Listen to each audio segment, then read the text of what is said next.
It was a typical school day when the alarm went off in all educational institutions. Everything was filled with a strange dark fog, and at first people looked into it with incomprehension.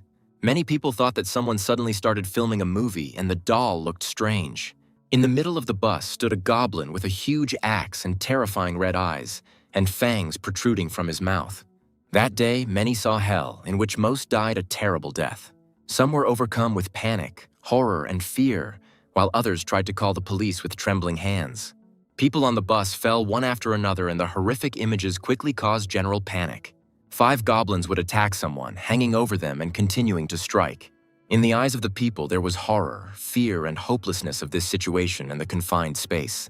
The main character couldn't calm down because he knew that everyone on the bus wouldn't last more than a minute.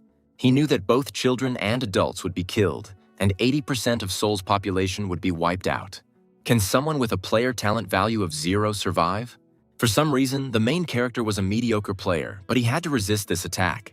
In 2028, on a typical Seoul day, many people were studying or working. School children and students discussed the recent exams, which, according to many, were too difficult and were failed. Our main character is 30-year-old Jack, who has been studying and trying to pass the civil service exam and has already spent 7 years on it. 10 years ago, a gate opened in Seoul and terrible events occurred, and some survivors awakened and became known as players. The brunette also had a dream of becoming a player, but he had no talent, so he gave up his dream and focused on the exam. At the next table, they were discussing some video in which a man fought so well that he simply tore everything to pieces. The other man was a little jealous and thought that he would also fight well if he had talent. But he understood that they were ordinary people and could only focus on the exam. While eating his food, Jack silently listened to the discussion about a certain man who had collected 60 talents in the previous test and set a new record in Korea. That man was called a dead genius, most likely because his talents were discovered too late. So he also wanted to take the civil service exam. This was discovered on an additional test, and the talent panels were already closed at that time, and usually talent panels were closed at 20 years old, and this person was already 30. 7 years ago, as a last chance, he took a government-sponsored test to determine whether he had talent or not. During the walkthrough, you could see the total number of talents and evaluate the open ones, but Jack only had 1 left. For him, this result was worse than a complete lack of talent. And at that moment, he did not understand anything. And he didn't understand why the head of the Players Association's personnel department came personally to Jack and handed him the results, and also wished him luck in the civil servant exam. Talented players had their lives filled with public attention. They were asked how they felt about their success, and they answered that it didn't matter. After all, they were doing good for their country. Some girl in a formal suit explained that if someone had 1 talent panel, then they had not awakened, which meant they could only register for the exam. The difference between the life of a player and an ordinary person is like the difference between heaven and hell, which means that the hopes of becoming a player were a luxury for Jack. The boy, as always, wanted to return home and study hard, and daylight fell on the photograph of a woman with a girl. At the end of April 2018, a cataclysm began in Seoul, and the guy wanted to remember all those events, so he listened to some video clip. The lesson was supposed to begin with the primordial fog in Seoul, and the result of the disaster was 145,000 dead out of 150 affected. The video showed that the entire area that was attacked was close to being destroyed, and the speaker admitted that he couldn't even stand on his feet when he saw the fog. Suddenly, the man wanted to say something he was sure of. Effort is more important than talent, and he was a living example of that. As the man talked about how he would continue to improve, Jack wondered if his efforts were really not enough to achieve his dream. But right after that, he slapped himself in the face, because he saw no point in dwelling on useless things, because he couldn't change the past. With the thought that if he had talent, he would awaken, and then receive an offer from the guard and make his life worthy, the guy continued writing the notes. However, Jack very often had the thought that it was all his fault. He recalled opening a letter from his mother, who was no longer alive, in which she expressed her love and hope that he and his sister would be well and find happiness. In fact, Jack's mother died of some disease that could not be cured. The older sister dreamed of escaping poverty and got a job at a semiconductor factory, but only developed leukemia. Jack wanted to succeed for his family, but he had no talent, money, or connections, and he failed the exam 3 times. He didn't understand what he was missing and thought he had done his best. But that was not the case. Hoping that tomorrow would change if he tried harder, Jack clenched his fist. As the clock in Jack's room struck almost midnight, a blue light appeared in the darkness. When it was almost 6 in the morning, the guy had a hard time getting himself up. Remembering that there would be a midterm assessment today, the guy got up and cursed himself for going to bed earlier but still overslept. He decided to take a quick shower and go to the academy, but suddenly wondered what time exactly the assessment usually took place. At the bus stop, someone called his mother and said that he was late, but he would have breakfast on the way to school. All this time, Jack stood calmly at the bus stop and waited for his bus, which was supposed to arrive in 2 minutes. Jack didn't understand why yet, but this day seemed strange to him, and this thought made him look around the bus stop. When the bus had already arrived and the brunette was about to get on it, he continued to try to understand what made this day different from all the previous ones.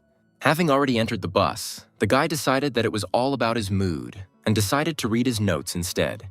As Jack walked further, he heard various conversations between passengers, from the release of a new video to conversations with his wife.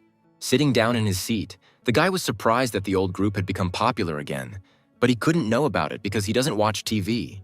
Taking his notebook, he began to search for the entry where he had stopped yesterday, and then he spoke the material out loud.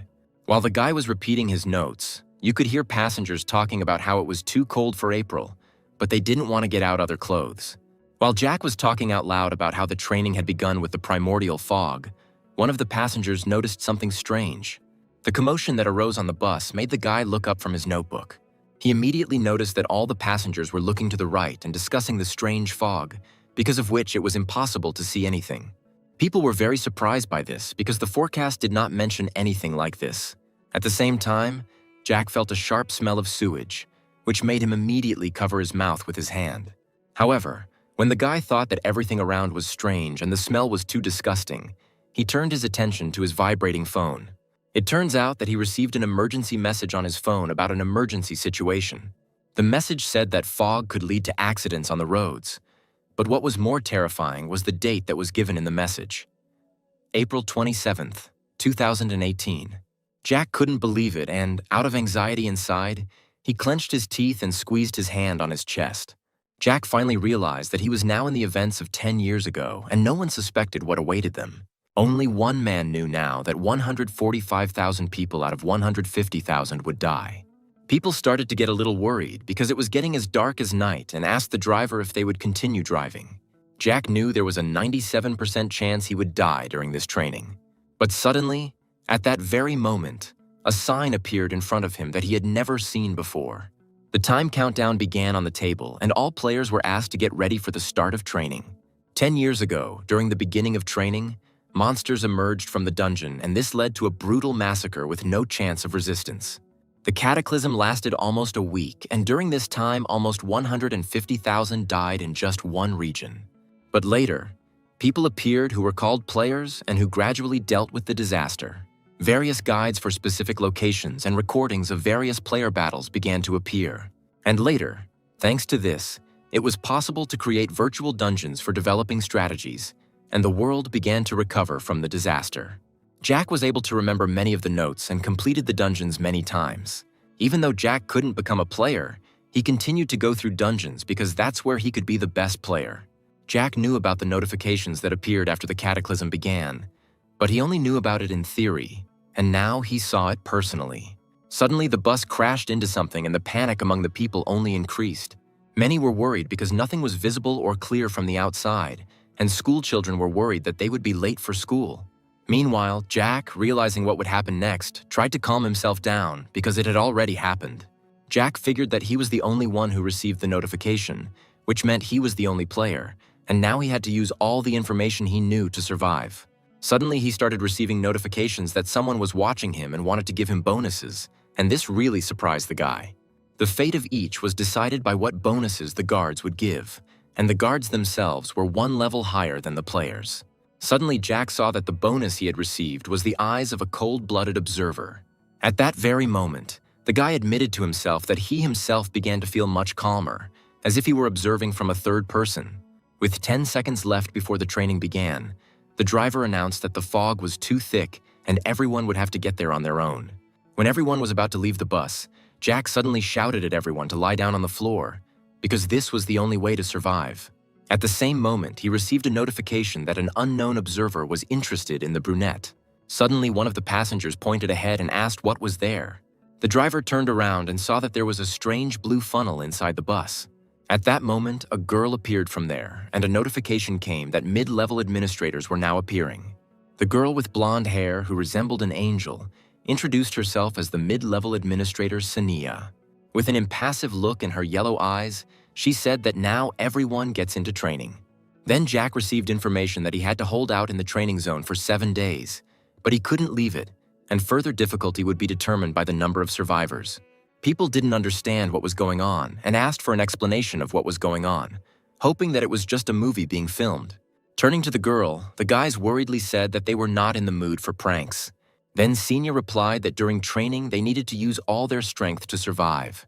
But the others still did not understand the meaning of her words. Suddenly, a knock was heard from the right of the bus, and everyone quickly turned in that direction. There they saw a man who had splashed his blood on the window of a bus. Slowly, panic began to rise in Jack, because he understood what would happen next. And in the meantime, people around him were getting ready to call the police, because someone had been killed. Jack also knew that the strategy of those monsters was to scatter corpses in order to cause panic and fear. At the same moment, the first group of goblins approached the bus and began their invasion. Suddenly, one of the goblins jumped onto the window and scared the passengers until they were completely unsure who exactly had jumped onto the glass. Some goblins were already on the roof, so the passengers wanted to leave the bus as quickly as possible. Then everyone on the bus was seized with panic because some wanted to run away and some wanted to stay inside. Jack knew that there was almost no chance of survival outside, and it would be better to think about that later. But now something else was important. The boy knew that fighting the goblins directly was signing his own death warrant. This had become clear over 10 years of battles. Of course, in 10 years, the goblins would no longer be a threat, but now Jack had very little chance of defeating them, because they were several times stronger than an ordinary person. But the guy also understood that very soon the goblins would break into the bus. Soon the door of the bus was broken through, and panic gripped the people even more, and some even intended to run. Then Jack made another attempt to warn the people and asked everyone to lie down, but immediately noticed that they were too scared. The guy was already ready to lie down on the floor, but he still tried to reason with the people nearby and explained that they had little time. But the people were really too scared and didn't understand why they had to stay inside while someone was already being killed outside. And at that moment, Jack was finally convinced that they wouldn't listen to him. Suddenly, Jack's status and inventory window activated, and the unknown observer became even more interested in the brunette. Seeing his indicators, the guy was surprised that they were too high, because even the King of Fists during training had an average indicator of 9.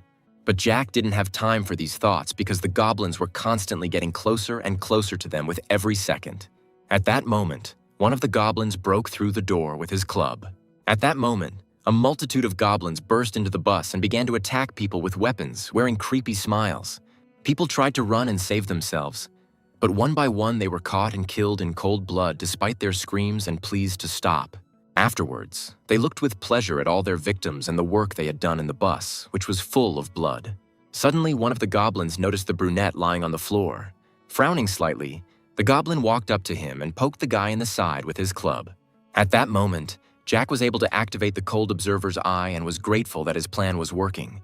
In fact, there were safe zones in the training, and one of them was the bus. Jack knew that in order to fulfill the safe zone requirement, he had to be inside and stay put. The brunette was afraid that he would move and violate the conditions of the safe zone, but he was able to calmly endure it, and now he allowed himself to slightly clench his fist. Jack suspected that it was the bonus the guard had given him. The eyes of a cold-blooded observer. Our hero didn't understand why he was given this bonus, but with it he assumed that it would be a little easier to survive. Looking at the goblins a couple of meters away from him, the guy recalled the information that the first attack of the goblins would last about 10 minutes. The first 5 minutes the goblins were looking for the bus and trying to break in, so Jack didn't have much longer to endure it. Suddenly, one of the goblins returned to the boy and grabbed him by the head, then lifted him into the air. After that, the goblin licked the guy's cheek, which made Jack feel disgusted, but he understood that he couldn't move and had to endure it. Suddenly, Jack received a notification that the brave Lion King wanted to give him a chance. At that moment, a power-enhancing elixir appeared in Jack's hand, sent to him by the new guardian. The gift from this guardian temporarily increases strength, and the potion lasted for 10 minutes. Jack was a little surprised that he now had in his hands the second beta bonus, which allowed him to increase his strength. The player received 2 stat points when they leveled up, and the elixir was worth 3 level ups. Because of this, Jack understood one important but risky thing. If he drank the elixir, he would have enough strength to fight, and he would be able to win. At that moment, he received a notification that this guardian expected courage from him, which meant that he wanted Jack to fight. However, Jack thought the guards were strange, because there were only a few seconds left before the end of the attack, which meant he would survive if he didn't do anything stupid. Suddenly, Jack received a notification that the brave Lion King was asking a middle-ranking administrator for a deal, and at that moment, everything was enveloped in blue light. At the same time, Senya announced that the brave Lion King's request was to change the environmental conditions of the training area. Jack just gritted his teeth at this and was angry that the Guardian had made a deal with her, because he knew that this Guardian was forcing a useless sense of bravery on the players, because he loved the cruelty and suffering of others. Jack knew that given the nature of this guard, he would want to remove the safe zone. Then Senya bowed her head slightly and announced that the deal was complete and the safe zone would be cancelled in 30 seconds. Then the guy suddenly blurted out that if the guard forcibly changes the training zone, then the player should receive compensation, which means there is not enough elixir. Jack was adamant that they couldn't ignore the rules when his life was on the line. Senya was surprised that the boy knew so much, while the unknown observer was surprised, and the brave Lion King remained silent. Jack could not come to terms with such injustice, and at the same time understood the girl's surprise, because they learned about the laws only 7 years later. When the girl wanted to know how the guy knew this, Jack considered it unnecessary to explain, since the players were not obliged to reveal their game. While Senya remained silent, Jack noted that they had already spent 10 seconds talking. Pointing his finger at her, he continued to say that they had wasted 10 seconds in the safe zone and had to make up for it. Eventually, the girl admitted that the player was right and announced that the safe zone would be extended for 10 seconds after their conversation. Also, as compensation, Jack was given good quality grease and a rusty iron sword. However, the guy was not very happy with such a small compensation for changing the script. However, in such a situation, he had no choice but to take what was offered. The guy even had to mention the laws for the sake of an extra 10 seconds. But it was not in vain, because at that moment the goblin attack ended. After a certain amount of time, all the goblins immediately tried to quickly escape from the scene of their crime. Dear YouTube viewer, please leave your comment and subscribe to the channel, because I tried a lot for you. If you don't do this, the goblins will beat me half to death. Save me. Now that the goblins were gone, Jack could finally be glad that the conversation had helped avoid death and fighting. When the boy received a notification that the guard lion was disappointed, the boy cursed under his breath. When Jack got up from his seat, he suddenly felt sick from the picture he saw. The guy immediately covered his mouth with his hand because of the nausea that came from the terrible smell that was in the bus. But Jack tried to push those thoughts aside as quickly as possible and focus on survival. Because the bus broke down, Jack had to make an effort to open the doors and get out of it. First, he needed to find food, and his main goal was the grocery store, which was 300 meters away. Jack had studied in the area for 3 years, so he remembered the geography very well, and he needed to move quickly to avoid getting into a hopeless situation. Among the survivors were those who found the wounded and tried to call at least someone for help.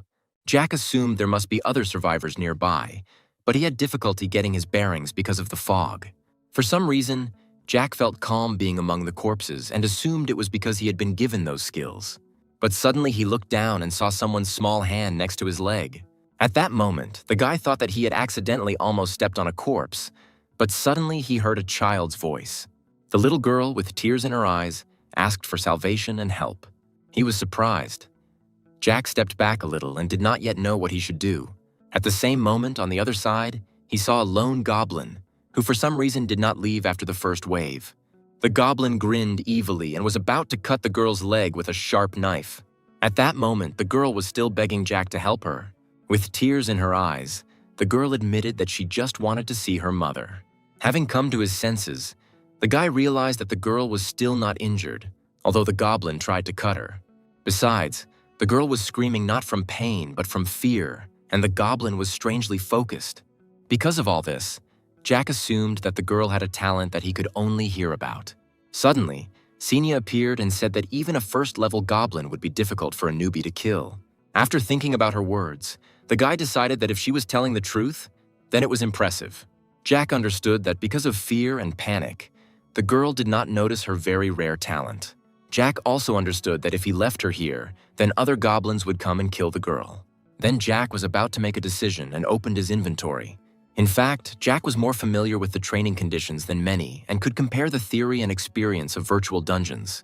According to the administrator, even such a goblin is difficult to defeat, but this only worked in the case of a direct confrontation. After all, the goblin can't respond if he doesn't see the enemy, which means he only needs to hit the weak point. At that moment, the girl finally stopped crying and looked at the stranger with a little surprise. When the goblin was killed, Jack immediately gained experience for the kill. After that, he immediately turned his gaze to the victim. Looking at the girl who had already calmed down, the guy asked her to get up and get ready. As he started to walk away from her, he said that if she fell behind, he would leave her behind. Then the girl quickly rose to her feet and awkwardly replied that she was already following him. After that, they continued their way to the store together. When they finally arrived at the store, Jack pointed the girl to the front door and forbade her to open it under any circumstances. Hearing no answer, Jack turned to the girl and asked if she understood him, to which the girl anxiously gave her consent. The guy noticed her fear, and it was normal, considering the severity of the training, and then continued to say that no matter under what circumstances, the girl should not open the door. For a while, Jack continued to look at the girl, who was shaking all over with fear. Suddenly, a notification appeared about the approaching second goblin attack, to which Jack and the girl immediately raised their heads. Then Jack asked the girl if she saw the notification that had appeared and asked what it said. When the girl started reading and mentioned safe zones, the guy immediately asked where they were. When the girl told him about the school, the store, and the hospital, Jack was completely convinced that she was a player. Jack knew that before the second attack, the players could see the safe zone in the store, but the girl saw the safe zone in the school, which spoke of her great talent. When the notification about the attack went out, the guy became wary and wanted to make sure they were safe. Jack turned to his companion and reminded her once again that she should under no circumstances open the door. When Jack said that if she wasn't confident, she could sit facing the wall and not look at the door, he received a notification that the safe zone setup was complete. At that moment, they looked outside and saw that the primordial fog and the first goblin had appeared there. Later, screams could be heard from other survivors outside, standing back to back and trying to fight off the goblins. However, this did not help them, because the goblins were stronger than the green newcomers and attacked them from all sides. Suddenly, all the survivors turned their attention to the store and realized that there was a safe zone there. In an instant, they all ran to the door of the store and asked the children to open the door for them. However, they saw a guy pointing his sword at them and looking at them emotionlessly, and this only made people angry. Jack's lips curled slightly as he thought about how he had never felt anything before, but it was very painful for him to watch it. Suddenly, the goblins approached the people who were on the street, and this meant death to everyone who remained outside. At that very moment, one of the goblins wounded the first survivor, and his blood stained everything around. Jack watched dispassionately as all the doors were stained with other people's blood and the survivors begged for salvation. When everything calmed down, the guy lowered his sword and thought about the fact that it was impossible to break into this safe zone by force. And unfortunately, it would be enough for him to open the door from the inside for the zone to disappear. While the girl covered her ears with her hands, the boy continued to think that if he had opened the door, they would have died too. Looking through the blood-stained glass, the boy was going to imprint this picture in his memory forever. Jack wanted revenge on those who created this terrible system and the guards who watched the game. 6 hours had passed since the goblin attack, and Jack sat next to the girl who had calmed down during that time. Suddenly, she turned to him and awkwardly thanked him because she had not had time to do so then. The girl introduced herself as Sylvia and said she was 14 years old. When Sylvia admitted that she was glad to see them, Jack sighed and replied that he had helped her for a reason and could not guarantee that she would survive what was happening. The girl was surprised and scared by this, and lightly touching the guy, she asked what she had done wrong. Jack realized that he had gone too far and continued to say that he could not guarantee her safety because he was not even sure that he could protect himself. The girl listened with alarm to the words that Jack would not kick her out as long as it did not threaten his safety and suggested that she sleep. When Sylvia decided to ask where they were going, Jack didn't answer her. He remembered looking at the notice that listed the safe zones, as well as the additional safe zone. After thinking for a moment, he replied that they would go to the parking lot that was near the large tower. But seeing her surprised face, Jack realized that she had not seen the additional zone in that place. In fact, Jack had never heard of such a thing either, but he knew that that tower was the key point of the entire training. After some time, Jack replenished his water supplies and was about to leave the store with Sylvia. As soon as she went outside, the girl immediately began to cover her mouth with her hand because she could not stand the terrible smell that was there. Looking at her, Jack realized that she was just pretending that everything was okay, because this picture was terrible even for his age. Looking at the cars where the corpses lay, Jack thought that this is what a destroyed city looks like. Suddenly, Jack asked the girl to look carefully under her feet, but she did not quite understand why this was necessary. Pointing his finger at the ground, Jack asked him to tell him if he saw anything jelly-like there. Suddenly, pointing somewhere into the distance, Sylvia asked if this was what Jack was talking about. Jack grabbed the hilt of his sword, simultaneously surprised that they had found the slime so quickly. Slime was the easiest prey that even a child could handle, so Jack had no problem eliminating it.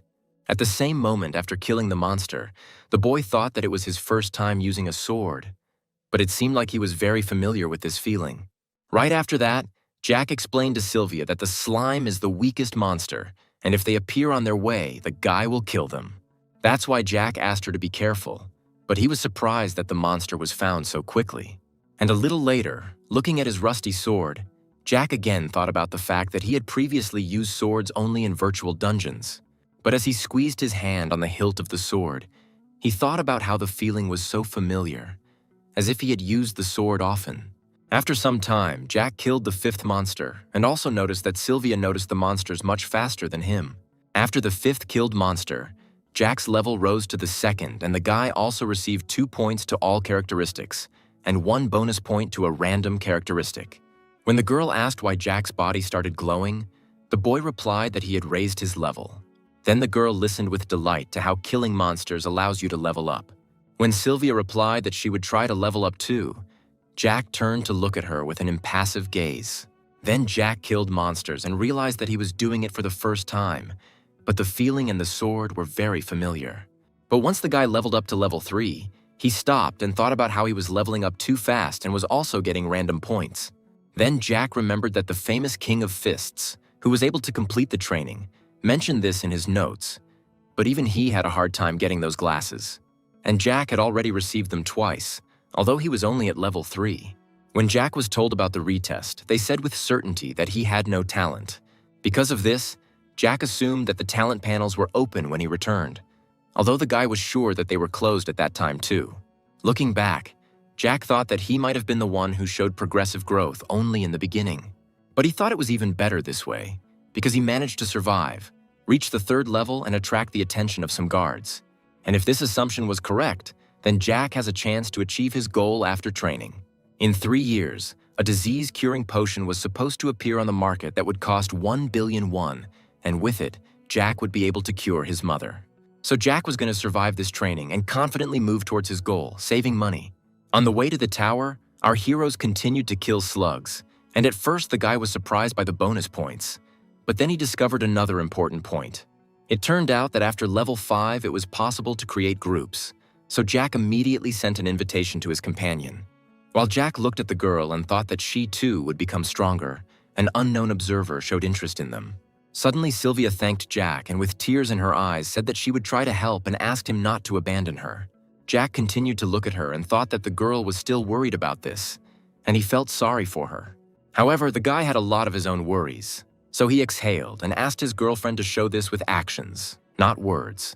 Jack understood that he was growing faster and was getting extra points, but in the tower, a monster was waiting for them, from which the guy would not be able to protect the girl. Later, they continued on their way, and on the way, they met a white fox, seeing which Sylvia immediately asked if she was a new monster. Looking at the fox, Jack thought that the monster was similar to a neutral one, but it had a passive skill that made other surrounding monsters attack. When Jack decided the best they could do was to go around the monster, Sylvia asked what a provocation was. Immediately after this, our heroes noticed the sound of footsteps nearby. Suddenly, a pack of foxes gathered around Sylvia and were about to attack the girl. A second later, all the foxes had already pounced on the girl, and she was only trying to cover herself with her hands. Quickly turning to Sylvia, Jack noticed that she was taking almost no damage, but the fox would only get bigger. So Jack deftly aimed at their necks and killed each fox. The moment his body was enveloped in a blue glow and his level rose, the boy asked if Sylvia was injured. Suddenly, an administrator appeared behind Jack and the girl asked what his level was. The guy replied that he was level 8, but the girl didn't believe him, so he asked to scan it and find out. When he started receiving notifications that observers were surprised by his growth rate, the guy admitted to himself that this speed was strange for him too. Besides, his stat window was very advanced and the growth was unusual, but it was a good opportunity. Quickly telling Sylvia where they were going, the guy said he would explain the plan inside, and if she didn't listen, he would die. However, continuing on his way, the guy reassured Sylvia that she just needed to follow his instructions. After some time, our heroes managed to kill many city foxes. Looking back at the girl, Jack thought about the fact that he had given her the iron gloves, which meant that the preparation was almost complete, and all that was left was to follow the plan. When Jack told her to go inside, Sylvia hesitantly agreed to follow the guy. At the entrance to the dungeon, a window appeared in front of Jack, confirming whether they really wanted to enter the dungeon. As soon as they agreed, they immediately began to be transported inside, and Sylvia grabbed Jack's hand. There, our heroes immediately saw several goblins and a small pack of foxes.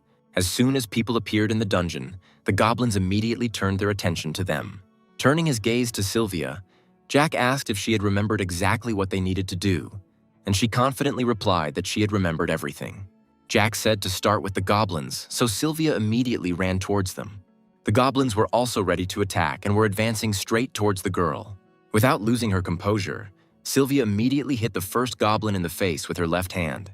Unlike other dungeons, this one had aggressive goblins and neutral foxes that wouldn't attack unless you touched them. Watching Sylvia, Jack thought she was some kind of genius, because she was doing much better than Jack had expected. Jack knew that the goblin attacks would not harm her in any way, and she exceeded all expectations. When Sylvia had dealt with the monsters and was trying to catch her breath, Jack approached her and suggested that she take a little rest. As Jack retreated to a secluded spot, he thought that a mini-boss was about to appear, which appeared every time all the monsters on the first floor were killed. Leaning against a wall, Jack asked if Sylvia had caught her breath and told her to continue finishing off the others. When Jack told her to run to him as soon as she finished, the girl was about to strike the fox. All this time, Jack watched and tried to control the cleanup process. Unexpectedly for Jack, the pause effect was activated, and the unknown observer showed deep interest in the guy.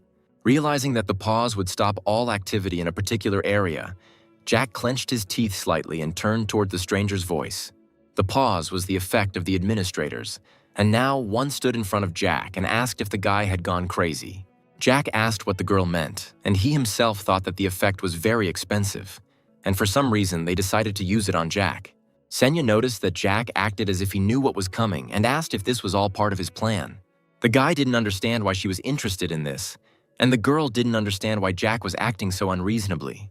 The guy was surprised by the way the girl spoke about his actions, so Senya began to explain to Jack. The level 13 goblin that Jack was about to summon had great stats. While Sylvia stood frozen right next to him, Jack silently listened to how he wouldn't be able to defeat such an enemy on the 8th level. After listening to her, Jack decided that the words sounded as if the administrator did not want him dead.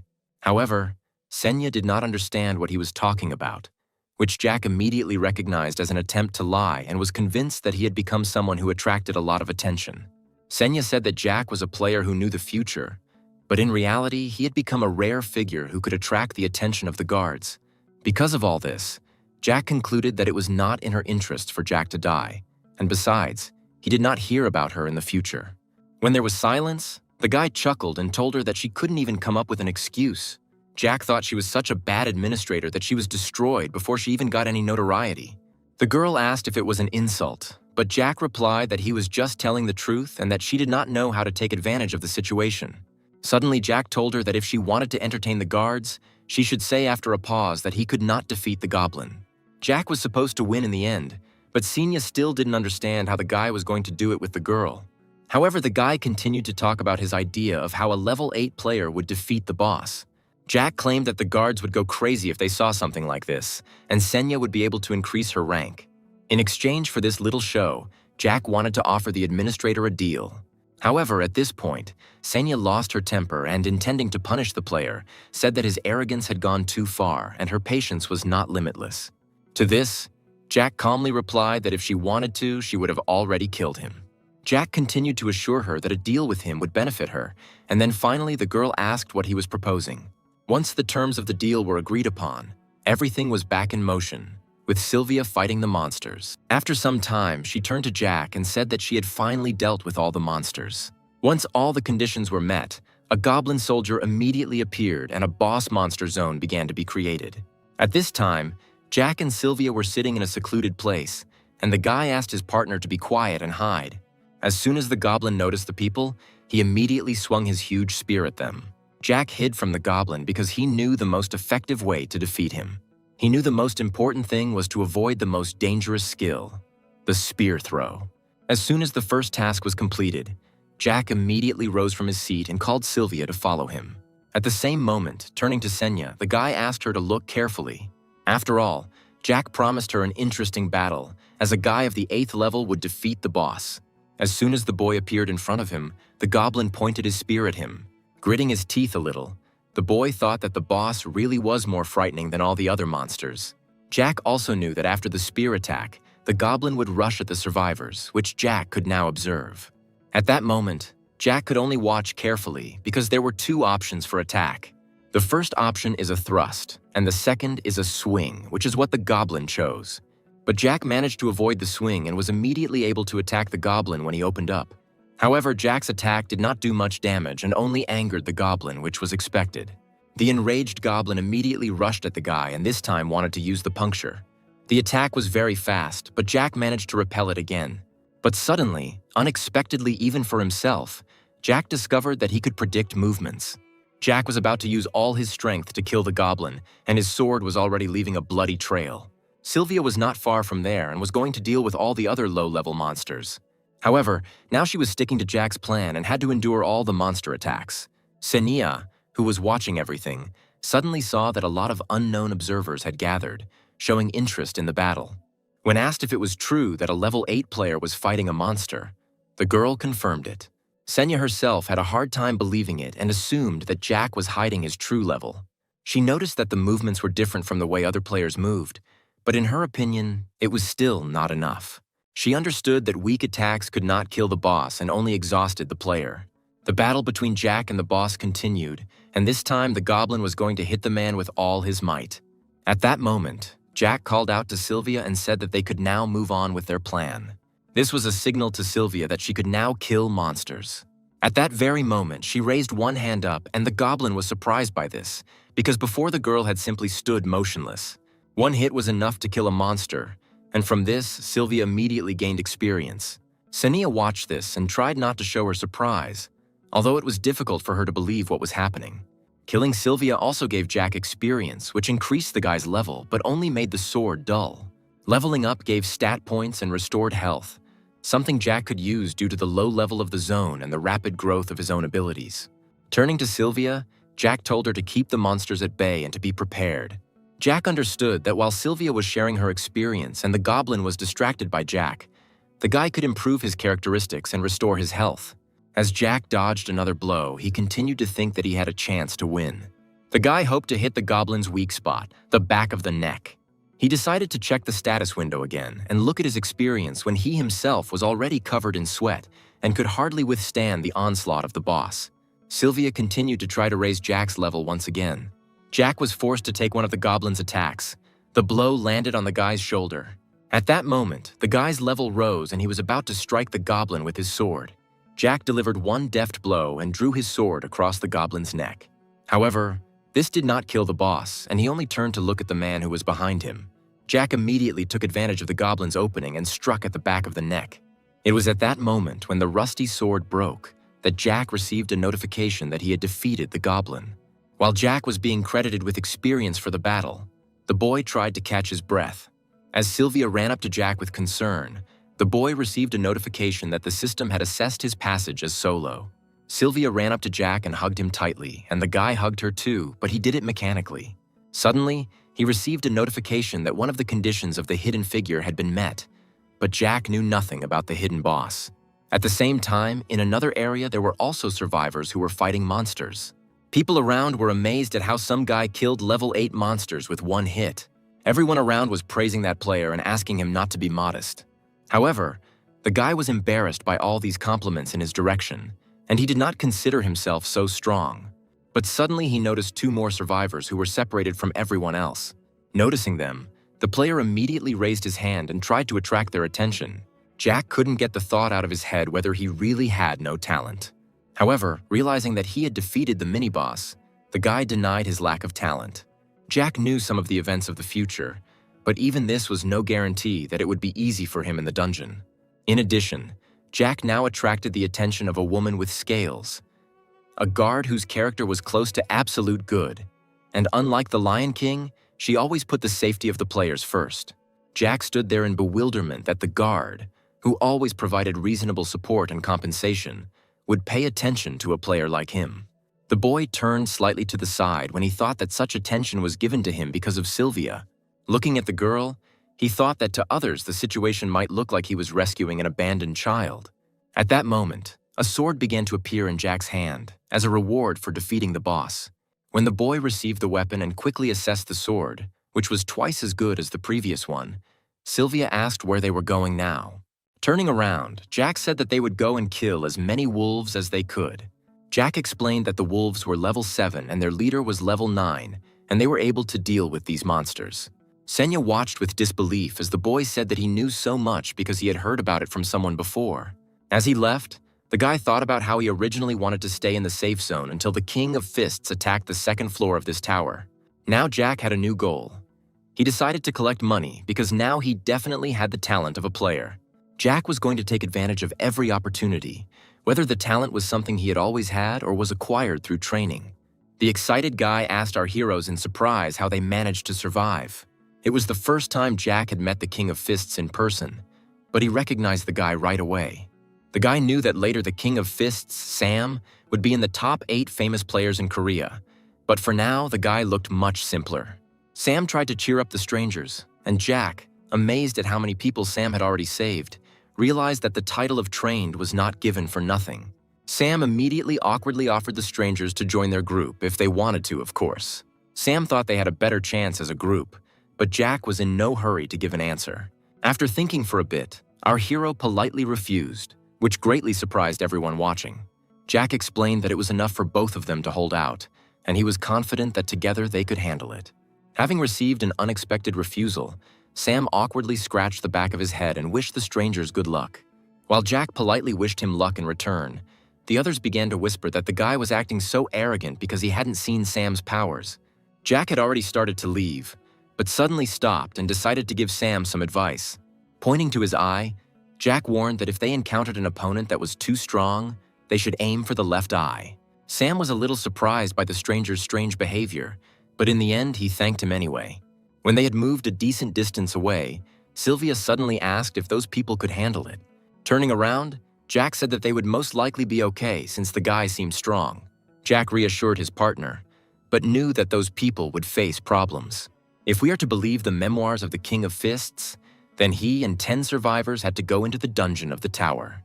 They will try to clear the second floor, but an enemy will appear who will kill almost the entire group, and in the end, only Sam will survive, and the attempt to clear that floor will be the biggest mistake of his life. Jack knew that things could turn out differently now, but he still thought it was too dangerous to join them. He was interrupted from his thoughts by Sylvia, who pointed to the side and said that there were monsters there. Seeing a small pack of wolves, Jack praised his partner for her observation and offered to deal with the monsters. Without thinking twice, our heroes immediately rushed at the monsters. Armed with a bat, Sylvia struck the first wolf and stunned it. Jack kept up with her, and with the help of his new sword, killed several wolves at once. While swinging at the monsters, Jack simultaneously thought that he needed to take advantage of the removal of the level limit and raise his level above 10th. With this thought, he quickly passed the wolves and caught one of them. After killing the last wolf, Sylvia was glad that she listened to Jack, because it really was easier to fight wolves with a bat than with fists. But after that, she immediately turned back, because she heard the sound characteristic of raising the level and a blue light. Jack received a notification congratulating him on being the first to reach level 11, which was expected. For his achievements, the system decided to give him the title of Discoverer and greatly surprised the guy. This title came with huge bonuses to experience, And Jack had never heard of this title and did not know that it was possible to get something else besides the title of completed training. But after thinking for a bit, Jack decided that it made sense, since no one had ever removed the level cap before. The players hadn't met the requirements, so they couldn't even know about the title. Sylvia asked worriedly if everything was okay, and Jack simply suggested that she continue on their way. The girl listened to the boy and obediently followed him forward. They were watched by Senya, who, together with the other guards, wanted to check everything. Jack continued to choose the direction they were heading while Senya watched them, staying very close. Turning to the administrator, the guy immediately realized that the girl was furious because she was even shaking slightly.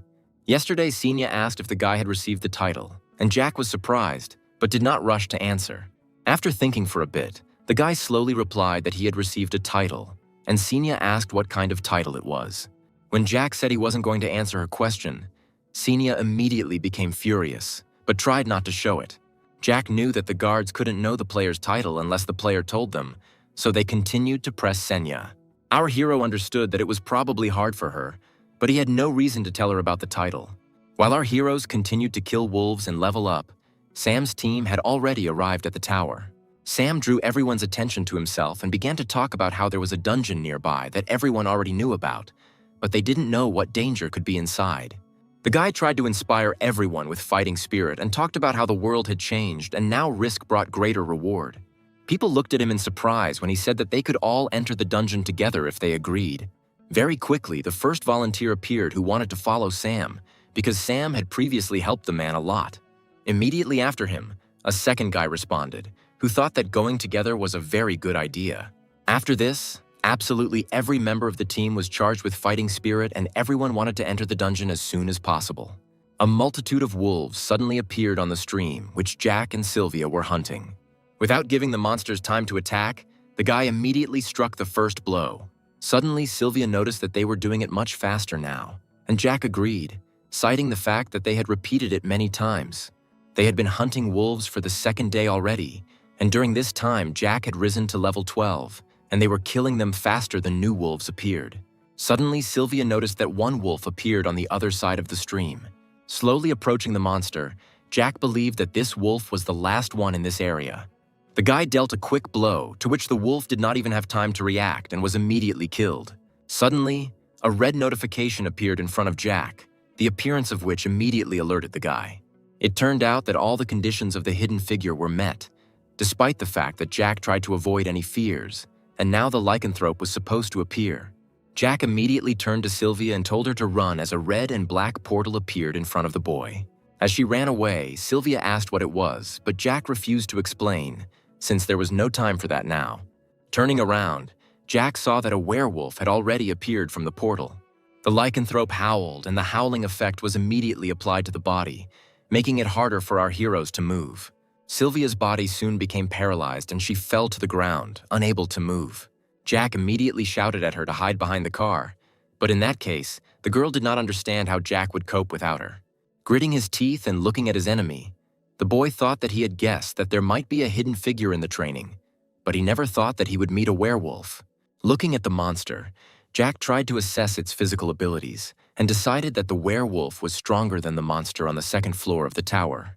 Jack couldn't see the monster's level, but he assumed it was no higher than level 25. But levels like that shouldn't appear in the tutorial. While the guy was trying to figure out what to do, since the difference in levels was too big, the werewolf was preparing to launch the first attack. Jack understood that it was too late to run away and decided to use everything he had, otherwise he would definitely die. After drinking the elixir and raising his strength by 6 units, Jack wanted to use the strategy of the great adventurer Jackson. At that moment, the werewolf rushed at the guy with his mouth wide open.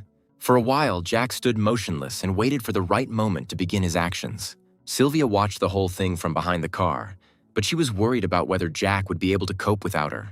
Noticing that the monster's level was not displayed, the girl immediately decided that the monster was different from those they had met before. All this time, Jack stood motionless and let the werewolf come even closer to him. It was unclear to Sylvia and the watching guards what the boy was going to do. The guy's sweat dropped at the thought that if the level wasn't displayed, it meant the player wouldn't be able to defeat that monster. The guy understood that there were 10 levels between them, and it was almost impossible to defeat such a monster. Jack recalled watching tutorial videos that said that at lower levels, players wouldn't have such a hard time. The best that weak players could do was to stay away or run away. But if a fight was inevitable, there was only one solution. It was a method worth trying even at the risk of one's life. Remembering what the guy had seen, he took out some lubricant for sharpening blades and other purposes from his inventory. At this point, the werewolf was very close, and Jack knew that his first attack would be a jump. The werewolf struck hard, but it turned out that Jack was able to deftly avoid it. He knew that after landing there would be an almost immediate attack, and it was necessary to choose the right moment when the muscles tensed. As the werewolf began to turn around to strike again, Jack knew it was the right moment for his trick. Jack spilled the grease on the spot where the werewolf later stepped with one paw. Because of this, the monster was unsteady on his feet, and taking advantage of the moment, Jack pushed him with all his might in the stomach. Jack was able to do this only because he gained more strength from drinking the elixir.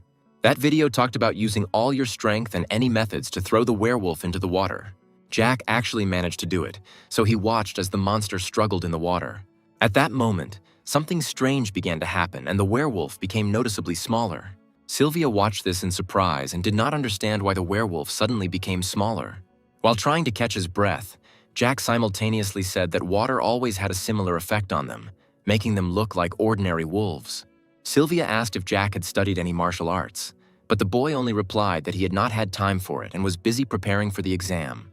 Sylvia praised her partner and said that he fought like he came out of a movie, but Jack knew that if he fought well, he would not have to use stunts. The guy slowly descended into the water and carefully approached the werewolf, pointing his sword at him. With one well-aimed blow, the guy plunged the sword straight into the monster's heart, from where blood immediately gushed. Jack managed to kill the monster when it became the same size as a human. Now Jack thought that he had managed to figure it out easier than he had expected. The werewolf was also so strong that after killing him, Jack immediately leveled up. However, his surprise knew no bounds when the guy was given the title of an excellent hunter and promoted 3 levels at once. Many of the watching guards were amazed at how everything turned out and gave the guy coins as a reward. As soon as Jack came out of the water and rose up, he immediately turned to Senya. The girl appeared out of nowhere and very quickly, which is why the guy suggested that she was waiting for Jack to call her. Ignoring Jack's last words, the girl briefly confirmed that he was level 15. Now Senya was ready to explain the item shop to him, but Jack was unsure if he would be able to do it in training. When a new window appeared in front of Jack, the girl explained that in the store you can spend coins to buy special things. Because the boy was only in the training area, there were only 4 items available in the store, but that was enough for Jack. While the boy was deciding how best to spend the small amount of coins, Senya silently watched his actions. Suddenly, the girl turned to him and said that she had one question and asked if he had a real name. Jack didn't quite understand what she meant by that, but asked why he needed to answer that question. Hearing this, the girl nervously turned away and said that she was not curious, although she began to tremble with anger again.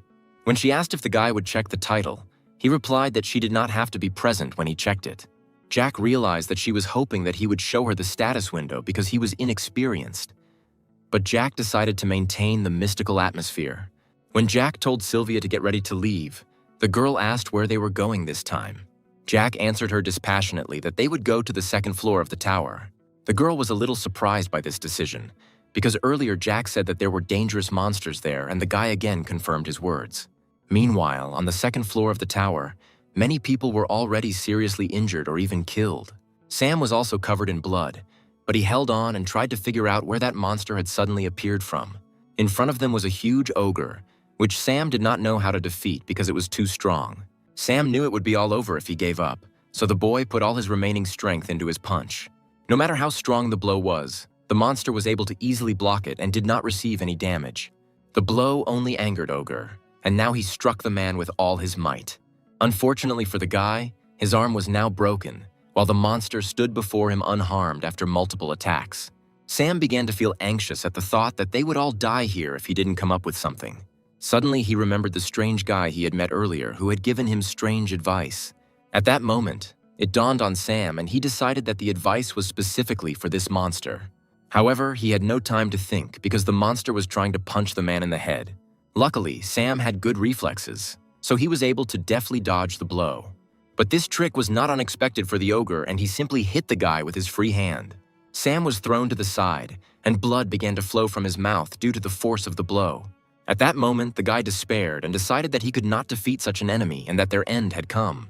But at that very moment, everyone received a notification that a new player had appeared, to whom the ogre immediately paid attention. Now Jack and Sylvia were in the boss area, from which they could exit within 10 seconds. Jack was able to assess the situation very quickly and immediately understood what had happened here. Running his gaze across the room, the guy immediately saw many survivors and wounded people. Jack assumed that Sam had passed out, and Sylvia tried to hold on to Jack out of fear. At the same moment, Jack opened his inventory and took out some weak healing potions. Suddenly, one of the players came to his senses and told the newly arrived players to run away from here as quickly as possible. Breathing heavily, the man explained that in 10 seconds they would no longer be able to leave here, and then the monster would kill them. Jack didn't respond to all this and listened silently, looking at the man with an impassive gaze. Turning to Sylvia and handing her the potions, the boy asked her to distribute them among the survivors. Stepping forward with his sword, he also asked that everyone be told that while he was fighting, everyone should stay behind and not move. Hearing this, the man became very indignant and shouted another warning at the guy. But Jack still didn't listen to the man and was determined to fight the monster. Looking at the monster, Jack thought that no one knew this boss better than Jack himself. Seeing the red name, Jack decided that, like the lycanthrope, defeating the ogre would be difficult. Jack knew that this monster was known for its durability and endurance, and this boss also had physical resistance to attacks. The ogre took almost no damage from melee attacks, meaning he was a serious opponent for Sam. While Jack was assessing the enemy, the monster had already come close and swung its hand. The ogre struck hard, and the floor beneath his hand began to break due to the great force. But as soon as the ogre struck that blow, he realized that something was wrong with this attack.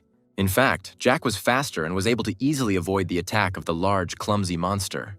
Jack struck and a large scratch appeared on the monster's head. Jack was about to strike again, knowing that there was no particular strategy against the troll. Only constant attacks could work against the troll, which is what our hero was doing at that moment.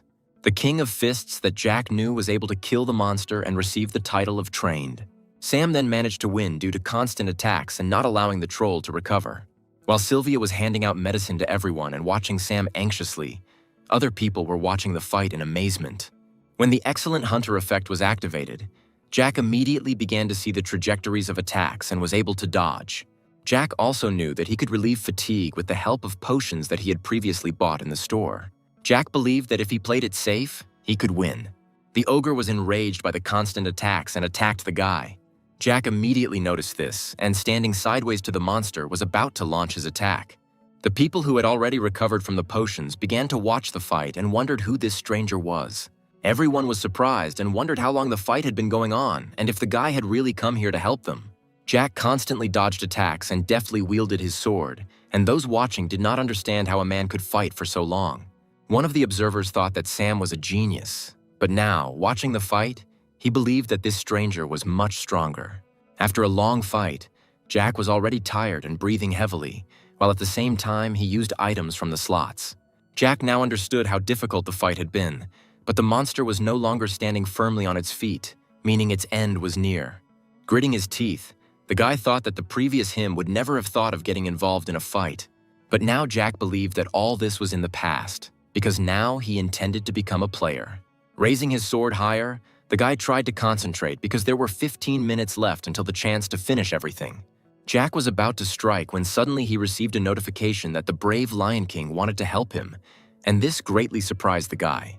The boy gripped the sword tighter, realizing that his attacks would now be 100% stronger. But he didn't understand why the guard intervened now. This angered the guy, but he immediately attacked the monster while the effect was active. Jack was angry that the double attack was given to him too late. Jack also realized that damage counting was now useless. While the guy looked at the ogre, who was screaming in pain, he blamed the guard, who had now ruined everything. In a rage, our hero continued to mercilessly attack the troll and paint everything around him with his blood. At some point, due to severe pain, the monster fell to its knees and began to growl. One of the observers was amazed that the guy dealt with such an enemy alone. Jack gritted his teeth at the thought that the Lion King had deliberately offered his help at such an inopportune moment. Looking at the ogre, the boy thought that if he had the opportunity to kill the guard, the Lion King would be the first. Now Jack realized that his plan had failed, and a red light began to emanate from the ogre. Suddenly, Jack realized that now all they had to do was run. At that moment, Sam woke up and saw that someone was holding something up to his face. It turned out that Sylvia was in front of him, continuing to hand out medication to everyone and asking Sam to stay put. When the girl was about to leave, the guy stopped her and asked what happened to the monster. Then Sylvia pointed in the direction where the boss was still. Looking there, the guy was very surprised by what he saw and asked if it was really the boss. Now looking at the monster, Sam felt a completely different aura and did not understand what had happened. Suddenly, while the ogre stood still, someone fired an arrow from his bow. The arrow of a well-aimed archer hit the monster right in the head.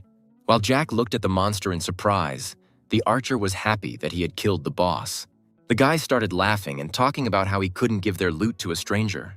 While the boy asked if the stranger was going to take their achievements, Jack stood there and said nothing. But suddenly he briefly told the archer to run, but he did not understand and asked the stranger again. Then Jack turned around and shouted that he had to run because Jack couldn't protect a fool. The archer turned pale with horror and asked what Jack meant. At the same moment, the system sent a notification that the boss had lost his mind.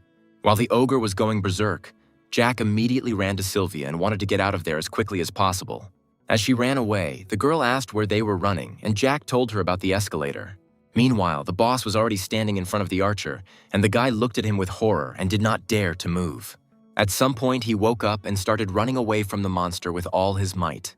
As the boy ran away and asked for help, the ogre's hand instantly reached the boy's back. With just a little effort, the monster killed the archer by crushing his head. Sam watched the horror unfolding in silence and did not dare move. Then the boss turned to the guy and looked at him with his yellow, glowing eyes. At this moment, Jack and Sylvia were trying their best to run away from the berserker. As Jack left that place, all he could think was that it was his mistake.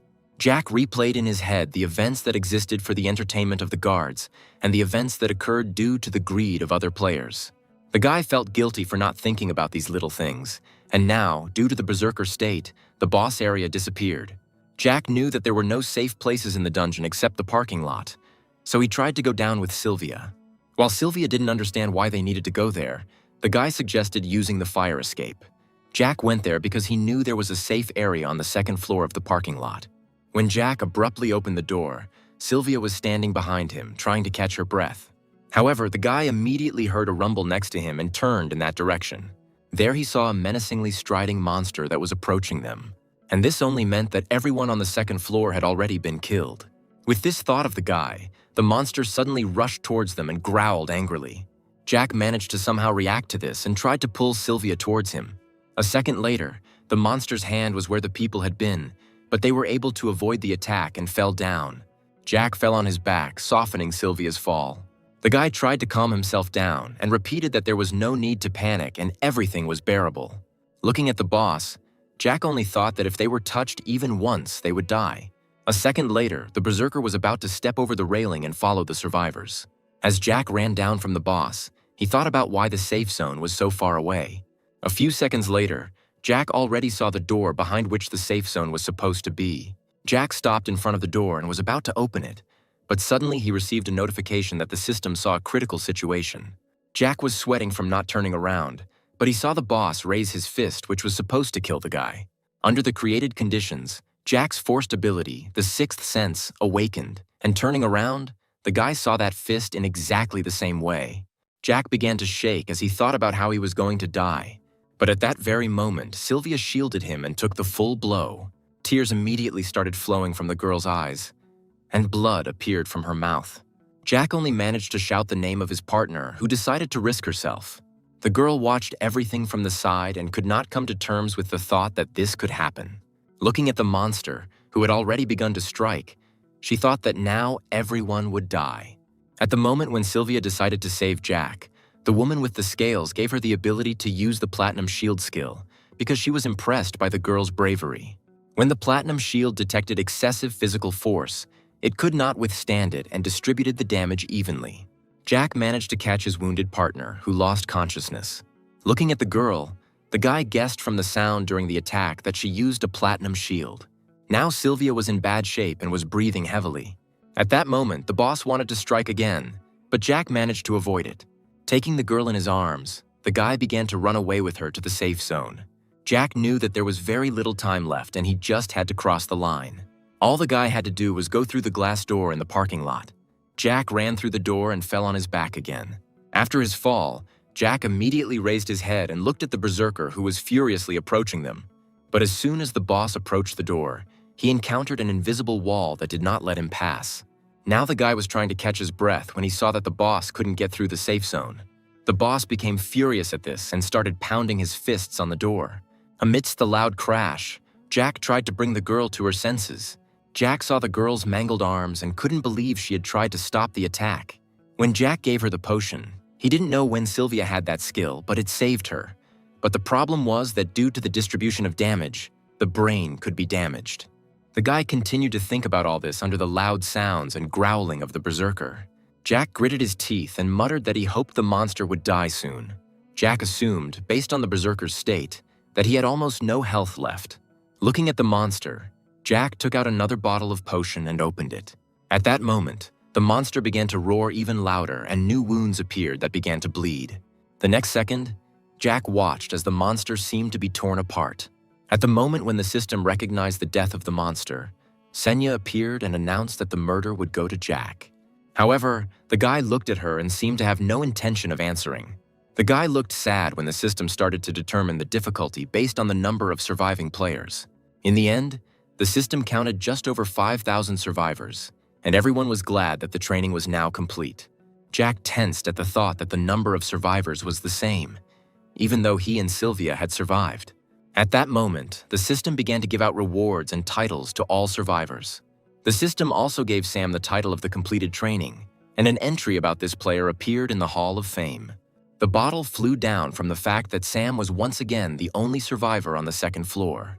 But turning his gaze to Sylvia, the guy thought that her condition was more important now. Suddenly, the guy turned to Senya and reminded the administrator about the deal he wanted to make. Now Jack was ready to do anything to save Sylvia, and to do this, he wanted to raise the rank of the item store. Then the girl asked if he was satisfied with the terms of the deal, since the store's rank would rise sometime after training. Senya wasn't sure if this was worth signing an exclusive contract for. Once a contract was made between a player and an administrator, the guards could only look at the player through the corresponding administrator. Because of this, the more attention a player attracted, the more the administrator received.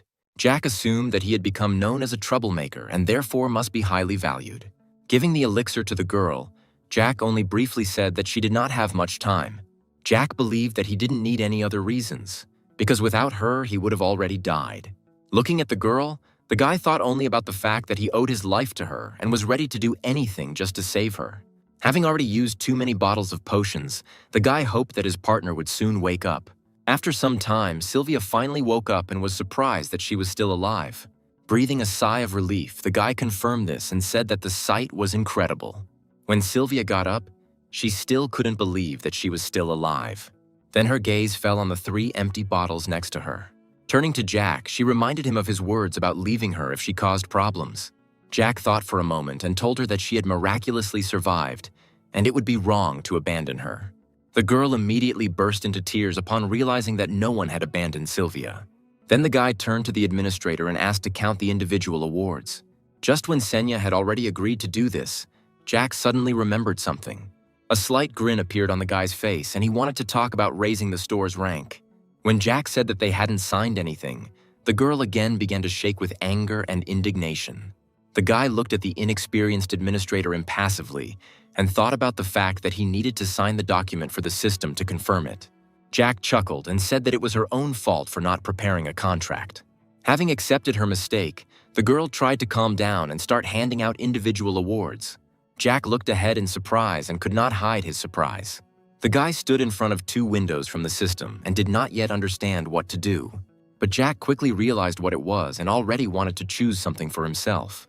The 7-day training ended, and the players who managed to survive received rewards based on their achievements.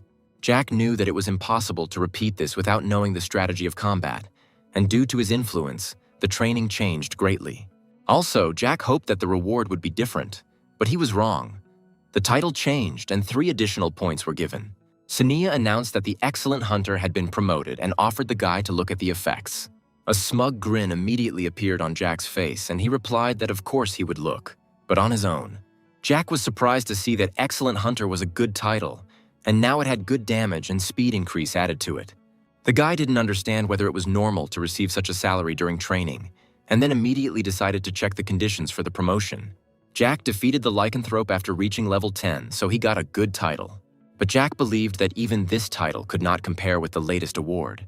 Jack managed to overcome the deadly situation with the help of his sixth sense and fulfilled the conditions of the merger. The guy knew that there were few records about it, and the existing ones contained almost no useful information. But roughly speaking, fusion is a rare method of strengthening. Now Jack felt that he knew little about teaching either and was about to make a choice. Jack had access to the sixth sense fusion, which he received because of the boss. There was also the eye of a cool observer and the learning bonus of a great player. As a result, Jack decided to use the fusion on the sixth sense and the eye of a cold-blooded observer.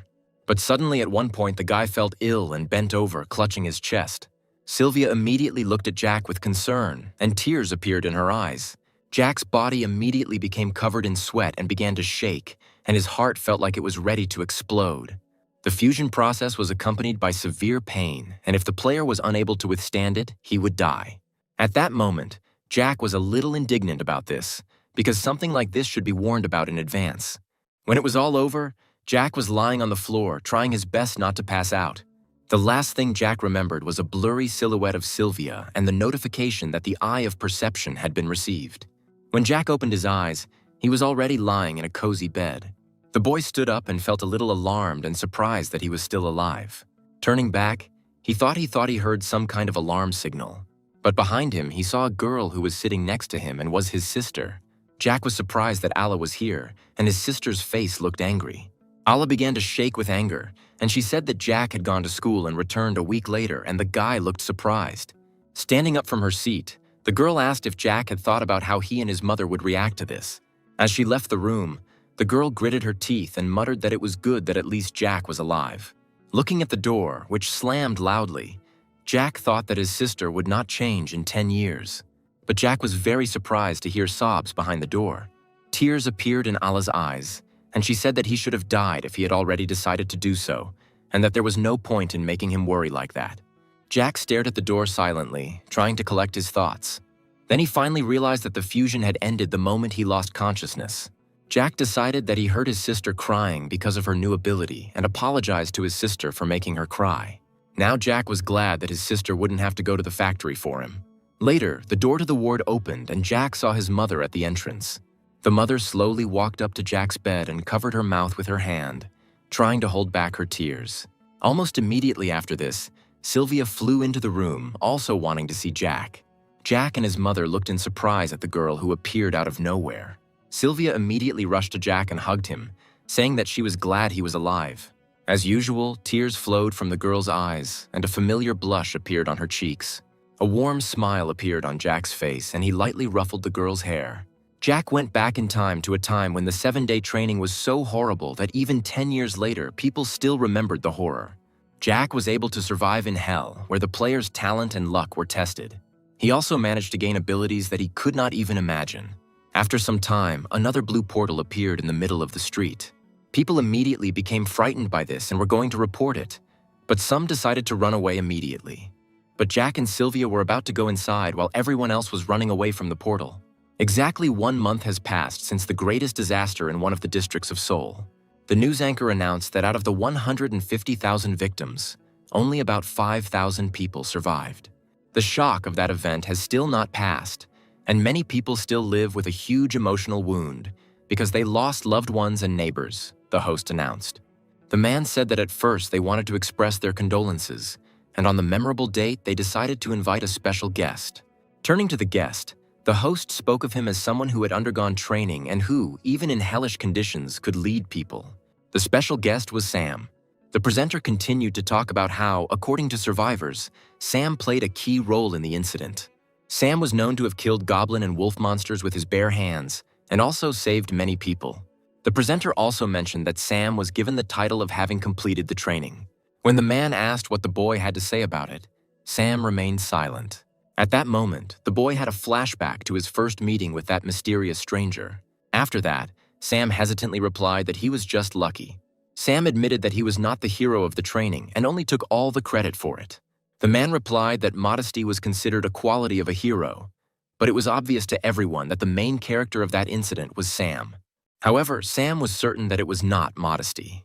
Remembering what happened, the guy added that there was another guy and a girl there. And if Sam compared himself to that guy, he would be much stronger. Sam was also convinced that he would have died without the help of that stranger.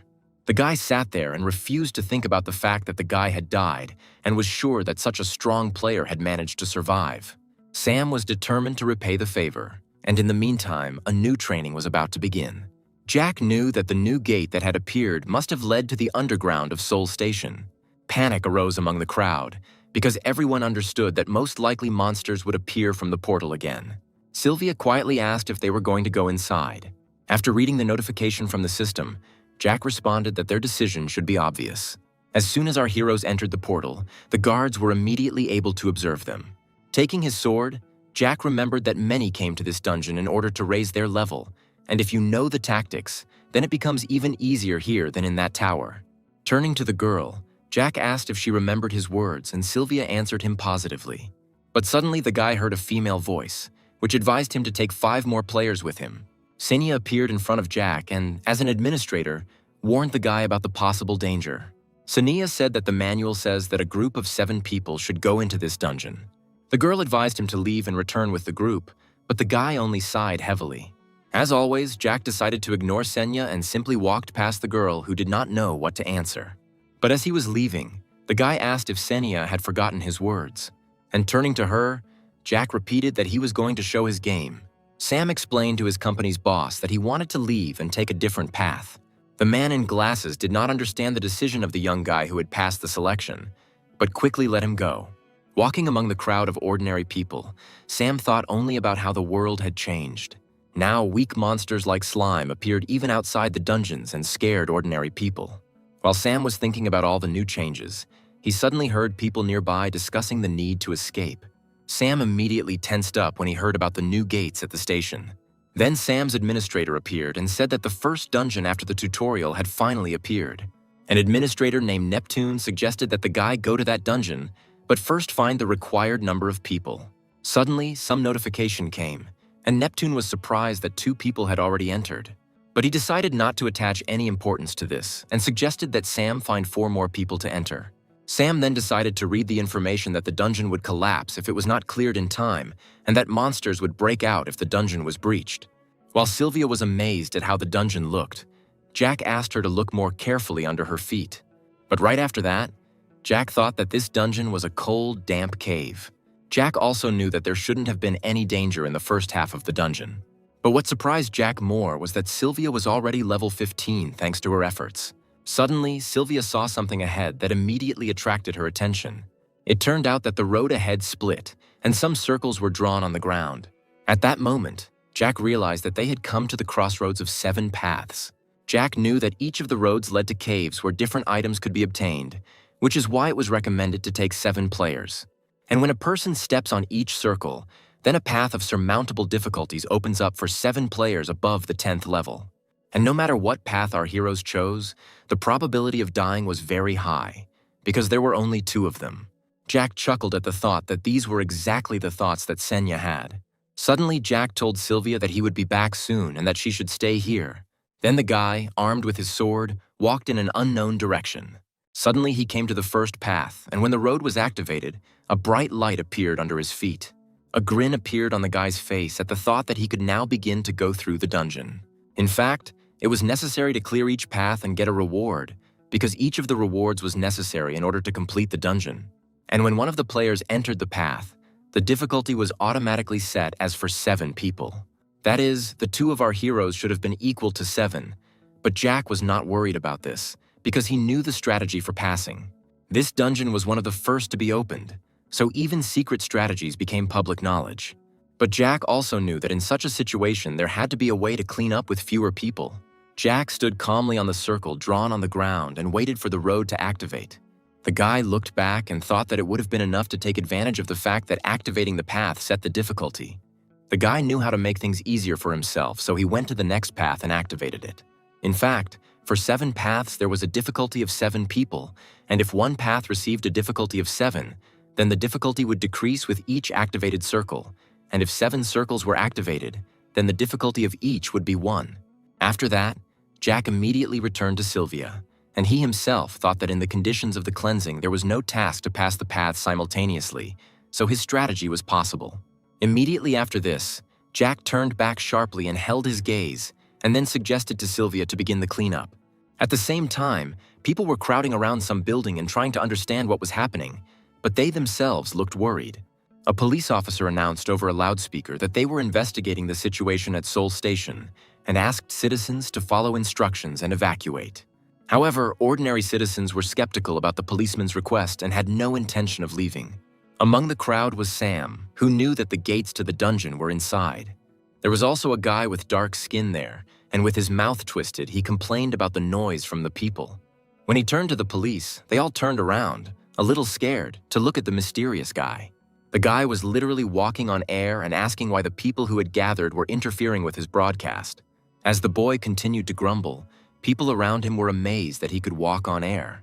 The police were on alert and demanded that the stranger give his name. Like everyone else, Sam stood and watched what was happening, but unlike the others, he was able to recognize the guy. It turns out that guy was a mid-level administrator named Chris. Sam immediately tensed up at the thought that if the administrator was here, then that player should have been nearby too. At the same moment, a policeman demanded through a loudspeaker that the stranger obey, otherwise they would open fire on him. The man didn't have time to finish speaking before his gaze dropped downwards and his eyebrows furrowed. Chris quickly approached the man, put his hand in his mouth and asked what he would do for him. Chris then grabbed the man by the neck and lifted him up, boldly replying that they could risk harming him. When others demanded that the man be released or else they would open fire on the guy, he squeezed the man's neck and turned his head 180 degrees. Immediately after this, people actually opened fire on the strange guy. However, all the bullets that were fired at him were stopped by the shield, which they could not penetrate. As soon as the people stopped shooting, liquid began to appear from the administrator's fingers and rise into the air. Afterwards, the guy waved his hand and small droplets flew like bullets at his enemies. Everything happened too fast and ordinary people could not react to this attack in time. As soon as the first drop reached the policeman, he immediately began to burn. One by one, the fire engulfed all the policemen. As the other police officers became frightened and began to retreat, a smug grin appeared on the guy's face and he said that insects are always noisy. But everyone ran away from that place except one guy who silently watched what was happening. Afterwards, Chris turned to someone and said that if he had already cleared the way, then it was time for the players to start their game. After that, Chris turned his gaze to the side and a smirk appeared on his face. Looking at Sam, who looked very tense, Chris said that another very famous player had appeared here. Suddenly, some guy appeared and, after greeting Sam, told him that they hadn't seen each other for a long time, or rather since training. Sam's face remained surprised when he saw who started talking to him. The guy ignored Sam and continued to say that it seemed like the last time they saw each other was a month ago. Smiling sweetly at Sam, Jackson admitted that he hadn't expected to meet Sam here. Unlike Jackson, Sam's greeting was very dry, but he wasn't surprised by the guy's appearance because he guessed that he would be able to survive. Sam only saw him during the goblin attack, but he could never forget Jackson. The boy remembered the horrible picture of Jackson killing monsters with pleasure while others tried to run away and save themselves. Jackson scared Sam, but Sam was sure that he had strong skills. Jackson suddenly asked if Sam wanted to enter the dungeon, but immediately realized that the answer to his question was obvious. While Sam stood there tensely, the guy continued to talk about how a player like Sam should have noticed the changes in the world by now. Pointing to the portal, Jackson said they were appearing more frequently and changing their reality, and there were opportunities ahead that players shouldn't miss. Sam didn't want to answer, so Jackson changed the subject and said that they needed 7 people for the dungeon. Waving his hand, Jackson said he only had 6 people. He then spread his arms wide and said that it would be very good if Sam decided to join them. Meanwhile, at the first fork, there were black bulls of the 12th level. When the monsters weren't expecting it, Jack suddenly moved towards them and attacked. Jack was breathing heavily and turned around when he heard an angry moo in his direction. Then a smirk appeared on his face and he told Sylvia that they still had a lot to do and they should quickly finish their hunt and move on. Seeing the people, the monsters immediately ran towards them and wanted to trample them. Seeing the danger, Jack immediately lowered his sword and prepared to fight back. A second later, with a deft swing of his sword, he killed one black bull. But there were still many monsters around and another bull growled angrily at the guy again. Then Jack moved deftly upward and was about to attack. The boy landed deftly on the bull's back and pulled the hand holding the sword back. With a good swing, Jack deftly chopped off one of the bull's horns. And then, turning his sword over and pointing the sharp end down, he was about to finish what he had started. When that bull fell, the guy immediately ran to the next one. When everything was finished, the system calculated the experience and even gave out a few coins as a reward. Jack exhaled heavily and turned around, deciding that they had killed about 30 bulls. Suddenly, Sylvia turned to the guy and began to praise the guy's agile movements, after which the monsters immediately died. Having finished her admiration, the girl asked if everyone could do this, because she had met many players, but had never seen such movements in anyone. When Sylvia asked how to learn this, Jack answered the question evasively, because he noticed the appearance of Senia, who was also interested in knowing the answer to this question. When the guy answered with a smile that she should continue training and that everything would work out in the future, the girl again began to shake with anger. Sylvia was not very happy with the answer and asked if it was really just a matter of practice, and Jack again confirmed this. Suddenly, the guy became more serious and said that you should train as if you don't want to regret anything, and if you always give it your all, then one day you will achieve what you want. Sylvia didn't quite understand the answer, but she decided that if Jack said so, it must be true. She was interrupted from her thoughts by the appearance of some kind of golden ring, and she asked Jack what was flying there. Then both of our heroes noticed the ring and looked at the hovering object with surprise. Smiling slightly and reaching out for the ring, the guy was glad that it had finally appeared. Having announced that they had already cleared this path, the guy suggested leaving here and moving on to the next one. Then Sylvia was surprised that they weren't going to kill those monsters, and Jack explained that they wouldn't be able to collect much experience from them. Sylvia admitted that she thought they would kill everyone like the wolves, but Jack said that it would be better not to do that this time. After that, the guy briefly said that they were not alone there. At that moment, other players actually entered the dungeon, looking forward to the start of the hunt. Jackson immediately noticed that this dungeon was very different from the conditions they had been in during training. But then, turning to Sam, Jackson said it still felt nostalgic and asked what Sam thought about it. Sam replied dryly that he remembered that dungeon, but nothing good came to mind. Then the guy became immersed in thoughts about how more than 10 people were killed back then, and he didn't have enough strength to defeat the monsters. At that moment, Jackson said that it would be better for their own safety if they quickly cleared everything out and left. Then the small group of people continued to move in silence. But at some point, the person walking in front noticed something and asked Jackson to look at it. It turned out that there were several unknown passages ahead. Everyone started looking around and didn't understand why there was a glowing circle under each entrance.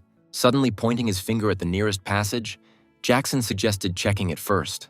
At the same moment, Jack and Sylvia cleared the second path and received the second item. Taking the necklace, Jack noticed that it appeared faster than the ring. When Sylvia asked if they were going to the next path, the boy realized that she now understood that the main thing was to get items and not to kill monsters. But suddenly after this, the girl looked as if she was in doubt and awkwardly scratched the back of her head. Suddenly she turned to Jack and apologized because she thought she was too slow. The girl admitted that she saw Jack fighting while she broke the horn of only one bull. Sylvia was very surprised to see that Jack had already killed several by that time. Sylvia admitted that she thought Jack was strong enough to cope on his own and felt that she was in the way. Then Jack asked her not to talk nonsense and asked if she had ever seen him do anything useless. Sylvia was a little surprised by the question and hesitantly replied that she had never noticed such behavior from Jack. Saying that Jack didn't care about her just because she was a child, the boy continued walking forward. When our heroes entered the third path, the girl was surprised by what she saw. Sylvia immediately noticed that the bulls were now purple. Suddenly, one of the bulls looked at them angrily with his red eyes. Sylvia was a little surprised by this action and stepped back. At that moment, the bull bowed his head, and 2 of his 3 horns quickly flew out of his head. One of the horns flew straight into Sylvia's forehead, and the girl screamed a little because of the unpleasant pain. Jack immediately asked if she was in pain, but the girl replied that everything was fine and that something had hit her in the head. Then she turned her gaze downwards and looked at the ground in surprise. There she saw a horn stuck in, and Jack began to explain that these bulls could shoot with their horns. At that moment, Jack put his hand on the girl's shoulder and asked again if she was in pain. Once again, hearing a positive answer, Jack said that he would leave these bulls for his partner. At that moment, Sylvia saw all the bulls looking very angrily and running towards her. She was not happy with such a gift from Jack and could not yet imagine how she would cope with the bulls herself. Sylvia was constantly hit by horns, which she tried to protect herself from with her hands. Suddenly, Jack happily said that she blocked the horns much better than he thought, but the girl asked him not to say that just because she could not be hurt. But then Jack calmly said that the bulls could not harm her, so she should use provocation. Then Sylvia decided to use the advice and a ball formed around her body, and at the same moment all the bulls stopped and stared at the girl. The provocation made the bulls even more anxious. Bowing their heads, they began to extend all their horns with even greater fury. Due to such a strong pressure, the girl could only cover her head with her hands. But when the attacks suddenly stopped, Sylvia revealed her face and was surprised that there were no more attacks. Suddenly, one after another, the bulls began to fall and the system began to credit the girl with experience. Then Jack explained to her that purple bulls died when both horns shot out. At that moment, a new object appeared, and this time Jack was pleased with the speed with which it appeared. Having taken Duranchi's bracelet, the boy only thought about the fact that now there were 4 items left. Then Sylvia asked if they would leave this time, since those bulls gave much more experience. Jack exhaled and explained again that there could be other players here and it was better to leave the monsters to them. But Jack also left them because it would take more time for players to catch up with those ahead. When other players encountered the purple bulls, they had a hard time dealing with the monsters. But Sam responded to the guy's request for help and pulled ahead. The guy swung his hand and hit the bull in the head, killing the monster immediately. Everyone was surprised by Sam's powerful punch and noticed that his skills were on a completely different level. Seeing Sam's attack like that, Jackson looked at the guy thoughtfully. Taking one of the horns, the guy reasoned out loud that the effectiveness was weak. Continuing to hold that same horn, Jackson reasoned that they had only found the monster's weak spot thanks to the corpses they had discovered. Throwing away the horn, Jackson said that this dungeon was strange and the reward for killing such bulls was small. At that moment, Jackson turned to Sam and asked what the guy thought about it. Sam completely agreed with the guy and said that they really hadn't come across anything worthwhile yet. Jackson found it strange that even for killing all the bulls, they were not given any reward. But quickly turning to the others, he said that there was no point in them standing there. They immediately decided to try a new path, which had black bulls. When Jackson saw them, he was a little surprised that they had come across bulls again. But turning to the side, the guy again saw corpses that had no horns. Then Jackson thought deeply about it, and Sam wondered what was going on in that guy's head. Suddenly, Jackson turned around with displeasure and hissed. Some of his men began killing black bulls again. Jackson thought that what was happening was unusual, because in the dungeon in training there were many awards and titles, and perhaps in this dungeon the awards were further away. But suddenly, looking at one of the corpses, Jackson began to think that someone had taken the reward before them. As he approached, he kicked the corpse and considered his thoughts strange, because his group was the only one that entered the dungeon after Chris cleared the way. Jackson didn't understand where players could come from who cleared the dungeon faster than Sam. Jackson was irritated by the thought that someone might have gotten ahead of him and was already in the middle of the cleanup. Suddenly, Sam noticed that Jackson began to spin her knife in her hand. Then, grabbing his gun, Jackson told everyone to deal with the bulls and move on to the next path. A crazy smile appeared on the guy's face as he said that they might have been missing something. Meanwhile, our heroes were on the 6th path and had already dealt with the monsters. Suddenly, an object that resembled a shield appeared in front of Jack. Taking the shield, Jack thought about how he wanted to give the shield to Sylvia, but the shield's durability wasn't that good. Then Sylvia wanted to ask Jack something, but he immediately answered her positively. Our heroes already had Athena's necklace from the 4th path and Zenith's club from the 5th. And there was also the Victoria shield from the 6th path they had just passed. When Jack said there was one last item left, Sylvia asked if they could then clear the dungeon. Jack confirmed this and said that so far everything was going well for them and they should move on. After some time, our heroes finally came to the final path. Sylvia began to look around nervously because they were about to take the last path. But suddenly she looked up and asked Jack to look up too. Then our heroes saw that a group of people were standing above and watching them. Like everyone else, Sam first looked down at the players in surprise. But after a few seconds, Sam immediately recognized the guy and the girl. A smile appeared on Jack's face, knowing that they had been caught later than he had expected, meaning that they must have been newcomers. While everyone was amazed by the other players, Jackson seemed to be slowly filled with anger. As a result, a creepy grin appeared on his face and a chuckle escaped his lips. Jack assumed that this group of players entered the dungeon after them. Looking at Sam, Jack was a little surprised that the King of Fists was associated with this group. But as soon as Jack saw the guy's status window, he was even more surprised. Jack was surprised that Sam had both a broad and narrow outlook. However, Jack immediately turned his attention to more important things. Approaching the strangers, Jackson smiled sweetly at them again, hoping to make friends with them. The guy admitted that they had already found dead monsters and asked if this was Jack's work. Jack replied dryly that they had dealt with those monsters, and he himself noted that 10 years ago Jackson looked a little younger. However, Jack still recognized this guy because of whom the organization of evil players would later appear. This organization was called the Demon King's Army, and their strength was enough to compete with the 8 heroes. Jack knew that the evil that those people committed was often beyond description, and that their infamous leaders were always at the forefront. Jackson was a self-proclaimed leader and maniac who was famous for his wickedness. Although Jack suspected that he would meet such a person, he did not think so soon. Jackson noted that the boy and girl were moving very quickly and asked if it was true that there were only 2 of them. When Jack replied that the 2 of them were enough, Jackson agreed, since they had already seen their work. After this, Jackson asked if Jack needed more people since the dungeon was recommended for 7 people. But Jack immediately answered him that the guy would find out if they couldn't move on. Then what was the point of this conversation? When one of Jackson's men began to lose his temper with Jack's behavior, Jackson stopped him with his hand and wanted to offer something to the strangers. The guy said that everyone on his team was very experienced players compared to the other survivors of the training. When Jackson suggested clearing the dungeon together, creepy grins appeared on the faces of his men. Jackson continued to assure that it would be faster and safer for everyone. Jack's face immediately became more serious when he heard that in this case, the reward for completing the game would be divided. Jackson ended by saying that the dungeon didn't belong to anyone and he hoped for Jack's wise decision.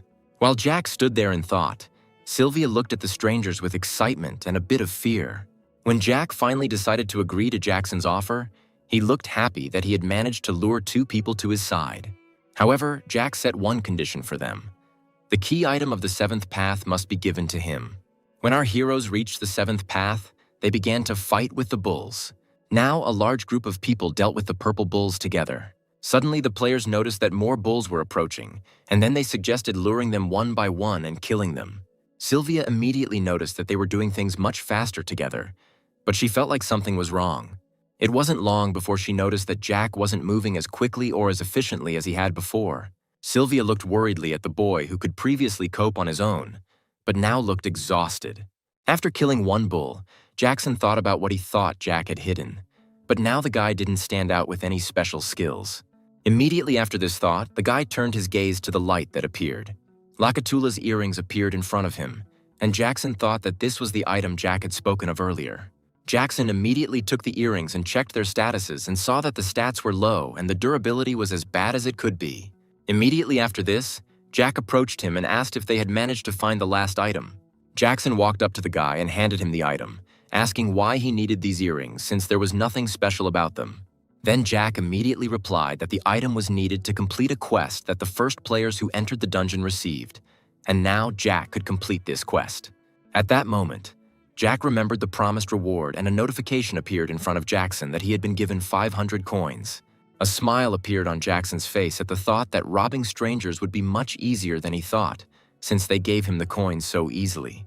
Smiling sweetly, Jackson admitted that such an attitude was immediately refreshing, since he was immediately given the promised payment. When Jackson said he would do his best to help him get through the dungeon, Jack said they needed to go deeper and finish the quest. Afterwards, Sylvia watched as Jackson returned to his men and announced that they would follow Jack. Taking advantage of the moment, the girl asked if everything was okay with the guy, but Jack was a little surprised by her question. Sylvia awkwardly admitted that she thought the guy looked tired, but Jack reassured her that he was fine. Later, Jack opened the status window of an unsuspecting Jackson and saw that the guy's status was irritated and his worldview was cruel, evil, and hypocritical. Jack could see the boy's vile intentions through the eye of perception and realized that in the past, Jackson was the same as he was 10 years later. Jackson continued to follow Jack constantly and smiled sweetly at his back. But Jack wondered how long the boy could hide his rotten nature. After some time, our heroes came to a spacious room. Then Jack looked up and was glad that they had finally come to this place. At that moment, the system sent a notification that they had come to Mandara Square, and in the middle there was a huge stone statue. When suddenly the statue opened its eyes, from which a bright light appeared, the system sent a notification about it. Jack knew that Mandara Square only appeared when all the paths were cleared, but Sylvia looked worried. Meanwhile, Jack continued to think about how the name Final Destination came from the fact that no one knew how to complete the task. When the statue suddenly spoke and asked who dared to wake it up, Sam was very surprised by such a skill of the statue. The statue asked only the worthy to remain, because those who remained would not be able to escape punishment. When the statue finished speaking, Jack moved from his place and walked straight towards her. With the thought that Jack had not come this far to give up, the boy stopped at the feet of the statue. After that, the guy looked at the statue and said that he could prove that he was worthy. Immediately after this, the place where Jack's heart should be began to glow brightly. After that, there was a tense atmosphere in the room, and the statue stared at the guy. The boy frowned, and a bead of sweat rolled down his forehead as the statue demanded he prove his words. Immediately after this, a window began to appear next to the guy, to which he turned his gaze. The window that appeared showed a statue of Mandara and 7 black circles on each part of her body. Jack was very tense because he had to pass the test. Otherwise, his heart will be destroyed. With this thought, the guy opened his inventory and took out all the items he could get. Jack had to give all the items of the statue in the order of the forks, and Jack had to start with the ring. As soon as the boy agreed to give the statue the ring, it immediately turned into a red round stone. After that, the guy gave the items to the statue one by one, and they turned into red stones. Almost immediately after this, all those objects began to appear on the statue of Mandara one after another. All the other players watched what was happening, not hiding their surprise. The statue then announced that Jack had proven himself worthy and asked him to answer the question and asked the boy his name. For a while, the guy stood silently and looked at the statue dispassionately, in no hurry to answer the question. In the video Jack watched earlier, it was said that Mandra means ranch, and the Mandra statue is a ranch guard. The mission was simple. The rancher had hidden something inside the dungeon, and a guard was waiting for his return. There was a hidden reward in the dungeon, so it was recommended to give a false name. After pausing the video, Jack carefully wrote down everything he heard. Remembering that moment, the guy introduced himself as the owner of the statue and as the person who gave the statue a new life. Looking up at the statue and into its eyes, the boy introduced himself as Rancher. At this moment, the statue was very surprised and there was silence. The other players then watched in surprise and did not understand what the guy was talking about. After this, the statue greeted its owner, and the system sent a notification that the hidden quest had been completed. Then Jack breathed a sigh of relief and thought happily that now he would be able to receive a reward. While everyone was outraged that the statue bowed before Jack, Sylvia looked at him with admiration in her eyes. Sam smiled at that moment too, because he was worried that something bad would happen, but Jack was definitely special. Meanwhile, the statue pointed to the items entrusted to it and asked Jack to choose one. Jack knew that if he chose an item now, it would be easier later, and he knew what the next place would be. Then Jackson came up to him and pointed out that the guy had received a special award and at the same time congratulated Jack.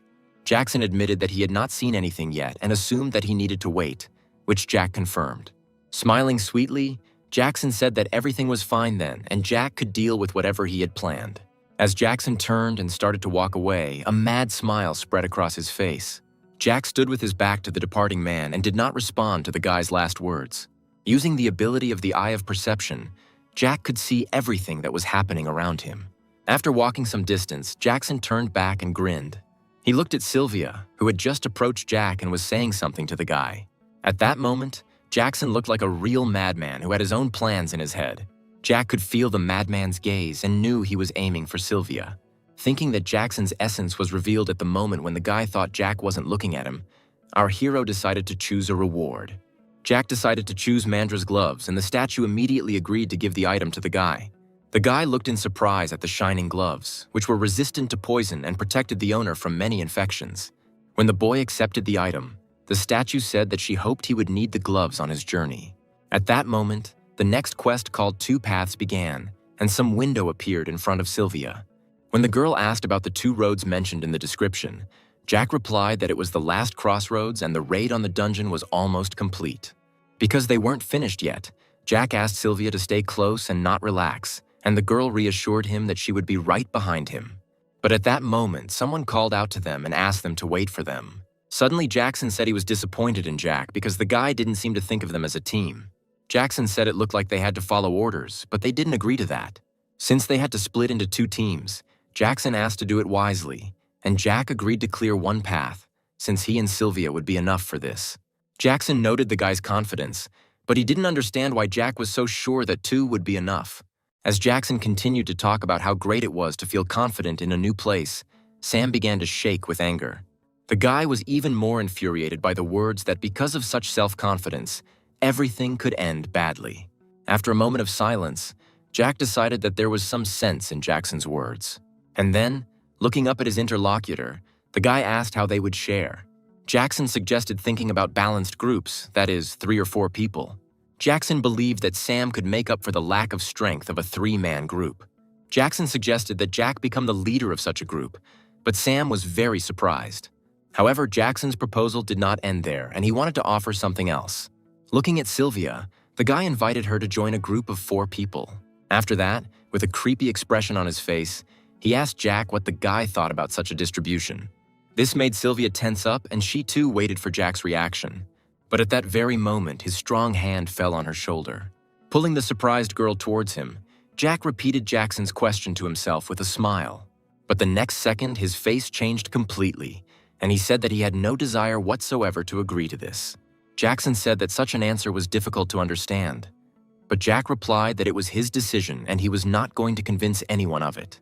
After this, Jack added that Sylvia was like a little sister to him, and he was not going to let her go until they cleared the dungeon.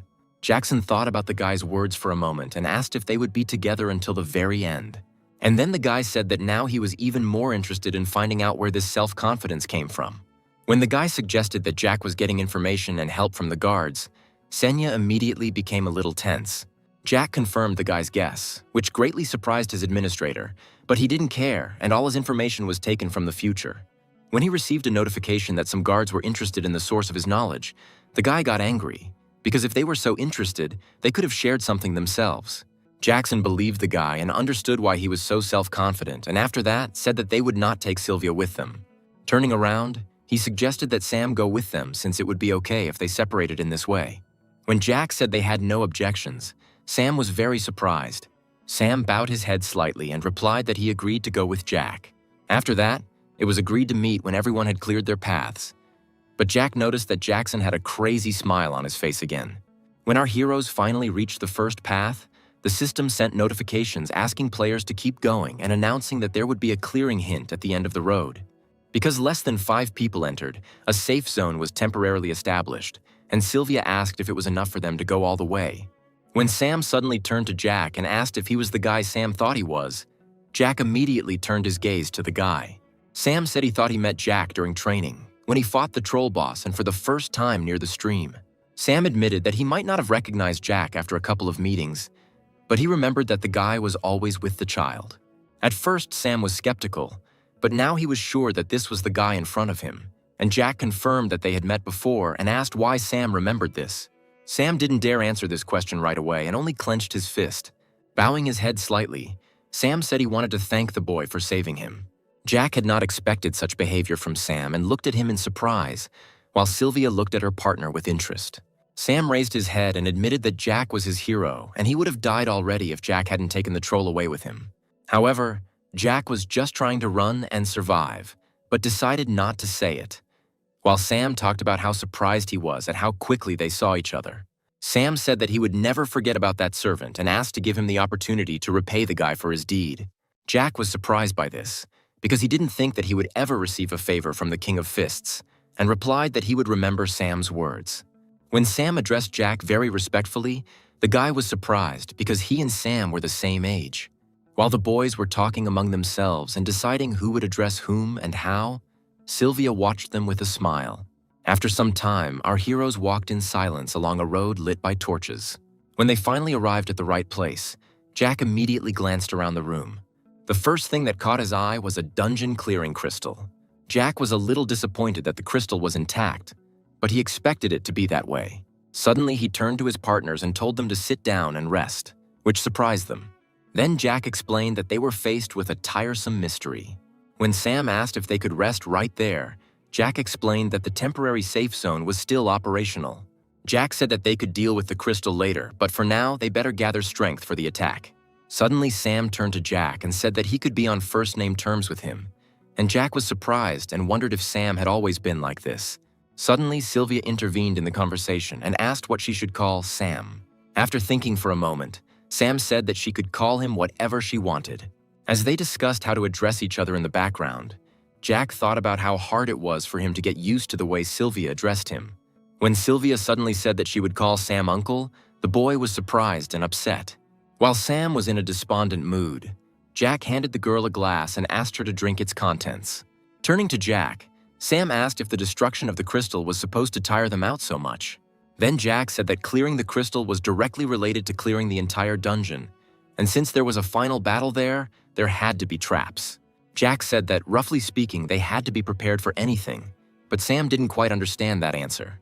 At the same time, other players were moving menacingly through the dungeon. They were led by Jackson, and they were all armed. When Jack received a notification that new players had entered, he didn't seem surprised. Due to the fact that there were now more than 5 players, the time zone disappeared, which our heroes were not happy about. Then Jack grabbed his sword and quickly told everyone to stand up. Placing his sword on his shoulder, he replied that now they would have to fight those guys. Only the sounds of footsteps could be heard as Jackson and his men approached Jackson's team. When he turned to them and asked if they had cleared this path yet, everyone immediately tensed up. With a crazy smile on his face, Jackson said that he thought Jack would clear the way because he was so confident in himself. But Jack calmly replied that Jackson could be disappointed in him as much as he wanted. Jack admitted that he had guessed that Jackson would do something like this. But Jackson, grinning, replied that Jack was again pretending to be a know-it-all. Raising his weapon sharply into the air, Jackson said that Jack was stupid to the very end. Immediately after this, the blades of the two guys met in a fierce battle. Gripping his blade tighter, Jackson said that Jack could at least show a little humility. After all, in Jackson's opinion, Jack should have understood that he would die at his hand. But Jack just frowned and asked if Jackson was sure he could kill him. There was a fierce battle between Jackson and Jack, in which neither wanted to give in to the other. At that moment, Jackson asked what happened and where all of Jack's confidence had gone.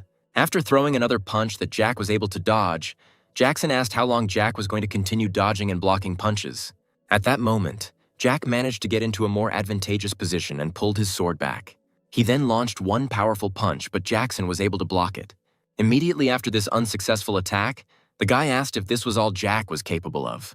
At that moment, our hero stared at his opponent, and blood began to flow from the wound on his hand. Sam and Sylvia, watching everything, tried to support their leader. But at that moment, someone stepped forward and asked them if they had time to be distracted. Sam immediately reacted to the enemy and became wary. When the sword strike came, Sam immediately jumped back and remained unharmed. After this, Jackson's people asked Sam if he really thought he was living up to his fame. Those guys admitted that they had already encountered those who knew how to fight, but such people could never stand up to a whole group. When they said they would spare Sam's life in exchange for the girl, the boy immediately lost his temper with anger. At this point, Jack continued his battle and created distance from his opponent by holding his sword forward. Approaching the guy, Jackson said that it would be very boring if he only defended himself and asked if Jack had any other tricks. With a creepy smile on his face, he said that the guys would be about on the same level against the monsters. The guy didn't respond to the insult that Jack couldn't stand up to other players, and some of the guards enjoyed those insults. Jackson continued his monologue and said that Jack was unlucky. But suddenly Jack leaned down and told Jackson that he had ways to counter the players, and Jackson still hadn't mastered the shadow attack, but the guy wasn't surprised. Raising his blade up, Jackson said angrily that Jack could continue to show off and it would be easier to kill him that way. Jack held out an object in front of him and decided to ask if Jackson would still kill them even if they handed over Sylvia.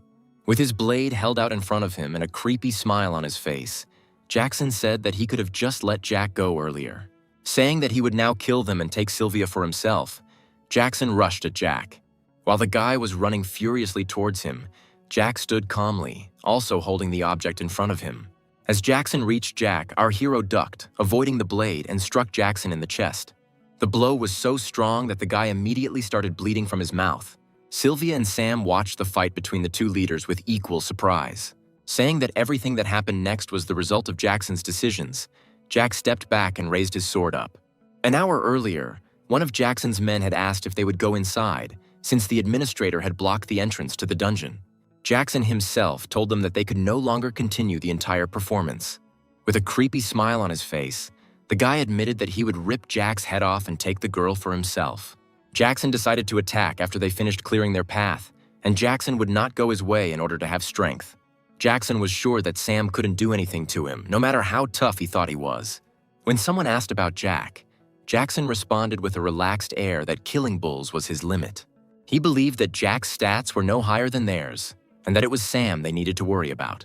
However, the guy was wrong, and now, under pressure from Jack, he was gradually getting tired and covered in sweat. As Jack launched another blow, Jackson deftly blocked it with his blade. Taking a step back, Jackson reflected on the fact that Jack's fighting style had changed. While defending himself against Jack, he assumed that the guy's stats had increased dramatically. Meanwhile, Jackson's archer was about to help his leader and intervene in the fight. When he had already pulled the bowstring, Sam, who was quickly approaching the archer, tried to stop him. But Sam was interrupted by another player who shouted that Sam should not ignore him. Sam didn't notice the swordsman approaching and didn't have time to react in time. So now he looked at the approaching blade with fear. But at that moment, Sylvia stood between him and the blade and easily blocked the blow. While the swordsman was surprised that the little girl had blocked the blow, Sylvia gave a signal to Sam. He immediately reacted, thanked the girl, and prepared to attack. Using his powerful fist on the swordsman, Sam hit him right in the chest. Another of Jackson's team could only shout the victim's name in alarm.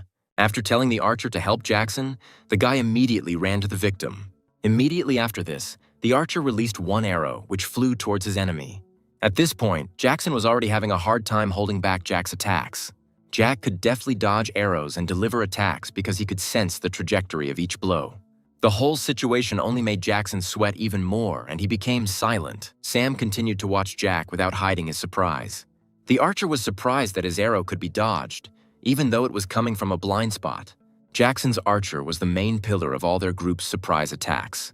In some ways, he was more dangerous than Jackson because he could help from a distance, while Jack stood between the two opponents. But at that moment, when the archer had already pulled the bowstring, Sam appeared behind him, who was about to attack him. The archer turned around in fear and cursed at Sam, but the boy didn't like those curses. Sam flexed his fists and said that he wasn't the one here trying to kidnap the little girl. Meanwhile, the archer fearfully demanded that Sam not come closer to him. While Jackson's men were being dealt with, Jackson stood there with fear in his eyes as he slowly realized his situation. While Jack looked around and noticed that Sam had become stronger, Jackson denied what was happening. The guy didn't understand how their seemingly good plan could fail. Continuing to think that they should have won, and Jackson had miscalculated somewhere, the guy even began to shake with rage. Looking at Jack, he thought that the guy didn't look skilled before, and his stats seemed to be around level 10.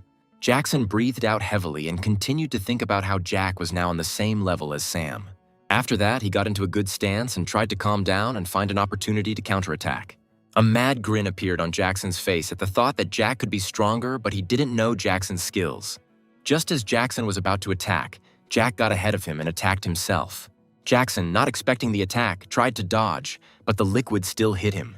Then he looked at himself and realized that it was room temperature water, but it was not clear why. Looking at Jack, Jackson thought that this was the very reason Jack was holding the thermos. Then Jackson angrily shouted whether Jack was making fun of him.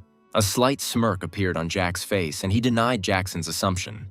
After this, Jack asked Jackson to look back, but the guy did not immediately understand the meaning of the words he heard. Jackson turned around only when he heard some noise behind him. There he saw someone's thin limbs sticking out from the wall. A few seconds later, a huge bee appeared from there. Very soon, the wall behind Jackson broke down and there were even more bees there. When the bees flew at him, the boy realized what a terrible situation he was in and cursed. When too many bees appeared in the room, panic immediately arose among people. Some people were so panicked that they simply screamed in fear of the monsters. But the archer, who had just come to his senses, did not fully understand what was happening now. So he didn't notice how one of the bees came up behind him and stung him in the back. Jackson, who didn't understand what was happening, tried to fight off the bees that for some reason were attacking them. In a panic, Jackson continued to swing his sword for a long time, and at first he managed to get rid of the bees. Jack, standing to the side, knew that bees were very sensitive to sweet smells, and the honey water was enough to trigger a reaction. The bee attack was a raid event that took place on 2 paths. These bees weren't that easy to deal with, and the individual level was around 18. Also, the bees attacked in swarms of thousands of individuals, and unless there was a person in the group who could attack with fire, it was better to avoid them. There was only one strategy for such cases that Jack knew, so he shouted at everyone to quickly get on the ground. When the first bee flew over them, our heroes were already lying on the ground. Jack knew of the advantage that the bees had of not being able to see targets that were below a certain height. Jack also knew how poisonous bees were and how terrible their stings were. When the bees attacked Jackson and pierced his body until he bled, the boy had tears in his eyes due to the intense pain. Jack watched silently as the bees attacked Jackson one by one. When the bees had flown away, Jack could finally stand up to his full height. The guy exhaled heavily and began to shake the dirt off his clothes.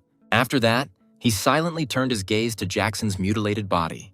Looking at him, Jack thought that if you are ready to kill others, you must be ready to be killed. Looking at his corpse dispassionately, Jack thought that Jackson himself was to blame for what happened. After this, Jack immediately received notifications about the player's murder after completing the tutorial. Jack was very surprised that he had a new ability forced to open again, because it was strange to get so much at the early stages. The ability was familiar to Jack. The conditions forced him to respond to attacks, but in return, he was given buffs that helped him fight against players. In Jack's time, this was a very rare ability, and even those taking the civil service exam knew about it. Jack now believed that this ability was hidden. Suddenly, Jack began to have flashes of memories from his past, but he was pulled out of his thoughts by Sam, who approached him. He turned to Jack and said that he would have done the same thing, and those people were not worth living. After that, Sylvia joined in, saying that Jack was not guilty of anything, but the guy did not understand the behavior of his partners. But looking at them, he realized what they thought. He blamed himself for what happened, so they consoled him. Smiling slightly, Jack told them that he was fine.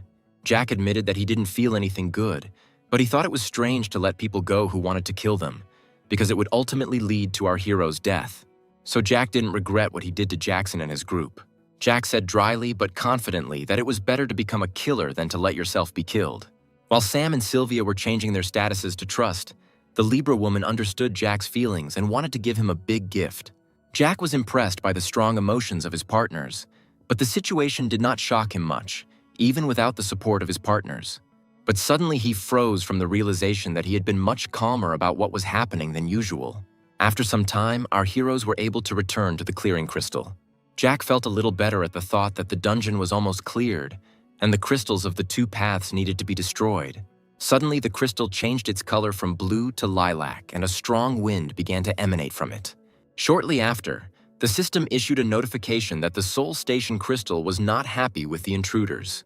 At that moment, Jack's eyes of perception detected danger, and all of our heroes tensed up. When Sylvia turned to Jack out of excitement, the boy dryly asked the others to step back.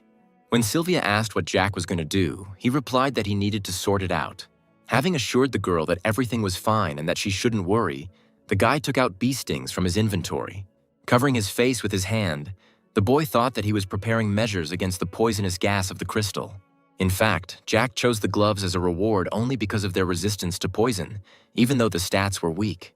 The guy understood that this would not be enough to completely neutralize the effect.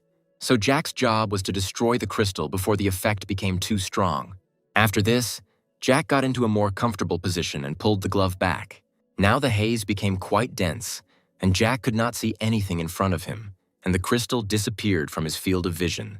At that moment, the poison of the crystal began to penetrate his body, and Jack could no longer hold his breath. When Jack decided to use the eyes of perception, the system sent a notification that they had found a serious danger. But even with this ability, Jack could not immediately find the crystal. But at some point, Jack was finally able to see some light in the distance. Noticing the clearing crystal, Jack pulled his hand back and prepared to strike. With a good swing, Jack hit the crystal with his glove with all his might. At that moment, Sam and Sylvia were standing very far away, and the fog was only getting thicker. Watching Jack, Sam wondered why the boy was moving even closer to the crystal. At the moment when the effect of the Soul Station crystal's poison began to wear off, the glove was already broken. Jack stood very close and put his hand to the crystal. When it was all over, Jack looked tired and was trying to catch his breath.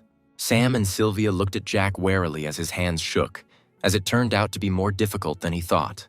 But Jack had a clearing crystal, and one of the two conditions was met. When Jack received notifications from the guards, he noticed that one of the guards wanted him dead, and this angered Jack. While Jack was drinking the potion, Sam asked him how the boy was able to do it if nothing could be seen because of the fog. Then Jack reminded him about the bees' stings and explained that they helped him neutralize the poison. When Sam asked how Jack knew this information, the boy calmly replied that it was in the description of the item. When Sam asked if Jack relied solely on this, the boy confirmed. But in fact, it was the strategy of the great explorer Jackson. As Sylvia and Sam looked at Jack with admiration, the boy asked them to move on. At this moment, Senya watched the players with her dispassionate gaze. But what interested her most was Jack's mysterious personality. She noticed that the guy used bees to eliminate enemies and get stings. While the channel was filling with anonymous guards, the girl saw no point in explaining the strategy, because it was obvious. Jack walked back to the crystal and put on the glove, holding the bee stings in his hand. The guy did the same thing again as the first time and fully complied with the conditions of the cleanup. At the same moment, a notification arrived that the dungeon breakthrough had been sealed. Immediately after this, Senya appeared in front of Jack, wanting to tell him something. When the girl said she would hand out the awards, Jack thought it was something special if she came in person. The girl confirmed that this was indeed the case, and bonus stat points would be awarded to all players in the group. When a window appeared in front of Jack, she said that he could choose any reward, but the guy completely forgot about it. While the boy was choosing the most significant reward, an unknown observer was interested in his choice. The boy was thinking about choosing gold, the price of which was about 200 million won, but it was not such a big amount if compared to the future dungeons. Jack knew that an ordinary person would choose gold without a doubt, because it was money that was difficult to earn. In the early stages, they were not protected by law, so players had to give a significant portion of what they found to the state. Jack also remembered that the gold could be confiscated because it was an item from an unknown world that could be dangerous. Thinking that Jack would be lucky if the government didn't take the gold away when they tried to cash it in, the guy gave it up. So the guy decided to choose a more reliable and useful reward, the elixir of restoration. At that moment, everyone watching had different emotions about the guy's choice. Once the rewards were sorted out, a portal appeared that was supposed to take the players home. The city was in a normal state and people were riding buses to go about their business. In one of these sat Jack's sister, who asked Jack again what she thought about moving. When she asked Jack where he got his money, he calmly said that he was saving about 100 million won. Allah asked a little rudely if Jack was drunk, to which the guy remained silent. Jack understood his sister's feelings, because 100 million was money that no one in their family could ever earn. The elixir Jack chose was very effective against a specific disease. Taking that elixir, Jack went to meet one person. The man had money to pay a good sum for the elixir that was supposed to cure him. The buyer met two conditions and received about 1 billion won.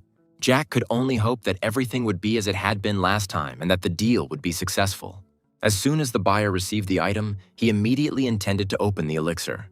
For a moment, Jack watched calmly as the contents of the container were drunk. The guy was pulled out of his thoughts by Allah's surprise, who saw something on her phone. When Jack asked what interesting thing she saw, the girl said that she was flipping through the news and suddenly saw some chairman. After showing what she found to Jack, she admitted that she thought the man was a bald old man. While Allah was discussing the naturalness of the hair, the guy thought to himself that the hair was real, because the guy saw this hair grow right before his eyes. The name of the elixir was the most effective remedy against baldness. Although it spoke of restoration, it was simply a cure for hair loss. However, the man who had built a large corporation himself saw investment potential in this. In exchange for the elixir, Jack asked for 100 million won in cash and especially requested home. And that man also agreed to help with the adoption of Sylvia, whose fate was shrouded in darkness. Jack decided to raise the topic again and again suggested that Allah move, since he had bought a new house. Jack said that in this case, their family would not have to stress about work and they would live in a good place. But Allah dryly agreed with him. At the same moment, a new portal appeared in the middle of the street in another place. Suddenly, Jack said that everyone had better go home early today. When the portal opened, there was already a player standing facing it. Jack wanted to invite Allah to have dinner with her mother, but he didn't have time to finish because he was very surprised by what he saw. He was finally able to notice a portal in the middle of the street that he had not known about before. Jack was very surprised that a new gate appeared almost immediately after the previous one opened. At that moment, some girl had already approached the gates and was about to enter them very soon. Jack moved closer to the window to get a better look at the girl.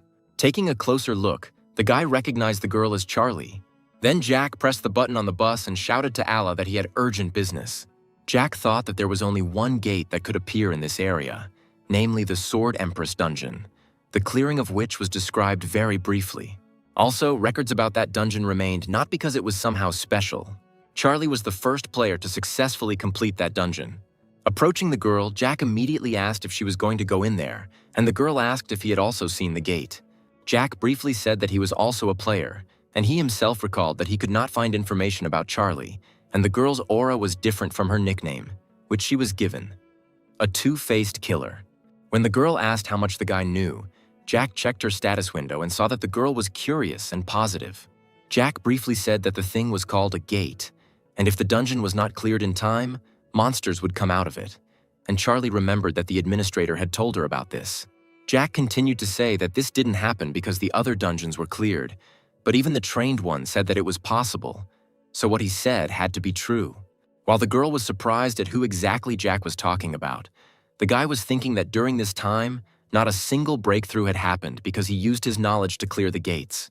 He recalled that the Soul Station dungeon had been breached several times before, and many players had given their lives to understand its strategy. This time, it didn't happen thanks to Jack's intervention, but the boy knew that in the future there would be more gates and breakthroughs were inevitable. When Charlie asked if she should go in, the guy reassured her that everything would be fine. When Jack suggested creating a group, the girl was a little surprised by such an unexpected proposal. When she asked what level Jack was, the guy turned out to be already level 19. Blushing a little, the girl was glad that she wasn't the only one, because she too was level 19, which was quickly rising. Next, Charlie asked the guy to wait a little while she figured out how to send an invitation to the group. When the girl asked how old Jack was, the guy was a little surprised by this question. When Jack replied that he was 20, the girl was surprised and admitted that she thought he was older. While Jack was thinking about how mentally he was 30 years old, Charlie suggested that they communicate without formalities, since they were the same age. But Jack suggested discussing this when they got out of the dungeon alive, to which Charlie punched him in the shoulder, promising that they would definitely survive. Jack had no idea he would come across this gate so soon, but he thought it was a chance. Looking at the gate, he thought that thanks to this, he would be able to see the dungeon that the Sword Empress had gone through right after her training. There was a girl in front of some gates who dropped her bag in surprise. Ala looked at the gate in surprise and could not understand what it was and where Jack had gone. Jack immediately decided to look around and decided that if the gates were not closed, then an escape from the dungeon was possible, and if Charlie was able to go through this dungeon herself, it should not be difficult. When Jack received the notification that monsters were appearing, he looked ahead in surprise. There he saw rabbit monsters that were about level 19. As she drew her sword, Charlie noted the size of the rabbits, but she didn't think they looked strong. Looking at the monsters, Jack reflected that the monsters' danger level was easier to determine, and the rabbits were not aggressive. Jack knew that their main feature was to escape at high speed if they noticed danger. But Charlie didn't know about this, so she looked in surprise at the monsters that were running away from the players. Jack immediately explained that rabbits run away if they sense a threat, so it is better to kill them the first time, if possible. Charlie was happy to hear this, because she had just the right skill for this situation. Looking at the girl, Jack immediately realized that she was talking about the skill of killing with one blow, which meant that Charlie had to be that very empress of the sword. While the rabbit was trying to escape, the girl quickly approached him with a sword, which greatly surprised the monster. She delivered one precise blow that killed the rabbit instantly.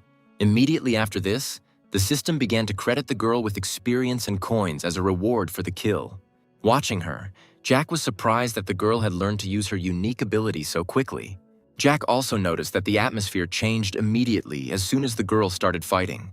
As Charlie killed another monster, Jack kept thinking about how just a moment ago she looked like an ordinary student. But now, in Jack's opinion, the girl resembled the fight fan she would become in 10 years. But Jack kept up with Charlie and also killed rabbits, while thinking about what he didn't expect to see behind those rabbit gates. Jack knew that these monsters were famous among players only because of one feature, and despite their speed, their attack and defense were low.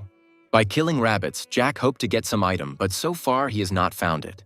Suddenly, Charlie decided to ask if Jack had ever been to this place, but the guy replied that it was his first time here. Charlie thought the guy was doing it quickly, but when she heard in response that she herself kills with the first blow, she awkwardly scratched the back of her head and asked to do without formalities. Explaining that because of their age, she felt awkward speaking formally, The girl asked the guy's name and, upon hearing the answer, said that she wanted to ask him before entering the dungeon. Charlie immediately realized that Jack knew a lot and asked where he got all the information. The boy immediately had a flashback to his sleepless nights studying the gates, and he replied that he needed to study hard. When Charlie asked with a smile if she really should be satisfied with such an answer, a notification also came that some of the guards were amused by the guy's answer. But at that moment, new monsters appeared, which immediately distracted the girl. Looking at the rabbits, Jack suggested that they talk after they dealt with the monsters, to which Charlie agreed. Jack was so keen on hunting rabbits because he knew they were supposed to drop an item that would help him break the growth cap at levels 30 and 40. Of course, Jack thought it was foolish to hope that the object would fall from the first rabbits, so he continued his hunt. Jack was determined to stay here until he got that item. Sania watched with a little longing as the rabbits ran around the entire tunnel. Suddenly, she heard someone's voice saying that Jack was a wonderful player. Turning to Sania, the fairy asked if she was broadcasting with this player. The girl continued babbling about how Jack was level 19, but he could keep up with Charlie, which not all players could do. When Roa wanted to see Jack's status, she couldn't. And Senia immediately explained that Jack had set up the rights to view personal information and not only closed the status, but also deleted his name from the player rating. Roa was very surprised by the guy's knowledge and assumed that it was Senia who told him everything, but the administrator calmly replied that she had not broken any laws.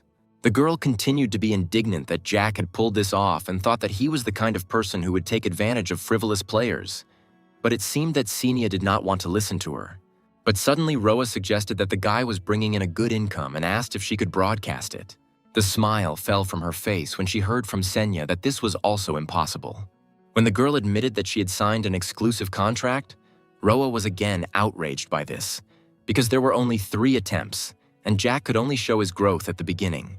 But Senya dryly replied that it was none of the other administrators' business, and continued to watch Jack hunt. One after another, Jack continued to skillfully kill the rabbits and receive rewards for them in the form of coins and experience. But suddenly some object fell out of the last rabbit. Jack got a quality iron sword, which was made by a good craftsman and had good strength. Taking the sword, Jack immediately threw it towards his partner. Grabbing the new sword, the girl heard advice from Jack that it was better to use this one, because it was better quality than her current one. When the girl was surprised by the guy's behavior, Jack explained that she was better at handling the sword, after which Charlie happily accepted the sword. Once the players agreed that the next item would go to Jack, they immediately returned to hunting rabbits. Jack continued killing rabbits and didn't think about that sword because he didn't need a weapon. Jack had an idea about monsters for these 10 years and understood that his weapon was enough to kill them. Swinging his sword deftly, Jack wondered how many more rabbits he would have to kill to get the item he desired. Jack hoped that the item would drop before they reached the monster respawn limit. Suddenly, Jack killed another rabbit, which dropped some object. Seeing it, Jack happily grabbed the desired thing. As Jack began to examine the item, he thought that this was the best reward that could be found in this dungeon. Jack now had a health absorption ring in his hand, which allowed him to absorb health equal to 2% of his attack. But immediately after this, Jack heard some noise in the distance and turned all his attention to it. Turning around, the guy saw a dungeon clearing crystal behind him. The guy even opened his mouth slightly in surprise, because he didn't expect the crystal to appear so quickly. The crystal appeared too quickly and there were few rabbits around it. Then Jack realized that it was enough to kill a small number of rabbits for the crystal to appear. Then it became clear why Charlie was able to go through it alone. When the girl asked if everything was okay, Jack suggested they discuss it later and deal with the rabbits first. While killing rabbits, Jack kept thinking that one ring was not enough and that it was the only piece of equipment that could be used without being limited to one. Jack still had 9 free fingers, so he wasn't going to stop killing rabbits. Jack knew it might take several hours, but he was determined to collect all the rings, so he continued to kill the rabbits quickly. While Charlie was killing rabbits, she also managed to watch Jack. She soon noticed that the boy was killing rabbits almost as fast as she was. Besides, Jack had so much knowledge, as if he had already been through these gates. But the girl pushed these thoughts away and continued to kill rabbits. When the system sent a notification that no more monsters would appear, the girl was surprised. Trying to catch her breath, Charlie thought about how they would get out of here if they killed enough rabbits, but now she didn't know what to do. Suddenly, Jack said that they should go that way because the exit was there, and Charlie was a little surprised by this. As they moved forward, the girl noted that it was very dark there and asked again if the exit was really in that direction. But at some point, Charlie looked in surprise at the object in front of her that was emitting light. She looked at the clearing crystal, which was already broken. While Jack stood in front of the crystal, the system sent out notifications that it was broken and the dungeon was cleared. Jack smiled at the thought that the gate could not be re-entered once it closed. The guy was happy with the situation because he was able to get 8 rings. Jack was a little unhappy that the watching guards were making noise all this time, and Senya behind his back was shaking with anger at the guy again. Jack realized that he had spent several hours hunting, and now it was time for him to go home. Already standing in front of the gates that were supposed to lead our hero home, the guy was thinking about how he would explain his lateness to Allah. But when the portal transported them to another place, Jack looked tense. Charlie looked around in surprise when they found themselves in a new place. She asked about the fact that it seemed to be the same gate through which they entered, but for some reason there were no people in the area. Suddenly, an administrator appeared in front of Jack, greeting the guards and thanking them for visiting his channel. Roa quickly explained that one of the guards had requested the PvP zone to be set up, and from that moment on, the zone was open. Jack immediately noted that Roa was Charlie's administrator and was the same as Senya, but a fairy. The girl announced that in front of them was a brilliant swordswoman and a guy who surprised everyone with his intuition. And in this zone, it was supposed to become known which of the two was stronger. Charlie was very surprised by this situation, while Roa continued to say that in this zone, players will not die and all damage received will disappear after the end. Jack was also surprised by the situation, but he looked calmer. Watching Roa, the boy thought that she knew how to control the guards' attention, so she could become one of the most popular mid-rank administrators. And also there was Senya, who lacked even basic conversational skills. Taking a break from Roa's conversation, Charlie walked up to Jack and said that she didn't know why things had turned out this way. Immediately after this, Charlie asked the guy if they were sure they wouldn't die in this fight. To this, Jack calmly replied that in the worst case, all their wounds would be healed after the PvP zone was disabled. But suddenly, the guy turned around and said in surprise that he didn't think he would be asked to fight in such a duel because he didn't even have a guard on his side, which surprised Senya a little. Senya then watched in surprise as she received many surprised reactions from the watching guards. Roa, turning to her friend, wondered how the guy could not know about the choice of the guard and decided that Senya did not tell him anything. But after exhaling, the girl decided not to interfere in this and thought that Senya would sort it out herself. Immediately after this thought, Roa waved her hand cheerfully and invited everyone to join the fight. As the girl continued to talk about how the guards should choose a player and support him, Jack interrupted her and said that he wanted to discuss something before starting. When Roa was ready to listen to the boy, he said that he wanted to say a few words to the true master of the heavenly Monarch Mountain, the guardian who requested the PvP zone. Charlie watched in surprise as Jack expressed his indignation that the guard, despite his nobility, encouraged betrayal and a request to despise a comrade with whom Jack fought shoulder to shoulder. Jack knew that the Guardian had millions of followers. He was able to climb to the top, and in the future, he wanted to become Charlie's guardian. This guard was the same warlike maniac as the Lion King, but he sincerely considered himself a true warrior, so he insisted only on bravery. Jack understood that the guard was very arrogant and would react to the words. And meanwhile, Roa looked around in surprise at the players and did not understand what to do in such a situation. At that moment, a notification appeared in front of Jack, saying that the Mountain Master had given him a one-hit kill skill and it would only work in the PvP zone. At that moment, Charlie turned to the guy and asked in surprise if he was able to get the same skill as her. But Jack knew that she was better at this ability, so he was not completely confident in victory. Answering that he now had the skill, the guy thought that the guard considered everyone he had not taught to be weaklings. After that, Jack admitted to his partner that he didn't think that they would have to fight right after clearing the dungeon, which could mean that the guards were very interested in finding out the winner, which made the girl think about it too. After a short silence, Charlie replied that she agreed with Jack's expression, but the guy did not quite understand what her words referred to. Smiling, Charlie replied that she too was curious to know which of the two would win. Taking her sword out of her inventory, the girl reminded him that Jack had given it to her under the pretext that she would be able to use it better. Holding her weapon out in front of her, the girl admitted with a smile that she noticed that Jack was also an unusual warrior and dealt with monsters almost as quickly. Jack continued to listen silently to Charlie's words about how he also knew a lot about the gate and its internal structure. Remembering how Jack helped her get out of the dungeon, although it was dark there, the girl asked if he knew how to get out of there or saw it. The girl brought her thought to the fact that she was interested to know how far the guy would go if he fought seriously. With excitement in her eyes, the girl suggested that they measure their strength, since they had the same skills. Impressed by the girl's speech, Jack tightened his grip on his sword and agreed to the proposal. Telling the girl that she could take a risk if she was so interested, the guy thought that the guard was perfect for her. While the players were preparing for the fight, some of the guards got bored, while others continued to watch silently. Letting out a small breath, Charlie took a different grip on her sword and began moving first. The girl's gaze immediately became emotionless, and having gained good speed, Charlie prepared to strike with her sword. In just a second, the distance between our heroes was reduced by several meters due to Charlie's high speed. The girl delivered her blow, but Jack skillfully blocked it with his sword. Having come together in an attack, a second later the swords of our heroes had already diverged. When the girl jumped slightly to the side, the guy was able to anticipate her movements due to the skill of the eye of perception. Charlie was about to hit her left, and Jack, anticipating this, was able to stop the blow. Jack struck with such force that the girl threw away the sword and even unclenched one of Charlie's hands. After that, Jack could see that the next attack was from above to the side. But looking into Charlie's eyes, the guy thought that it might only look like that, but the attack would be different. Realizing that Charlie was aiming for her neck, Jack again blocked the blow, which greatly surprised the girl. Roa, who had been watching the fight intently, opened her mouth in surprise. The administrator found it hard to believe that the players were showing such a battle, considering their levels. Taking a step back and exhaling, Jack thought about how he had the ability to predict Charlie's attacks thanks to his skill. But Jack couldn't counterattack because he was far behind in terms of sword techniques. When the guy decided to change tactics, Charlie again made a sharp dash towards him and swung her sword.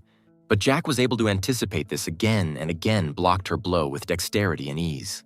Having parried the girl's blow, Jack immediately jumped back, while Charlie also tried to close the distance. After many of her attacks, the girl began to get irritated by the fact that she could not get close to the guy. But suddenly she asked Jack a question about the fact that he had not been trained in swordsmanship. Charlie noted Jack's good instincts and said that she would now attack in earnest. But straightening up, Jack asked what they had been doing before, saying that she was holding back and adding that they would not die from the wounds but would feel pain. Charlie thrust her sword forward. Jack also assumed a defensive posture and thought about how Charlie had been gathering information about his skills before, and to her, it looked like they were on the same level. As Jack was thinking about how important it was not to miss her funeral blow, Charlie had already approached the guy again. But, as expected, Jack dodged slightly and was able to block the blow. Unfortunately for him, that attack had taken its toll, and now there was a wound on his side. Deciding to take advantage of Jack's confusion, the girl prepared to attack again. However, looking at her, Jack immediately realized that this was the moment Charlie wanted to use her funeral strike. While the girl approached him, our hero stood motionless. When the girl's sword reached its target, a bright light appeared that illuminated everything around. But when he disappeared, Charlie saw that she had hit not Jack, but a tree that was behind the guy. Thinking about Jack hiding his speed, the girl turned around and saw a guy behind her. Jack had a cold look and was ready to use the killing skill at the first try. Then Charlie could only helplessly watch the sword approaching her and note the speed of her opponent. When the sword almost reached the girl's throat, it stopped abruptly. The girl fell to the ground in surprise and continued to look at the stopped sword. At that moment, Jack briefly asked her if he had won. When a blush appeared on the girl's cheeks and she rose slightly, Charlie acknowledged his victory. While the girl was getting to her feet, the system sent a notification that Charlie had admitted defeat and given the victory to Jack in the first PvP zone. Seeing the last notification, Jack was a little surprised because he thought that these zones were used before and after the guy was given the title of the first opponent. Thinking back to the recent fight, Jack thought about how he had an instant movement skill that allowed him to get close to the enemy so quickly that he didn't even notice. This powerful technique did not even consume the player's mana, and there were also many rumors that this skill was given to the Sword Empress. He was pulled out of his thoughts by Charlie, who asked him what he was thinking about and cheerfully said that as a winner he should proudly puff out his chest. While the girl continued to talk about her own, Jack continued to think that, in fact, he stole Charlie's skill. But on the other hand, everything happened by accident and he won that skill fairly. Checking the notifications, Jack saw that the guards were surprised by his victory, and due to the fact that some of the guards were watching with genuine interest, Jack thought that they were trying to impress the guy, because he knew about the choice. At that moment, the PvP zone turned off, and Charlie was surprised that everything ended so quickly. Jack lifted the hem of his jacket and watched in amazement as his wound healed. Handing Jack the phone, Charlie suggested that he not leave so quickly. When she handed over her phone, the girl asked Jack to write his phone number there, explaining that they could go to the dungeon again. When the guy asked why she took his number, Charlie honestly answered that she liked him. Having accepted the phone, Jack was at the same time very surprised by the girl's straightforwardness. The guy decided not to argue with the girl and obediently entered his phone number into hers. At the same moment, the system sent a notification that the Eye of Perception had detected danger. But Jack realized that he would not be able to dodge this blow, so he would have to take the blow. A second later, Allah's palm touched his back with great force, and Charlie was surprised by the stranger's behavior. Turning around, Jack saw his sister behind him, trying to catch her breath and angrily saying Jack's name. Having finally caught her breath, the girl was indignant that Jack hadn't explained anything and had disappeared out of the blue, while she had been looking for him for several hours. With a calm and slightly disinterested face, Charlie asked who the girl was, and Jack briefly replied that she was his sister. Hurrying, Jack entered some room and thought that soon they would leave this place. Exhaling and running his gaze around the room, the guy thought that it would take 3 days to pack his things, and after that, his family would be able to live in comfortable conditions. Remembering the reaction of his sister and mother, Jack decided that they did not even believe the documents for the house, so it took more time for them to decide. Jack was going to change the future of his family, but the rest went almost as the boy remembered. On May 11th, the disaster began, and about 20 million people died in the training zones that were scattered around the world. Everything that was happening in the world corresponded to Jack's notes. The global conglomerate stated that they were directing all efforts and resources into the business related to the topic of players. And according to Jack's assumptions, if nothing changed in the future, then in 3 days, dungeons and gates should begin to appear all over the country. Jack might have known about all this, but he also realized that he couldn't solve all these problems. Jack didn't consider himself a hero or a saint, and as an ordinary player, he was only capable of one thing: playing every day. After reading the entry in the book about one of the events that was supposed to happen, Jack immediately closed the book. A few hours later, Sylvia was in the middle of the forest trying to catch her breath and asked Jack why they were there. Ignoring the girl's tiredness, the boy briefly replied that they were here to catch the monster. Sylvia knew that slimes were too weak to be called monsters, so she assumed Jack was referring to someone else. When she asked if the monster was somewhere else, the guy confirmed it. As always, with a calm face, Jack admitted that they were looking for a lycanthrope. However, his partner did not share his calmness, and out of fear of the monster, immediately turned pale and began to tremble. The quiet forest was filled with the voices of tourists discussing a recent incident in one of Seoul's districts, adding that this was now happening all over the planet. However, some were not happy with what was happening and preferred not to think about it, and were outraged that the police could not influence it in any way. While they were discussing how the bullets weren't damaging some of the monsters, one girl turned to the side and said that there was a monster even here. Looking at the slime, she decided that the monster did not look dangerous, so she could try to catch it and sell it. But the others asked to forget about it. Looking up, the girl thought that in her entire life, for the first time, she had seen such dramatic changes in the world. But suddenly, the woman walking in front turned sharply to the side and said that something had run quickly there. The girl turned around and said that she had not seen anything. But at the same moment, she and the woman turned pale with fear. Turning around, she saw some guy with some object in his hands approaching them at great speed. Jack recognized the 3 or 4 women, all in their 50s, and decided that they were the victims of one of the incidents 10 years ago. As Jack ran towards them, one of them, shaking with fear, tried to pick up her phone and call someone for help. Stopping in front of them and holding his hand out in front of them, the guy asked them not to shout, because then it would become very dangerous. The women immediately panicked and were divided on whether to call the police or run from the guy who had a knife. But suddenly, the woman who was standing behind them abruptly turned her gaze to the side. There she saw a lycanthrope who was looking at them with red, furious eyes. Seeing him, the women immediately became frightened and ran in different directions. But the last one was overcome with shock and fear, and she simply fell to the ground, asking the monster not to come near her. But suddenly, at that moment, she felt someone's hand on her shoulder. Jack placed one hand on the woman's shoulder and held his sword in the other, thinking that the monster had appeared when the boy had expected it to. Looking at the level 24 monster, Jack thought that this would be his first fight without tricks. Jack followed the source of the bloodlust, but now it seemed to him that there was more than one such source. Watching the lycanthrope dart towards him, Jack thought that there had to be a stronger creature nearby. As the lycanthrope was about to attack, Jack stood calmly in his place and was more concerned with the question of where the stronger source was. As the monster jumped and was almost at the guy, Jack thrust his sword forward. But at that same moment, the guy was able to see something behind the monster. When the lycanthrope tried to attack, Jack deftly ducked and avoided the attack. Immediately after this, the guy darted in the direction where the other creature was. Seeing another white monster, Jack immediately intended to kill it. With his sword ready, Jack activated the effect of the first hunter title and the special skill of instant movement. Thanks to this, at the same time, Jack was able to move very quickly. When the guy changed his title to an excellent player, his damage and movement speed immediately increased, making his attack more powerful. Jack was able to pierce the monster's flesh, but the monster immediately jumped back and pulled out its sword.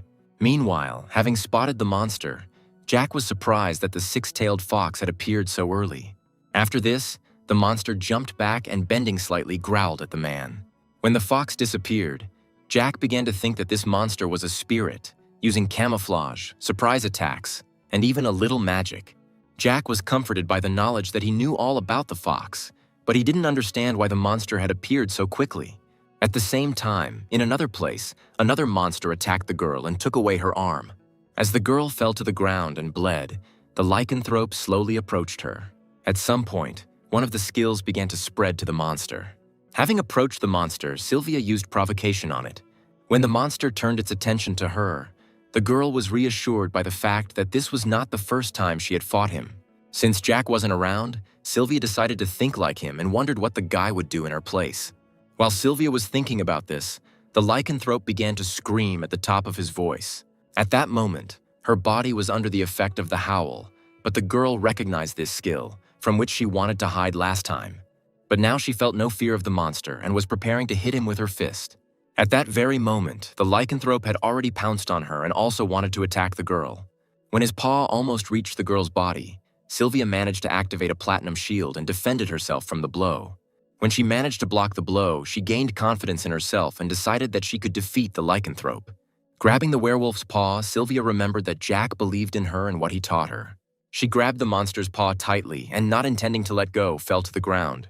However, the monster still managed to snatch his hand and roared, preparing to hit the girl. But at that moment, as if from nowhere, Jack appeared with his sword. In that same second, he was able to plunge his sword into the head of the monster, who was not prepared for such a sudden attack. Immediately after this, while the monster was confused, Jack jumped back from it. Having caught up with Sylvia, he gave his partner a sign to attack. Sylvia immediately jumped up from her seat and punched the monster in the chest with all her might. The girl's blow was so strong that the lycanthrope immediately flew back several meters. After this, the monster's body fell to the ground, and while its blood was spreading across the ground, a notification came that the monster had been killed. While Sylvia was trying to catch her breath after the blow, coins and experience were credited to her account as a reward for the kill. Despite all the menacing names that were given to this monster, defeating it was easier than Jack had assumed. But while Jack was thinking about this, he heard someone sob, which immediately distracted him. There were people nearby who fell to the ground in fear and asked the monster not to come near them, and they believed that the monster was Jack. The guy didn't answer this and continued to talk about how, due to the sudden appearance of the monster, they couldn't avoid casualties. Our heroes looked at the corpse of a girl who probably died from blood loss because no one gave her first aid. Jack decided to quietly approach the body of the girl he could not save. Closing his eyes, the guy prayed for the already dead girl. But Jack suddenly raised his head up as an idea suddenly came to him. According to the boy's recollections, the government then reported that they had killed the lycanthrope, but the real killer, the six-tailed fox, remained untouched. Jack began to look around the area, reasoning that the fox was cunning and knew how to choose the moment to escape, but he could not run away anywhere with a wound. Jack was pulled out of his thoughts by a sound coming from somewhere in the forest. Some girl stepped back in fright and fell to the ground. The girl was frightened by the six-tailed fox, who looked at her furiously and growled. Tears appeared in the girl's eyes out of fear, and she began to call for help. Jack immediately prepared for battle again, because he realized that the monster had always been nearby. Jack also knew that the fox needed human flesh, or rather organs, to heal his wounds. When the monster had already approached the girl, Jack swung his sword and the guy was enveloped in a bright light. A second later, he was already between the six-tailed fox and the wounded girl. The guy immediately looked back to assess the girl's wounds and realized that the monster had attacked the tourists who were running away from the lycanthrope. From the wound, Jack could tell that the fox had tried to get to the entrails, but had not had time to eat them. But immediately after that, the guy put his sword in front of him and thought that his thought might be wrong. Jack assumed that it was most likely a double technique, because if it were the main body, there would be no space left of the girl. Our hero continued to look at the monster with a cold gaze and tried to understand where the real fox was. At this moment, the six-tailed fox looked at the guy with his red, furious eyes. For some time, the opponents stood opposite each other, and no one dared to attack first. At some point, Jack was finally able to determine where the real body was. This happened at the moment when the guy heard some quiet rustling among the trees. A second later, the real body of the fox, who had camouflaged himself and was watching, appeared among the trees. It seems he didn't sense that our heroes were watching him with their eye of perception and were approaching him. Otherwise, the fox would have already run away. As the players approached the fox, Jack asked Sylvia to provoke the monster. At the same moment, the girl was able to use the provocation skill on the move. This skill immediately had an effect on the fox, who immediately began to behave more aggressively and growl. But almost immediately, Sylvia noticed that the skill did not work completely. When Sylvia became confused, Jack asked her not to stop until she had his full attention. Jack held his sword out in front of him and promised to deal with the monster and asked to trust him. Sylvia decided to follow Jack's advice and used provocation again. At that moment, the six-tailed fox became even more angry and rushed at the girl. When the monster's mouth opened in front of Sylvia, she swallowed nervously and held her hand out in front of her. The girl was able to stick her hand into his mouth, and since it was part of a real body and not an illusion, the characteristics were divided between the two foxes. Jack understood that the weak clone could not break through Sylvia's defense, and the guy would immediately kill him if this could solve anything. But as Jack opened the system window in front of him, he thought that a real fox would have gotten scared and run away. At that moment, Jack bought a beginner's dagger, which he was immediately going to use on the monster. Jumping up from his seat, Jack knew he had only one option to solve the problem. Jack was going to aim at the real body and attack with a dagger throw. So the guy immediately ran up to the fox and swung his hand, which held a new dagger. When Jack threw the dagger with all his might, some of the guards watched from the side, and some mocked the guy. When the dagger flew at the monster, the fox immediately noticed it, but the dagger moved too fast. At that moment, Sylvia saw the monster she was holding begin to disintegrate before her eyes. The girl watched as the monster slowly dissolved into thin air, and she immediately thought that it was Jack who had dealt with the monster. But even despite this, Sylvia was still surprised by what was happening. The girl was also worried that she heard a sound that resembled an arrow being fired. At that moment, the real body of the fox was lying on the ground, and his blood stained the earth. When the guy approached the monster, it was not completely dead and was shaking slightly. Then Jack decided to finish what he started and cold-bloodedly thrust his sword into the fox's chest. At that moment, the boy began to gain experience and coins, and some of the guards were impressed by Jack's skill. At the same time, the guy received an item from the killed monster, which he looked at with disinterest. Jack knew that although the chances were not zero, the fox's tail did fall out, and in the future, it could come in handy in some dungeons. While Jack was receiving notifications that his level had risen and reached 26, a sound was heard throughout the forest. It turns out that help was already approaching the scene of the incident by plane. Jack immediately thought that someone had managed to call the police, but he couldn't attract attention to himself without a special reason. As Jack was about to leave, a familiar voice called out to him. When Senya asked him what his level was, the guy thought that asking questions out of the blue had become her habit. When Jack told her to check it herself, the girl's wings began to shake slightly, but she still checked the level herself. At that moment, Jack turned around and was surprised to see the girl's wings shaking. As soon as Jack thought that she was excited, the pause effect was activated. Then Senya announced that the guardian woman with the scales had used the pause, and there was also a notification from the other guardians. Senya's face was calm as she asked Jack to check the sentences, but her wings were still trembling. The guy listened to her and silently checked the notifications, and then was immediately surprised. It turns out that Jack had a whole mountain of incoming offers. Checking the notifications one by one, The guy noticed that he was receiving offers from two guards with opposite values. Items like the rare rank Iton sword and the forbidden fruit consumable could turn any player into a ranker. The last sentence that Jack thought was worth listening to was from the true master of the Heavenly Demon Mountain. Jack believed that the guards were trying to influence him and force him to choose one of them by level 30. Exhaling, the guy scratched his head and realized why Senya looked so worried. Senya was supposed to inform the guards that the guy had reached level 25, and when the player the administrator was looking after approached level 30, the guards would want to make contact. Jack assumed that Senya was now inundated with messages about how she should have warned everyone earlier, and even the rule about non-interference by administrators would be a poor excuse in her case. Thinking that the girl couldn't even put two words together, the guy turned to her. Jack said he guessed the girl was in trouble because of the ad, but Senya said she didn't understand what Jack was talking about. Jack knew she was just pretending and said she must know she wouldn't be able to function properly if she angered all the guards. Sighing nervously, the girl simply asked what Jack was like. When she asked what he wanted, the guy confidently said that he needed 3,000 coins. After a short silence, Senya offered 2, but the guy said that she was not in a position to dictate terms and mentioned that it was better not to joke with some guards. After another brief silence, Senya offered 2,700 coins. Then Jack dryly replied that they were in the same boat, which is why he asked for that amount.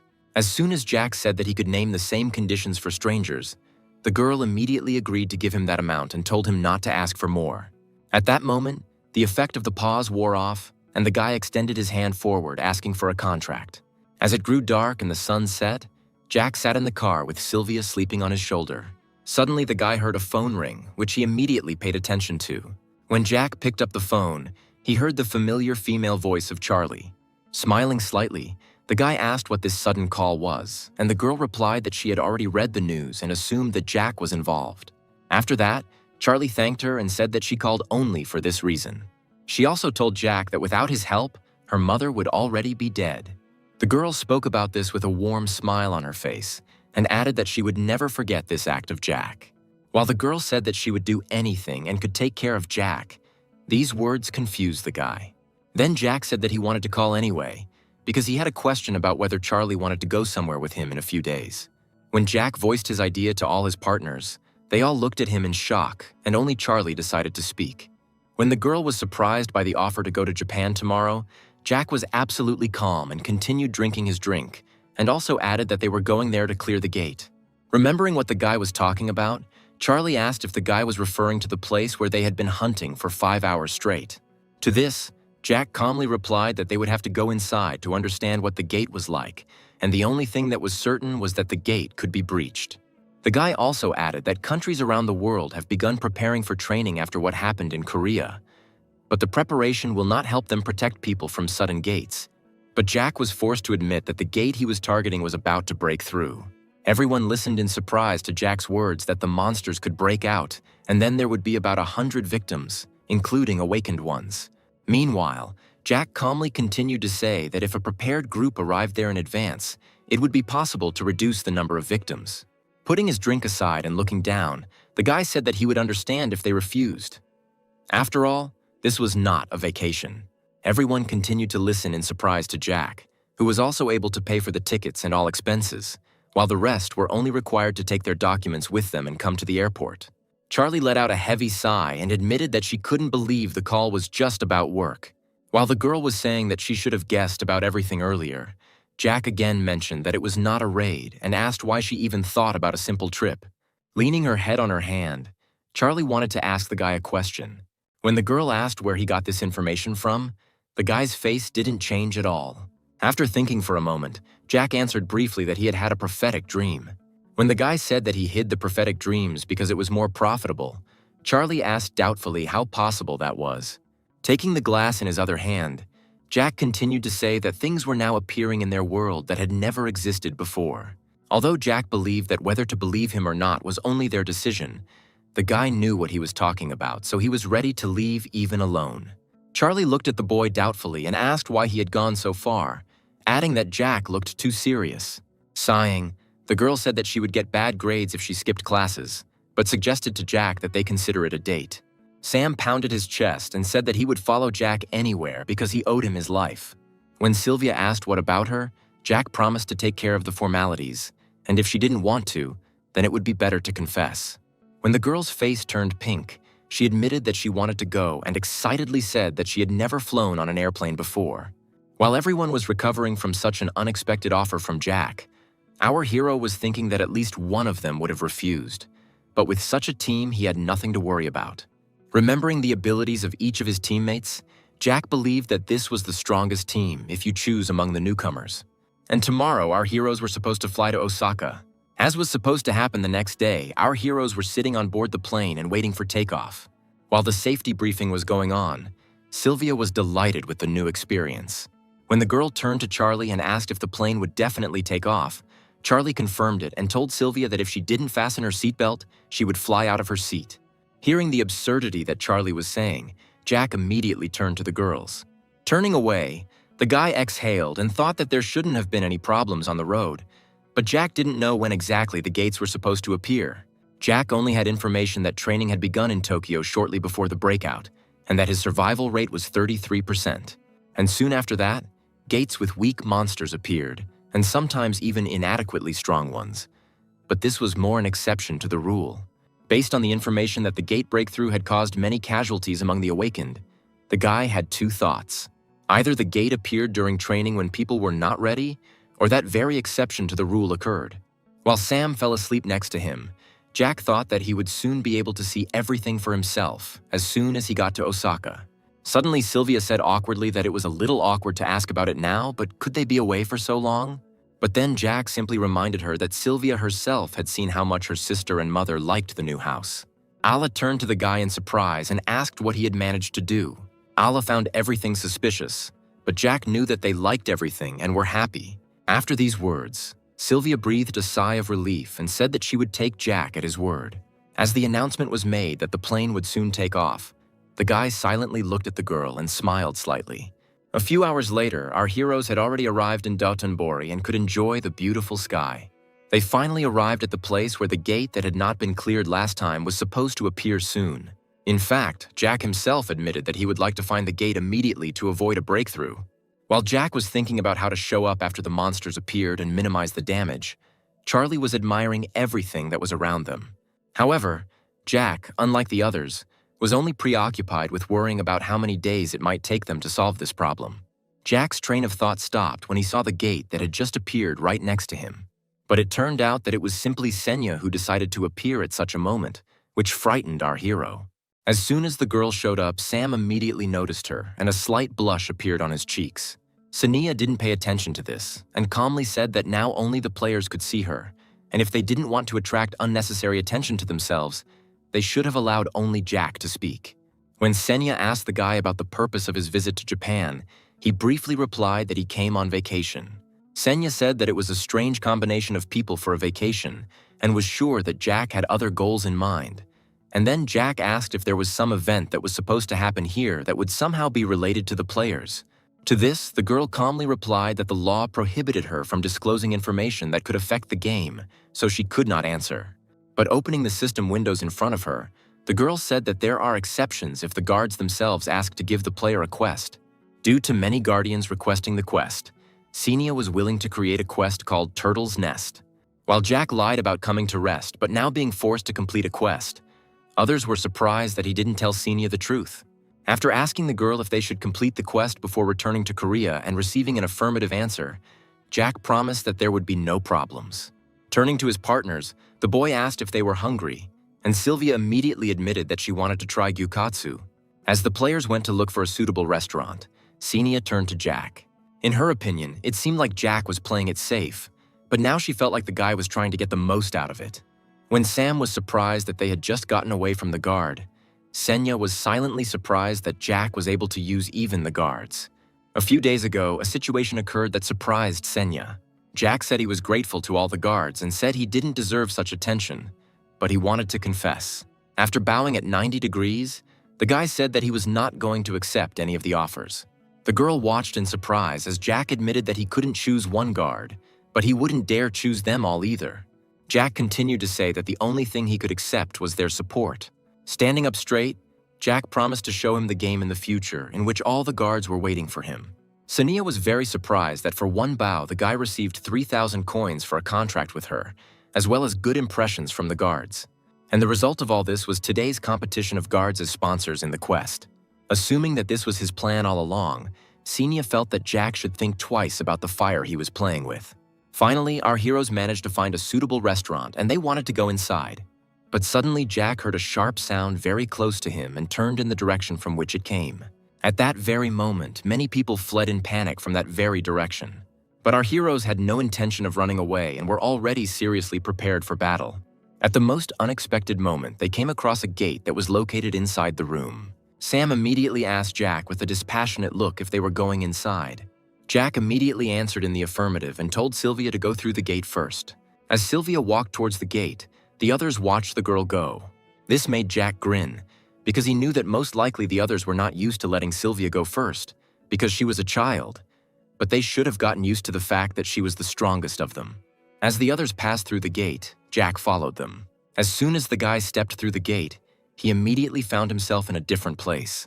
Now our heroes were in a place called the Turtle's Nest. As soon as they got into the nest, Jack couldn't help but notice that it was very dark there. The guy also immediately noticed that it was an area of water and swamps, and there was dirt underfoot. And since these gates were not cleared, Jack had no information about them. Just as Jack decided it was best to scout out the situation, he heard a sound. Looking up, our heroes saw a new administrator in front of them, who asked them who they were. Without waiting for an answer, the strange administrator suddenly said that his stomach felt strange. And then a strange smile appeared on his face, and he said that the players who had just arrived could be interesting. Jack immediately thought that he had the same feeling as Senya, but he could see the girl without using the eyes of perception. The eyes of perception could not detect someone stronger than the user. It followed from this that the creature Jack saw before him was a mid-ranking administrator, the fairy Celine.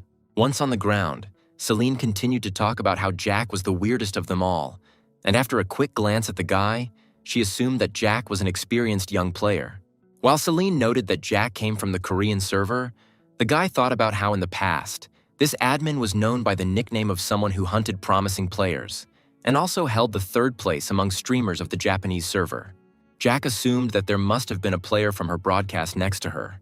And meanwhile, the fairy was saying that she didn't know what the future held for them, but she assumed that they would meet more than once. When Celine flew away, Jack immediately thought about the fact that there were players in Japan who came to the gate immediately after finishing their training. This point was not clear at the time, but now Jack can be sure that the turtle's nest was not cleaned out last time. And this meant that if other players were already inside, they would not cope and would die. After some thought, Jack opened the store and decided to buy a gate card, explaining that it showed the location of his team's players. Our heroes were surprised that the card cost 1,000 coins, and Charlie said that she could barely get that amount. But Sam was sure that if Jack said so, then he had to do it. Jack immediately explained that the card should have instructions, and if they suddenly needed help or something else, the signal could also be transmitted through the card. According to Jack, if others needed to pay attention to something, then they had to use a yellow light. If someone was in danger, then it was worth using the red light. Jack asked them to always watch the map when they moved, and also not to make noise, as this could attract unnecessary attention. Once Jack had explained everything and Charlie had spoken for everyone that they understood everything, Jack was ready to voice his plan. Jack said that they would split into 2 groups and gather important information, and Sam would go with Charlie. Jack was going to head in the opposite direction with Sylvia and asked to report on the map if anything went wrong. Jack explained that the most important thing for them was to always watch their step. The guy explained this by saying that in such places there were always swamps. Once the division was decided, Charlie tapped Sam on the shoulder and asked him to take care of her.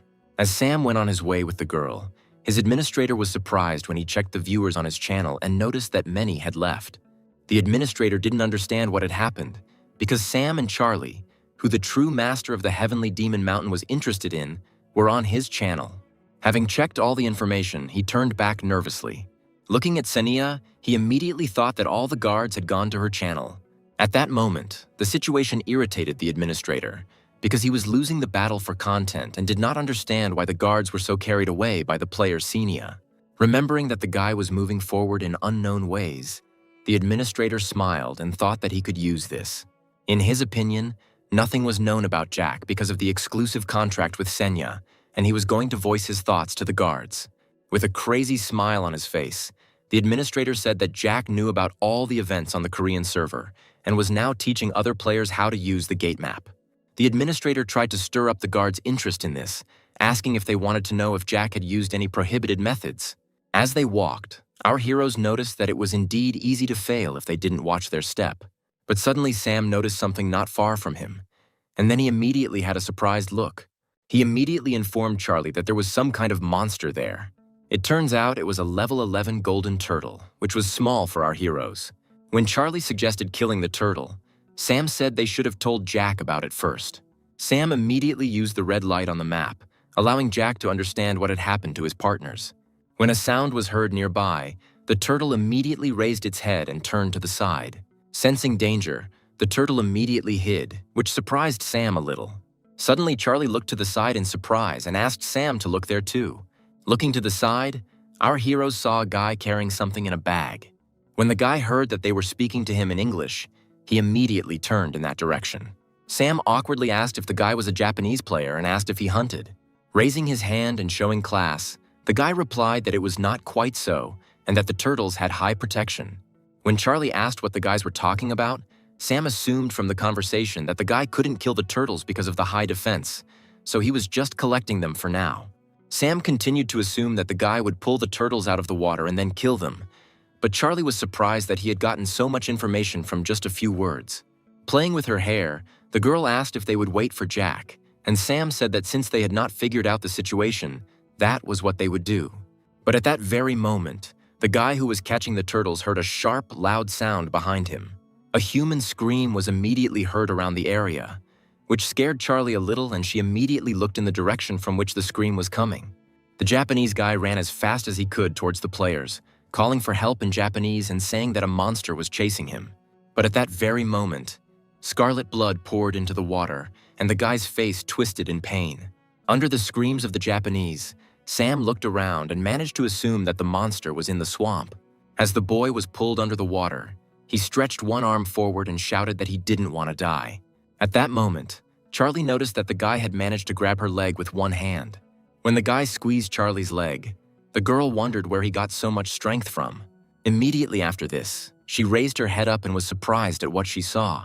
She saw a monster that resembled a crocodile. It grabbed the Japanese man and tried to drag him under the water. At that moment, Sam looked down in surprise and said that the swamp had suddenly begun to expand. The moment Charlie looked down again and her eyes met the guy's, she wondered what she should do. Looking at the guy's face, which was in tears, the girl understood that he would drag her along with him. But on the other hand, Charlie didn't understand what she could do in such a situation. At that very moment, Jack appeared out of nowhere and swung his sword without hesitation. With a deft and confident movement, Jack cut off the guy's hand, with which he grabbed Charlie's leg. When there was a big splash in the water and the water turned red, Charlie looked at Jack in surprise. Turning to the girl, Jack looked at her sternly and asked if she had really gone crazy. The swamp crocodile was a level 17 monster and normally did not have strong skills, but in the swamp area, its strength was comparable to a level 25 monster. Jack knew that defeating such a monster in this area was much more difficult, and the swamp served as protection for the crocodile, so hunting without strong penetrating ability was impossible. When Jack noticed the red signal on his map, he immediately reacted to it. Jack was about to go ahead and told Sylvia to follow him carefully. Immediately after these words, the guy decided to use the eyes of perception. As soon as Jack arrived at the scene, he immediately realized that even though Charlie was being held with only one hand, she still would not be able to escape. That's why Jack decided to cut off his hand and save his partner. But Charlie was very surprised by this unexpected decision. When Jack scolded Charlie, the girl couldn't even answer him and remembered that her mind was clouded. Looking back, Charlie believed it wasn't fear, but rather that she was confused and didn't know what to do next. Charlie knew what would have happened if Jack hadn't cut off his hand, so she was now apologizing for her mistake. Jack calmly told her that there was no need to apologize, but she just needed to understand that in such a situation there might not be a second chance. After thinking for a moment, Sam asked Jack what they would do in this situation. While the others discussed the upcoming crocodile hunt, Sylvia tried to catch her breath. When asked how they would hunt the crocodile, Jack replied that the crocodile had had a snack, which meant that later it would want to crawl out onto dry land and take a nap. When Sylvia asked again about the crocodile coming out onto land to sleep, Jack replied that he had seen something like that in his dreams, and for now they should just wait. When our heroes started to go somewhere, one of the administrators appeared next to them. Celine watched with interest the player, who, according to him, had prophetic dreams. Celine's stomach was acting strange, but she didn't think it foresaw the guy's death. But the fairy believed that even such an imperfect prophetic dream was enough, and decided that if she were to sign a contract with someone, it would be with Jack. And then she crossed her arms over her chest in displeasure. After a while, as Jack said, the crocodile appeared on the surface of the water. After this, the monster actually came out onto dry land while the other players watched him. At that moment, Sam resolutely stepped forward and wanted to kill the monster. Seeing that Sam's fists were already filled with magical power, Jack believed that this was not just a coincidence. It was a sign of overcoming the initial level. But at that very moment, a voice was heard from the other side, which also said that it would kill the monster. Turning back to Charlie, Jack thought that she, too, had advanced in her development. Seeing the girl's cold-blooded status, Jack decided to choose her to kill the monster and reported that beast-type monsters often had a weakness in the head area. Charlie raised her sword at the same moment and dryly replied that she had heard Jack's advice. As the girl began to quickly approach the monster, the crocodile noticed her almost immediately and growled. But he didn't have time to do anything, because at that very moment a sword pierced his head and dealt a fatal blow. Having deftly flown over the crocodile, Charlie plunged her sword into it and pulled it out. While the girl was still in the air, everyone received a notification that Charlie had defeated the monster. Watching the girl calmly, Jack was amazed that she had achieved fusion with the sword without using the eye of perception, while Sylvia watched the girl with delight. After her attack, the girl was able to land deftly on the ground. After that, a system window immediately appeared in front of her, looking at which she was surprised. The system gave Charlie a quest item as a reward, a swamp crocodile claw, and with its help, it was possible to receive a quest from a mid-ranking administrator. When accepting the item, Senia said that the quest would be given to Jack, since it was he who gave her the item. Looking at Charlie, Jack was surprised that she gave the quest to him, because she should have known what she could get for completing the quest. Sylvia voiced her thoughts out loud that they now had 4 more crocodiles to kill to complete the quest. At that moment, Jack looked up at Senya and asked her to open the item shop. Jack knew that fighting crocodiles in the water was suicide, so he tried to come up with a plan. Remembering that the first one to emerge from the water when he ate the player, Jack decided to purchase the newcomer's spear. After that, Jack immediately saw fear in someone's status and did not understand why such an emotion came from his partners. Assuming that they were afraid, Jack would use them as bait. But everyone breathed a sigh of relief when they saw that Jack had simply used the spear he had purchased to impale a piece of raw meat on its tip. Looking at the piece of meat, Jack didn't think that the item he received in the dungeon of Soul Station would be useful to him so soon. Sam looked thoughtfully at the piece of meat and asked if it was bait for the crocodile, and Jack asked the guy if it was his first time hunting crocodiles. Having assured Charlie that they would definitely be able to lure out a crocodile like that, Jack also asked everyone not to relax because crocodiles could bite their leg at any moment and said to immediately chop it off if they got caught. After this, our heroes followed to the swamp and Jack used his bait. Just a few seconds later, a crocodile appeared from the water wanting to swallow the bait. Watching the crocodile, hiding behind the reeds, the boy remembered that the item's description indicated its ability. When the crocodile grabbed a piece, half the task was completed because a couple of pieces of such meat were more satisfying than a whole person. Jack was going to take advantage of their habit of crawling out onto dry land after eating. And after the crocodile crawls out onto dry land, the swamp effect will disappear, and the crocodile will simply become a level 18 monster. After that, our heroes only had to aim and attack. Sneaking up from behind the unsuspecting crocodile, the guy hit it in the back with all his might. Not only Sam, but also Sylvia and Charlie took part in this hunt, because it was not difficult to kill the monsters that emerged. Charlie killed the crocodile in cold blood, which greatly surprised and delighted Sylvia. Jack knew almost nothing about this dungeon except that there was a breakthrough. But even despite this, our heroes did an excellent job and got the claws. Jack, like the others, also killed one crocodile. As the monster's body began to disappear, Jack looked up and informed Senya that they had finished collecting the crocodile claws. The girl was silent for a moment and, as always, calmly replied that she understood Jack. When Jack asked if there was any problem, Senia replied that it was not that. At that moment, The quest was considered completed, and Jack was about to be given a reward for the quest. The guy was given a map of the turtle's nest, and with it one could consider that the exploration was already complete because it indicated the key places of the dungeon. Now Jack believed that they knew almost everything, and in order to complete the cleaning of the nest, they first needed to complete the crocodile hunting quest. After running his eyes over the map, Jack finally pointed his finger at a certain point and was glad that he had found this place. It turns out that the map also showed the turtle's nest itself. Later, our heroes went there for Jack, and Charlie asked if they had already been to the turtle's nest. The girl asked that question only because there was not a single turtle in sight. Remembering the guy who collected turtles, Jack assumed that the Japanese guy had found this place first. Now Jack understood where he got so many turtles from, which he couldn't kill because of their shells, so he just collected them. In fact, Jack also looked around but did not find the purification crystal. Looking at the map, Jack said that there were 3 nests. When he said that all the nests needed to be checked, all his partners immediately nodded to him. After some time, our heroes came to the next nest where there were turtles. Jack immediately told Charlie and Sam that they had to be on guard and not let the turtles crawl into the water. With great enthusiasm, each of the players said that Jack could rely on them. Watching his partners go, Jack thought about how many coins fell out of each turtle. While straightening out the bag, the boy thought that if he was lucky, a box with a random number of coins might fall out. Jack was already ready to catch the turtles, and he was calm because he knew the most famous strategy with golden turtles. Jack also knew that the turtles could drop a hidden fragment. After some time, Charlie wiped her face with the back of her hand and was surprised that they had collected a whole pile from the 2 nests.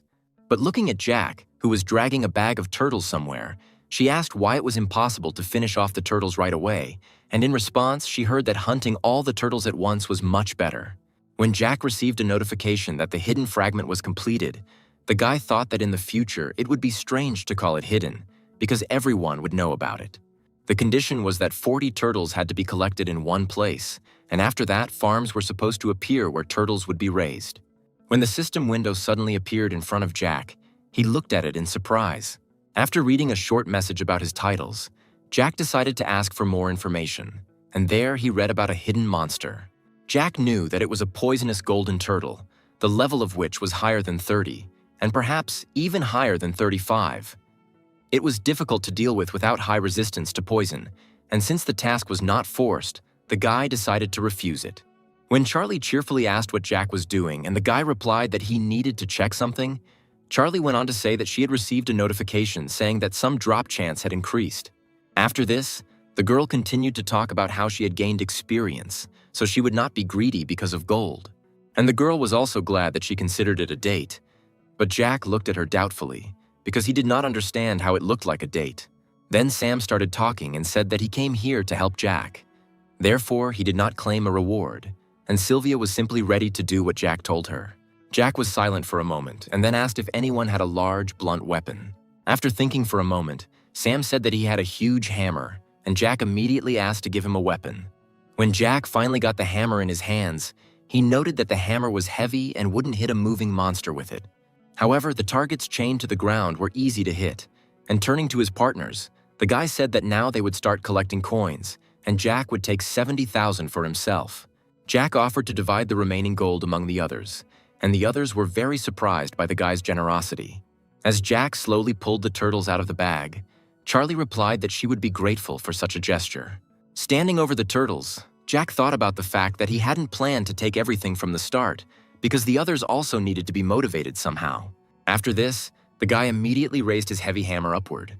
As the hammer began to move, Jack was simultaneously thinking about how he wanted to save their team.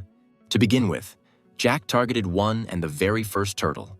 The others watched with interest to see if Jack would be able to break through the turtle's shells. When Jack's hammer reached its target, a very loud sound was heard all around. At that moment, the golden turtle was defeated and the system calculated the first coins for Jack. Naturally, Jack didn't stop there and continued to kill turtles, and he was constantly awarded coins for this.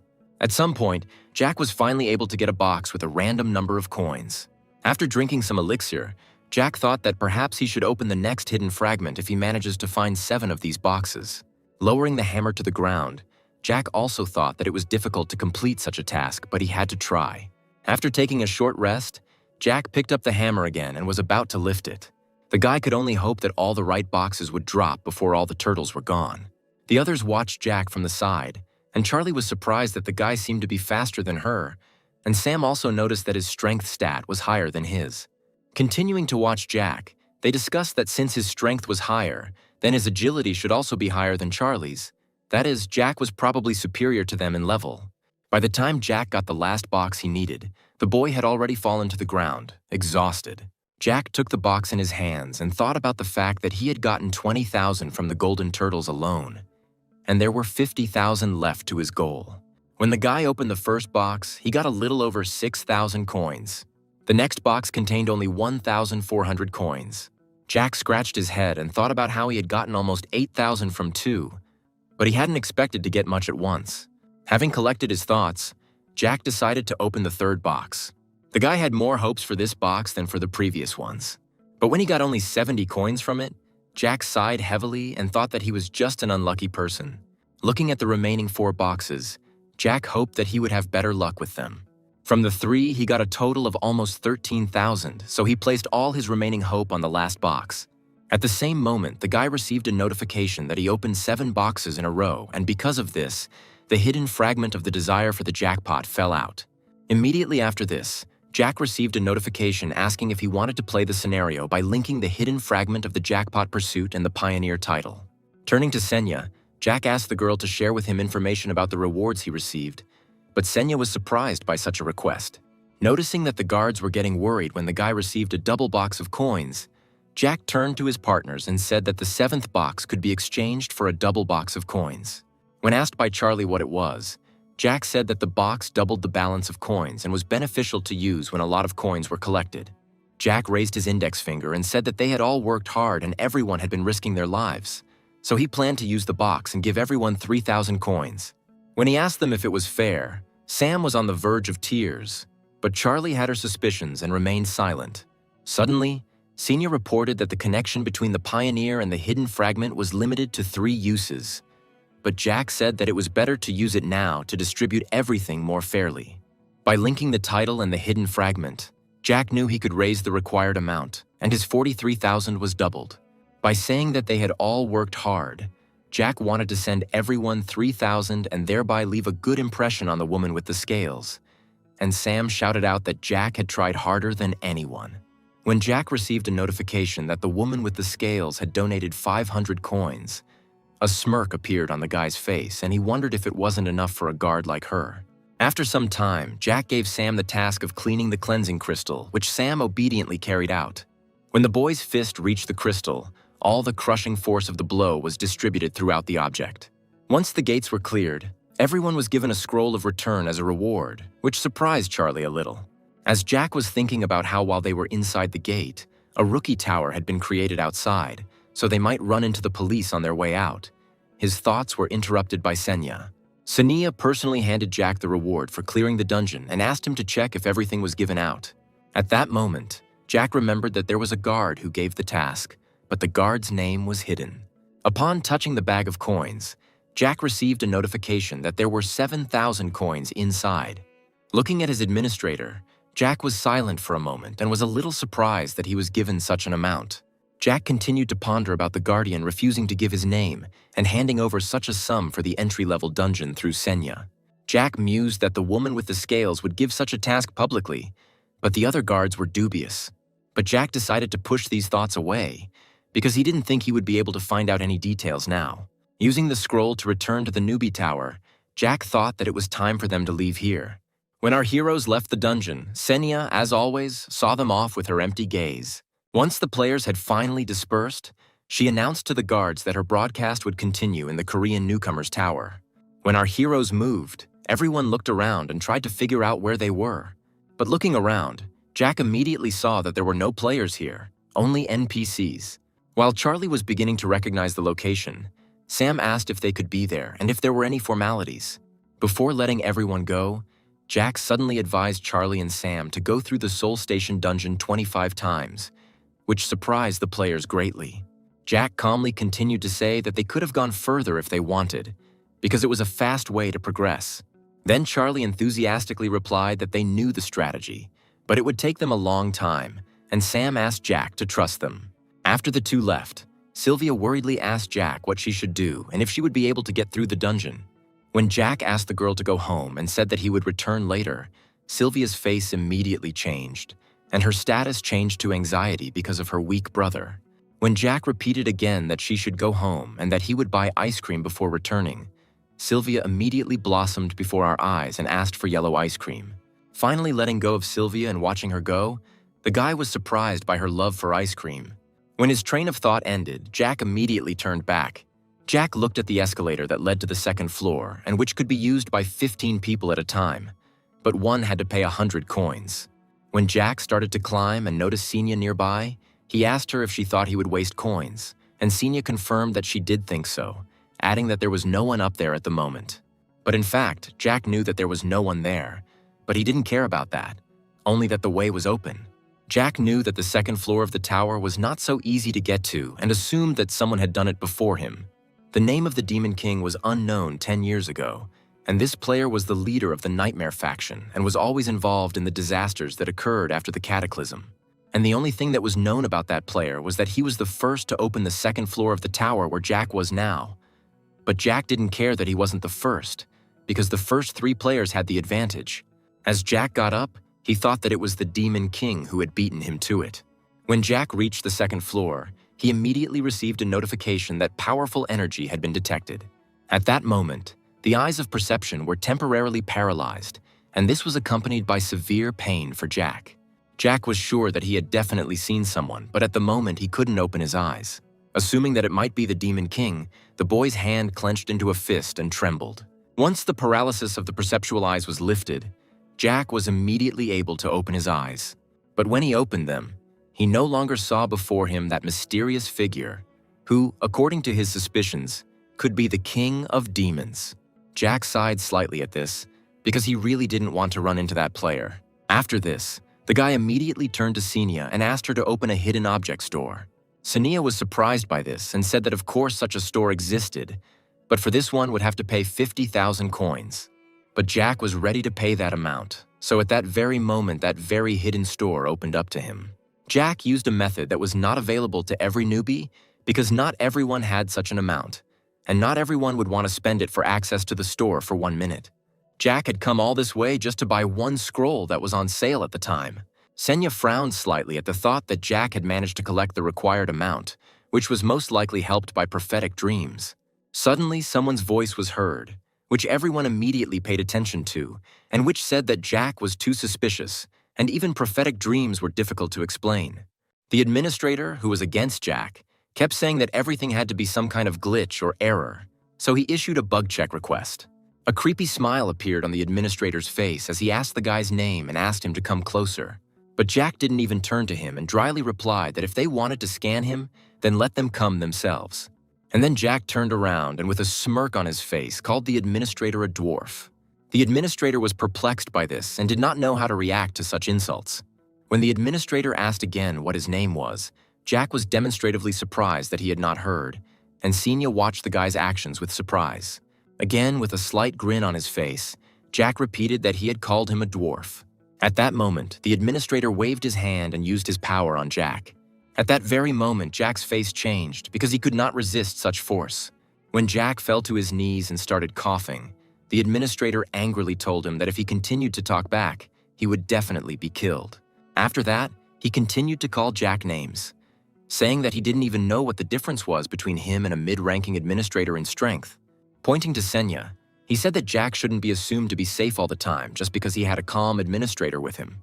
Under the insults of that administrator, Jack thought only that he had many more ways to solve such a problem.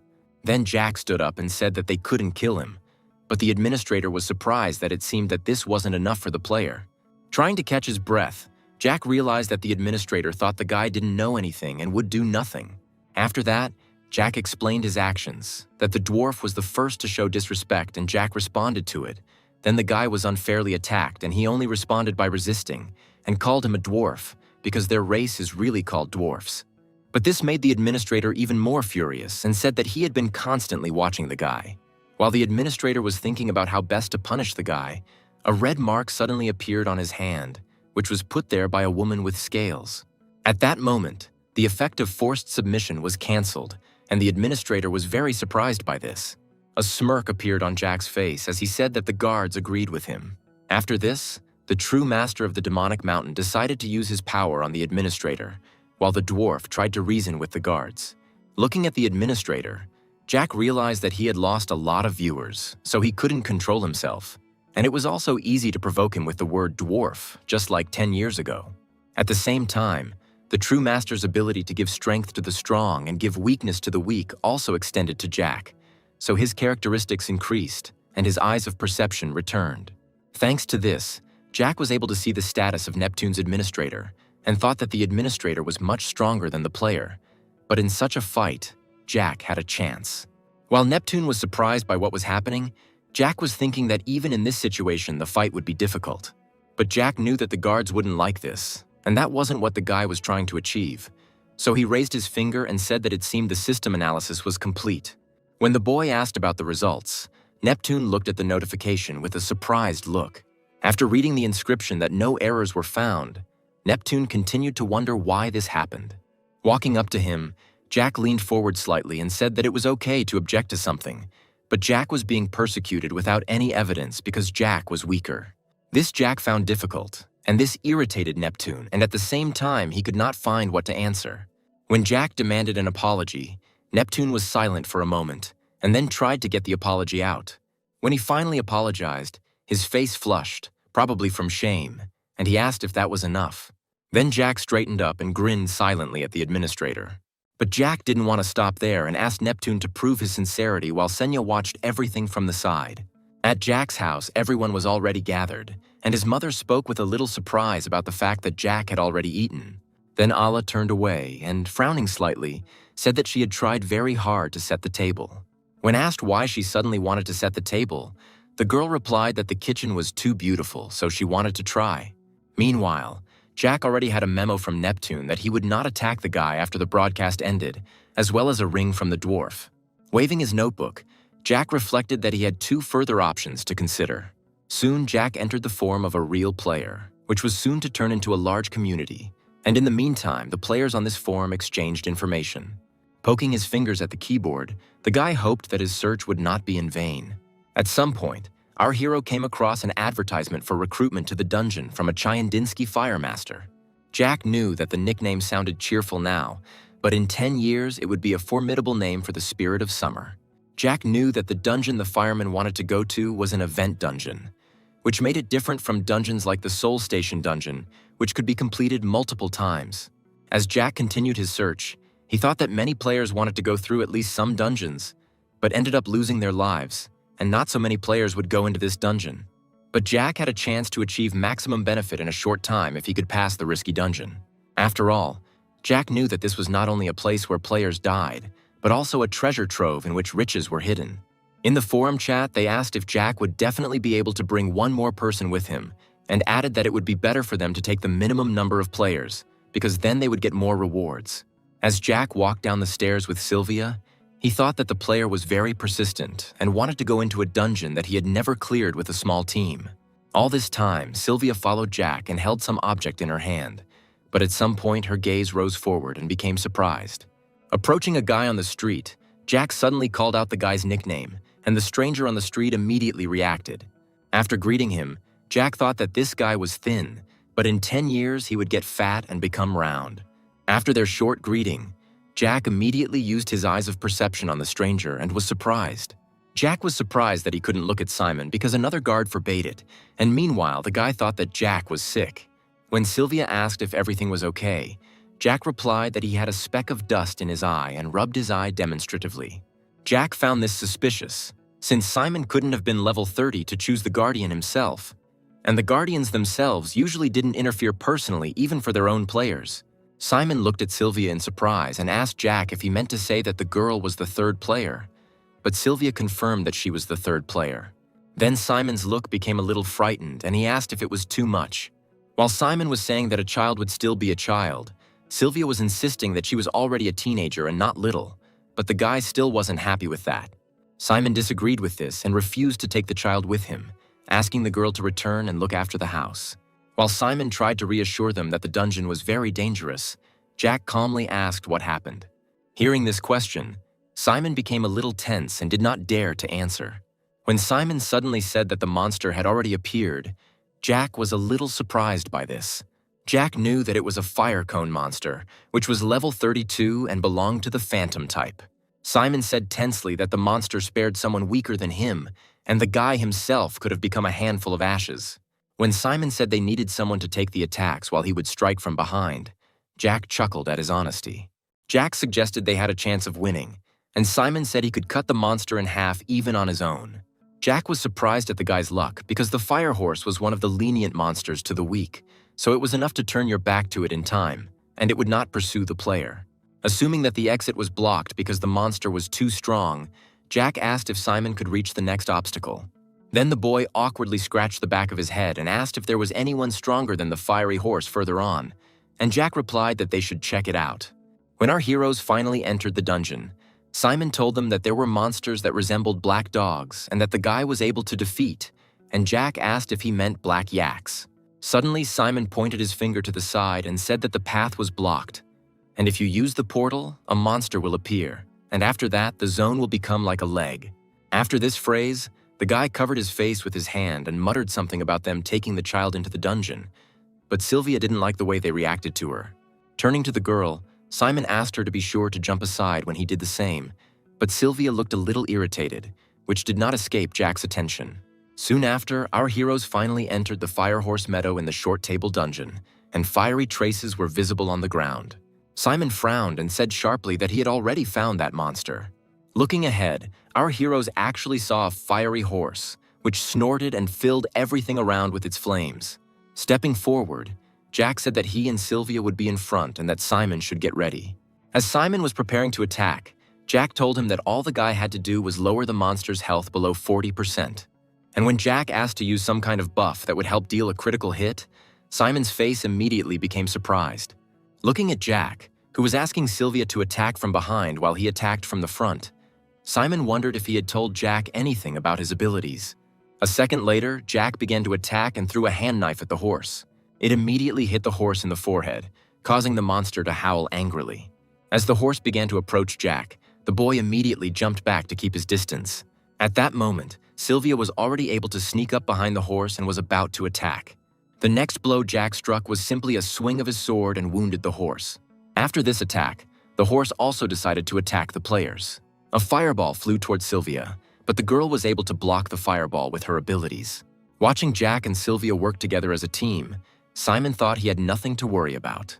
Deciding that the brother and sister were a real treasure, Simon was about to use the fatal flame skill and attack the horse. A few seconds later, the guy had already reached the monster and struck him. The fire horse was a strong monster, but it was also a beast-type monster, meaning it had many weak points such as its spine, neck, heart, and forehead. Jack believed that since his dagger was stuck in the horse's forehead, it meant that it was susceptible to critical hits, and Simon had an ability that increased the chance of a critical hit. And although the fire horse was resistant to fire, the probability of a critical hit increased greatly at that moment. After Simon's blow, a liquid resembling blood came out of the horse's mouth. But immediately after this, the horse stood in a stable position and was about to strike back. When Jack felt the time was right, Jack signaled to Sylvia and told her to pull something out of her inventory. As the horse was about to attack, he suddenly noticed that the man in front of him had disappeared. But in reality, Jack simply used his movement skill and attacked the horse from the other side. Watching this from the sidelines, Simon couldn't believe what Jack's methods really were. To everyone's surprise, Jack used a fire extinguisher against the fire horse. Sylvia repeated after Jack on his orders, because the guy knew that when the horse's health drops below 20%, it goes into phantom mode and tries to call its owner, so it is necessary to put out the flames and interfere with the horse. At the same moment, Jack gave the signal to Simon to attack the horse. As Simon was about to attack the horse, he was simultaneously indignant that everything had been planned and he had been left out. While delivering a crushing blow, the guy at the same time expressed indignation that Jack's act was too cruel. When Simon struck that blow, the critical hit probability was 36%. When Jack pulled his sword out of the monster, the horse's health began to drop instantly. After this, Jack jumped up and with one swing of his sword cut off the horse's head. As soon as the horse's head fell to the ground, players immediately received a notification that the monster had been defeated. When Jack tried to say something, Simon interrupted him, saying that he was already in a bad mood. At that moment, Simon was disappointed that he hadn't thought to take a fire extinguisher, even though he had military training in his youth. But Jack just smiled, because Simon was probably still glad that he had defeated such a monster. At that moment, an excited Sylvia ran up to Jack and said that some object had fallen from the monster. Looking at the object, Jack immediately recognized it and was a little surprised. Looking at what the girl was holding in her hands, he immediately recognized the fire water that awakened the power of fire. But Jack did not understand why it fell from the horse. When Simon got the water in his hands, he looked at it in surprise and asked if he could really drink it. Jack crossed his arms over his chest and asked to read the description of the item, which Simon immediately did. After reading the description of the item, Simon's gaze became more surprised by the news that the water increased abilities, and the condition for use was the patronage of the Sunset Giant. Jack immediately noticed that Simon had a different description, but he calmly replied that he had never heard of such a thing. But it seemed that the guard had made a choice, so Simon had better drink the water. But Simon was immediately indignant that without help he would not have defeated the horse, and if he did not give up the water, his conscience would torment him. But when Jack suggested that the next reward would be theirs, Simon hesitated a little more but agreed. This made Jack grin because now Simon was in their debt. Jack then watched as Simon drank the entire contents of the container very quickly. Watching Simon, Jack realized that this dungeon was specially created by the Sunset Giant in order to awaken Simon's power. Meanwhile, the other guards were watching Jack, and the Whispering Devil was enjoying Jack's game. When our heroes entered the Valley of Fire, they received a notification that they had passed the second obstacle, and then there was a third. Looking ahead, Simon immediately noticed the high temperature due to the fire and asked how they would get through here. This made Jack frown, as he assumed that the Sunset Giant wanted only Simon to survive. Jack noticed rivers of fire that were 7 meters wide and they were too hot, so you could burn in the middle. Thinking that the path was made for someone who drank fire water, Jack asked Simon if he could pass through it, and Simon replied that he could. Saying that they were not strong enough to go this way, Jack asked at least Simon to cross. But the guy was surprised by this and excitedly replied that he wouldn't go. Simon was outraged that Jack wanted him to leave them here and cross the path. Not expecting such a reaction from the guy, Jack frowned slightly, because then Simon would sign a death sentence for everyone. Starting to look around, Simon said that he would not leave here without them, and they would definitely find a way to get across. Then Jack said that he and Sylvia couldn't cope. They would rather die, but that didn't mean that Simon would abandon them.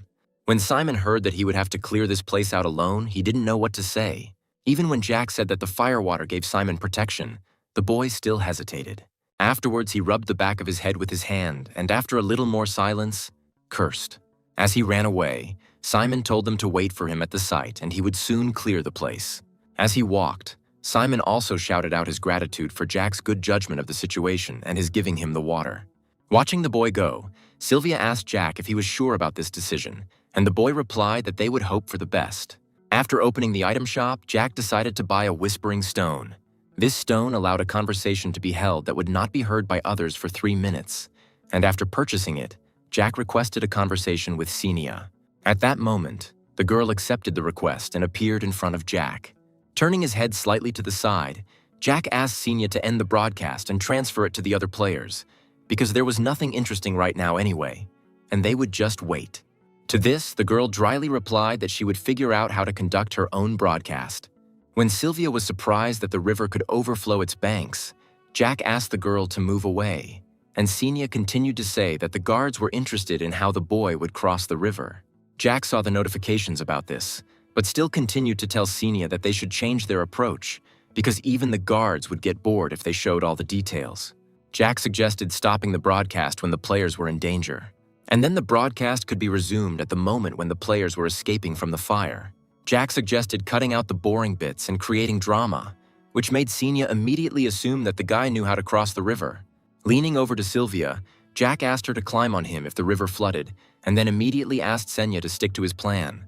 Looking slightly upset, the girl said that she would end the broadcast in 30 seconds, and wondered how Jack could communicate with her and Sylvia at the same time.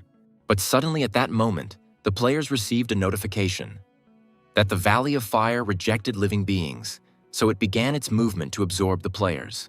At that moment, the players immediately became tense because they were in mortal danger.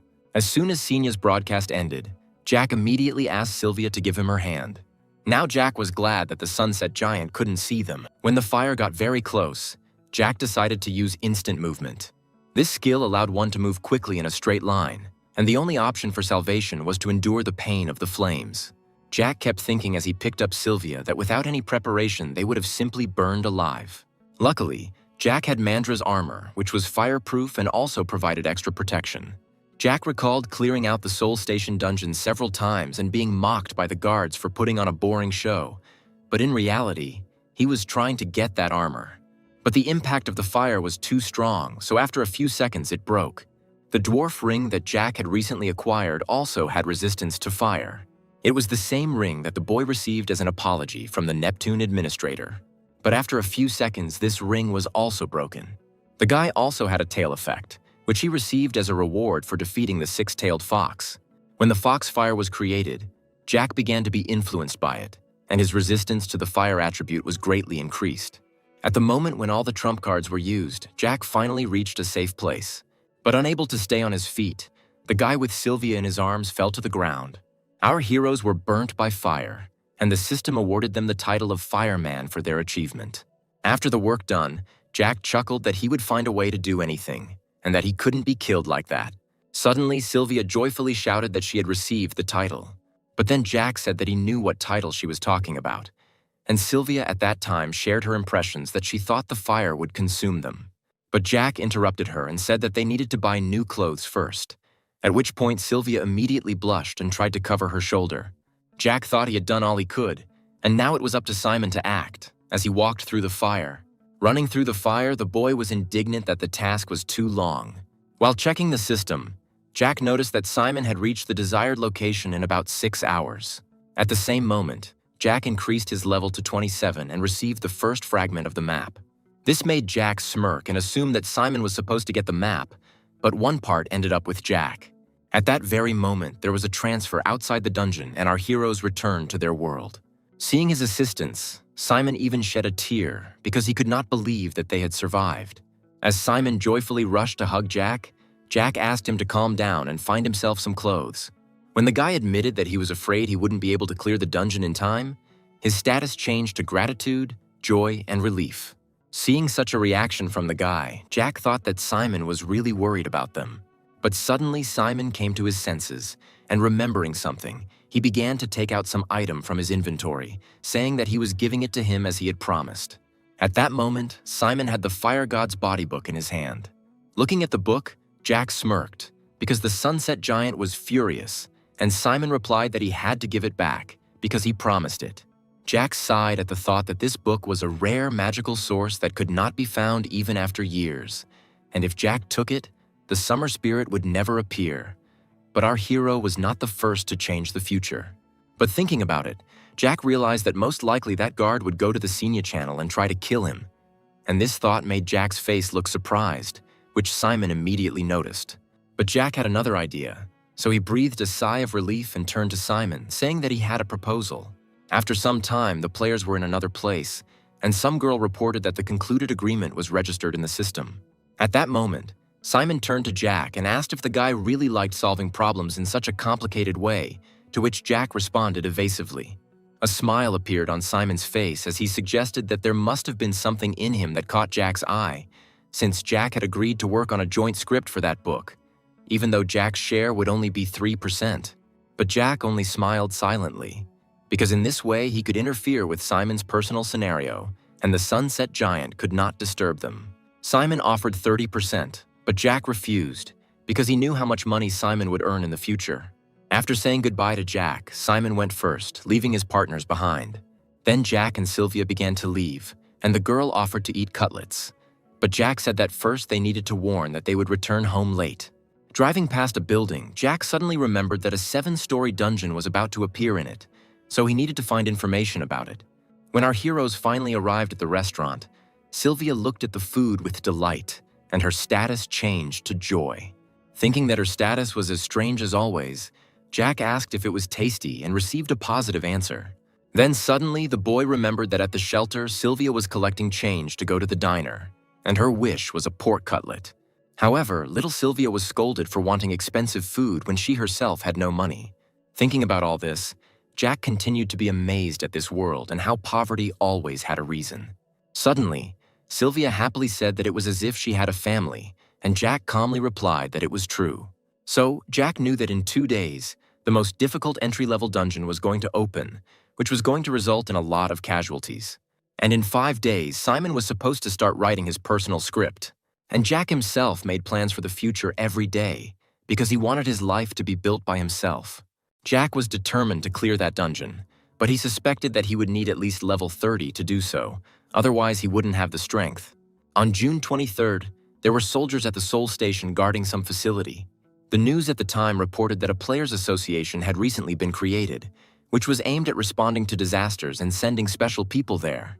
As the first representative of this organization stated that after the start of emergency response, they would have a special actual task, Jack approached those military men at the station. But he was immediately stopped by a military man who said that he was currently on military duty and asked Jack to show him his ID. When the man looked at the ID, he asked Jack who was next to him, after which the guy replied that she was a member of his family. After this, the inspection was completed and the military agreed to let Jack inside. There were gates inside, so you could tell the Players Association was in earnest, as police were now guarding the gates and keeping track of visitors. Thinking that Jack needed to get some rewards from the dungeon, he approached the gate, and Sylvia was stretching her arms. When Jack finally walked inside, the soldiers stood motionless for a moment. But then one of them reported to the authorities that Jack had already gone inside. The man on the other end of the phone responded that he had heard everything and asked to continue surveillance. After that, the man called the chairman and reported that the 2 players had already entered the Soul Station dungeon for the 30th time. The chairman then asked if their number of visits differed greatly from other players. To this, the man replied that Jack and Sylvia's result was so fast that they could not even be compared with other players. The man also suggested that the guy had some kind of strategy for quickly passing the game, which he shared only with his teammates. Then the chairman suddenly remembered that Jack had asked for help with the adoption process for Sylvia. The man recalled with surprise the young guy who came to the company and did not lose his head when meeting the chairman. Saying that the world had changed a lot, the chairman mentioned that Japan and the United States had allowed their players to carry firearms on their person. The man spoke about how their country was the first to face the training, but the permission to carry weapons gave other countries an advantage over Korea. With a little sadness in his voice, the man said that if they don't keep up with the times, they will be left behind. The chairman said that their future guild, the Great Limit, needed proactive people like Jack, to which the second asked what position to offer the guy. When the chairman said that Jack should take the position of the guild leader, the dark-haired man was very surprised by this. To this, the chairman replied that the head of the guild was not a very inflated position. On the contrary, it might not be enough over time, so they had to try to convey their intentions correctly. Recalling the public opinion that the leader should be the chairman's grandson, the man only replied that it would be a great honor for Jack. Meanwhile, the chairman still remembered Jack's gaze, which seemed to pierce everything. Squeezing his hand tighter, the man thought about how Jack could become their famed sword, the one that would move their company forward. And the chairman was determined to carry out his plan and make Jack his hunting dog. Meanwhile, Jack broke the clearing crystal for the 30th time. After this, Jack also received a hidden fragment and was given the title of Pioneer for clearing the dungeon 30 times. When the guy received a notification about whether he wanted to take the script, the guy thought that in the future it would be widely known. But for him, with the title of Pioneer, everything changed. So he checked the system window with a little doubt. Looking up with surprised eyes, Sylvia suddenly said that she had received a notification about a hidden fragment and asked if they would go through it. But Jack calmly replied that they had enough for today, and he himself thought about the fact that the hidden zone appeared when the average player level reached 30. And their levels, which were among the best, barely exceeded 20, so Jack decided not to be greedy and refuse. As our heroes began to be transported back, Jack thought that tomorrow they would aim for the 2nd floor. Thinking back to Charlie and Sam, the boy thought that they should have gone through the dungeon about 25 times, but they needed to go through it 30 times. Returning to the gate the next day, the system asked if the players really wanted to go to the 2nd floor. And our heroes, as a whole team, were ready to go through the 2nd floor of the dungeon. As Jack walked inside, he knew that stronger monsters were spawning there, and that there were no safe zones like the 1st floor had. Jack assumed that they would be attacked right at the entrance, and he was not mistaken. because someone's arrow immediately flew at the players. She flew to Sylvia, but the girl was not harmed thanks to her shield. The shield was developing quickly, so it was already taking shape on its own, and all Sylvia had to do was warn about the danger, and the shield would appear. When Charlie was surprised by the arrow, Jack said that there was an enemy there that specialized in long-range attacks. The first unexpected task that our heroes got was to deal with an orc archer. Noticing the enemy, Jack immediately began to pull out his sword, thinking that now they would have to fight real monsters. Many of the monsters that appeared after training were vulnerable to normal weapons, but the orcs had resistance, which is why they were called real monsters. But it turned out that our heroes had to fight not just one orc, but dozens of them. When the next arrow was fired, it flew back at Sylvia and the girl was able to defend herself again. The orc turned his attention to Sylvia and was angry that he was hitting but not causing damage to the girl. Jack wasn't worried if the orcs would suddenly target others, but Sylvia was able to withstand 2 more such attacks, and the girl's hands were already starting to shake. While Sylvia blocked the arrows, Jack was going to take Charlie with him and start fighting his way through. As the orc fired another arrow, Jack moved from his place. Charlie ran after him, even though she didn't understand Jack's plan, which the boy refused to explain because they didn't have much time. But Jack thought that this was simply not necessary, and running up to the orcs, he sharply bent down. When the orc tried to attack the boy with a club, Jack deftly ducked and avoided the blow. Passing one monster after another, Jack thought about the fact that from the second floor his team should move as one whole, and only then they will clear everything without losses. Believing that words could only do harm, Jack and Charlie ran around all the monsters. Charlie ran after Jack, but still didn't understand what the guy was up to. At some point, Charlie noticed that Jack was running behind the orcs to avoid getting shot. She also noticed that the orcs' reaction was twice as slow as the guy's, because they constantly missed him. But because Charlie was running almost immediately after Jack, some of the attacks landed on her. After dodging the last of these attacks, Charlie finally figured out how best to move. A few seconds later, the girl had already used the transfer technique, the treasure of the heavenly demon. Turning back, Jack saw that Charlie had finally figured out how she should move.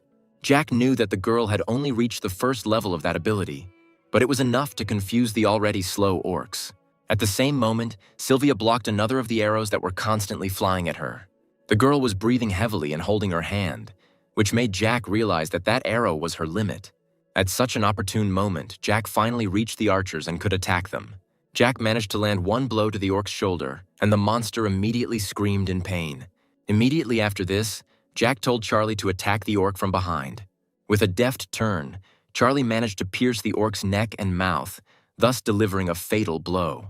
Jumping away from the dead orc, the girl was glad that they were able to do this. At that moment, Charlie thought that the second floor was easier than she thought. But at that very moment, Jack tried to warn the girl about the danger. It was only at that moment that Charlie noticed that an arrow was flying at her, which the girl could not dodge on her own. But Jack managed to run up to her and push her away, so the arrow flew past our heroes. Because Jack pushed her, the girl hit the ground hard with her back. Then Jack asked her to pull herself together, otherwise she could die because of her own mistakes. After her fall, the girl immediately got up and collected her thoughts. Meanwhile, Sylvia was having a hard time, and trying to catch her breath, the girl hoped to block at least one more arrow. At that moment, one orc archer had already drawn his bowstring and was about to shoot. At that very moment, another orc was about to shoot the girl. Gathering her courage and exhaling the air from her lungs, Sylvia was confident that she could block the arrows. At that moment, Charlie and Jack were running towards the orcs and trying to distract their attention. While attacking one of them, Jack was simultaneously thinking about the fact that he had deliberately not explained how to act when they arrived on the second floor. One of the orc archers immediately turned to the side when he sensed someone approaching. Jack continued to act together with Charlie and believed that he should not demonstrate to everyone that he knew the conditions of the dungeon perfectly well. Besides, his teammates did not need it. Having dealt a double blow and killed the orc, our heroes immediately began to receive a reward for the kill. When the conditions for completing the first task were completed, the path to the next barrier opened and it was necessary to destroy the crystal. Upon seeing it, Sam immediately assumed that the crystal would be his target, so he ran towards it. Sam deftly avoided the slow orcs while they growled at him in displeasure. But suddenly at one point, Sam encountered an orc who was already ready to strike. Seeing the brute in front of him, the guy immediately realized that he would not be able to dodge the club. So Sam decided to take the punch with his left hand. And then, Twisting slightly, the guy hit the crystal with his right hand and was able to break it. After this, all the orcs turned to stone and stood motionless. Looking back at the orc with the sword, Charlie breathed a sigh of relief as she almost got hit by him. While everyone was trying to catch their breath and Jack had put his sword back in its sheath, Charlie decided to apologize for being so stupid. Then Jack sternly replied that she had better give it up if she was going to keep doing this kind of thing. Charlie listened sadly as Jack said that one action of hers could put the entire team in danger, so she apologized again and promised to be careful. When it was all over, Sam decided to break the stone statues. Sylvia was drinking the potion at that moment and regaining her strength.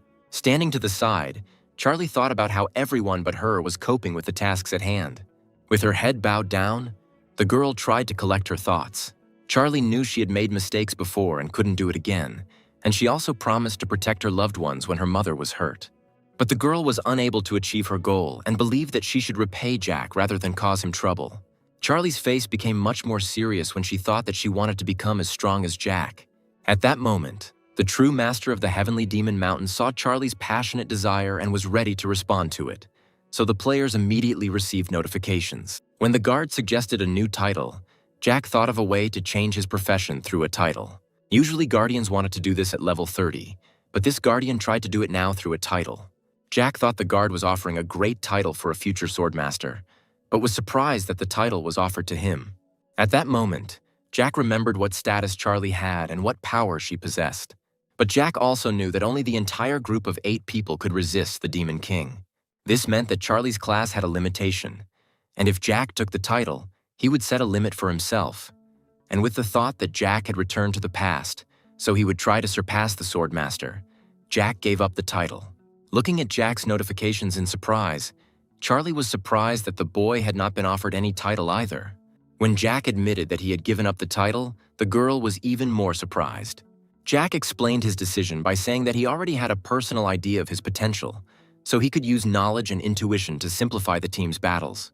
Then Jack asked the girl to remember their last fight and said that he understood the value of each player well, and without them, he would not have been able to go further. Then Charlie suggested that Jack was more comfortable being the leader, adding that his playing style made it seem like he knew about all the attacks. Then Jack looked at her and said that she could consider that his special talent was to unlock people's potential. When the girl admitted that when she follows Jack, it's as if a road opens up before her, the guy replied that he thinks he knows Charlie even better than she knows herself.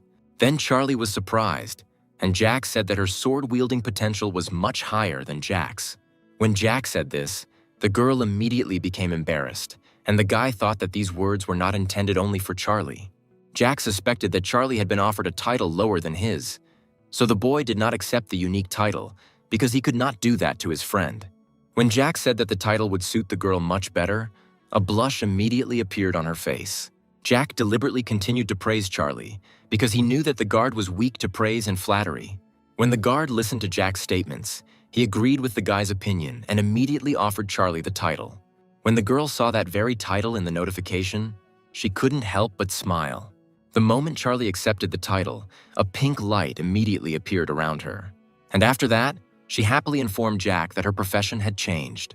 But then Jack abruptly covered her mouth with his hand and said that she should not divulge information about herself even to him or her teammates.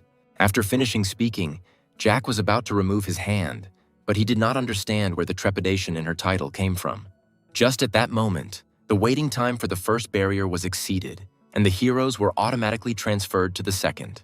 The second barrier was very different in atmosphere from the first, because there were meadows and mountains and an orc village very close by. Realizing where they were, Sam wasn't too happy that they would have to fight orcs again. Jack didn't pay attention to his words, because he received a notification about the script change, which was surprising. Now the special feature of the second barrier was that the orcs did not turn to stone after they destroyed the clearing crystal. Also, the limitation on the level increase of orc warriors has been removed. Now the players were tasked with destroying 3 crystals in 10 minutes or else an orc archer would appear. But Jack had his doubts, because this was not what he remembered. At that moment, the players were able to see the very first orcs. Sam immediately tensed up at the approaching danger, and Charlie asked Jack what they were going to do now. Jack decided to start looking for crystals and try not to run into the orcs, because they had to make it in 10 minutes. Jack knew they couldn't handle the orc archer in the open, so they had to finish before he showed up. But Jack couldn't believe what was happening and why exactly this monster would appear in this dungeon.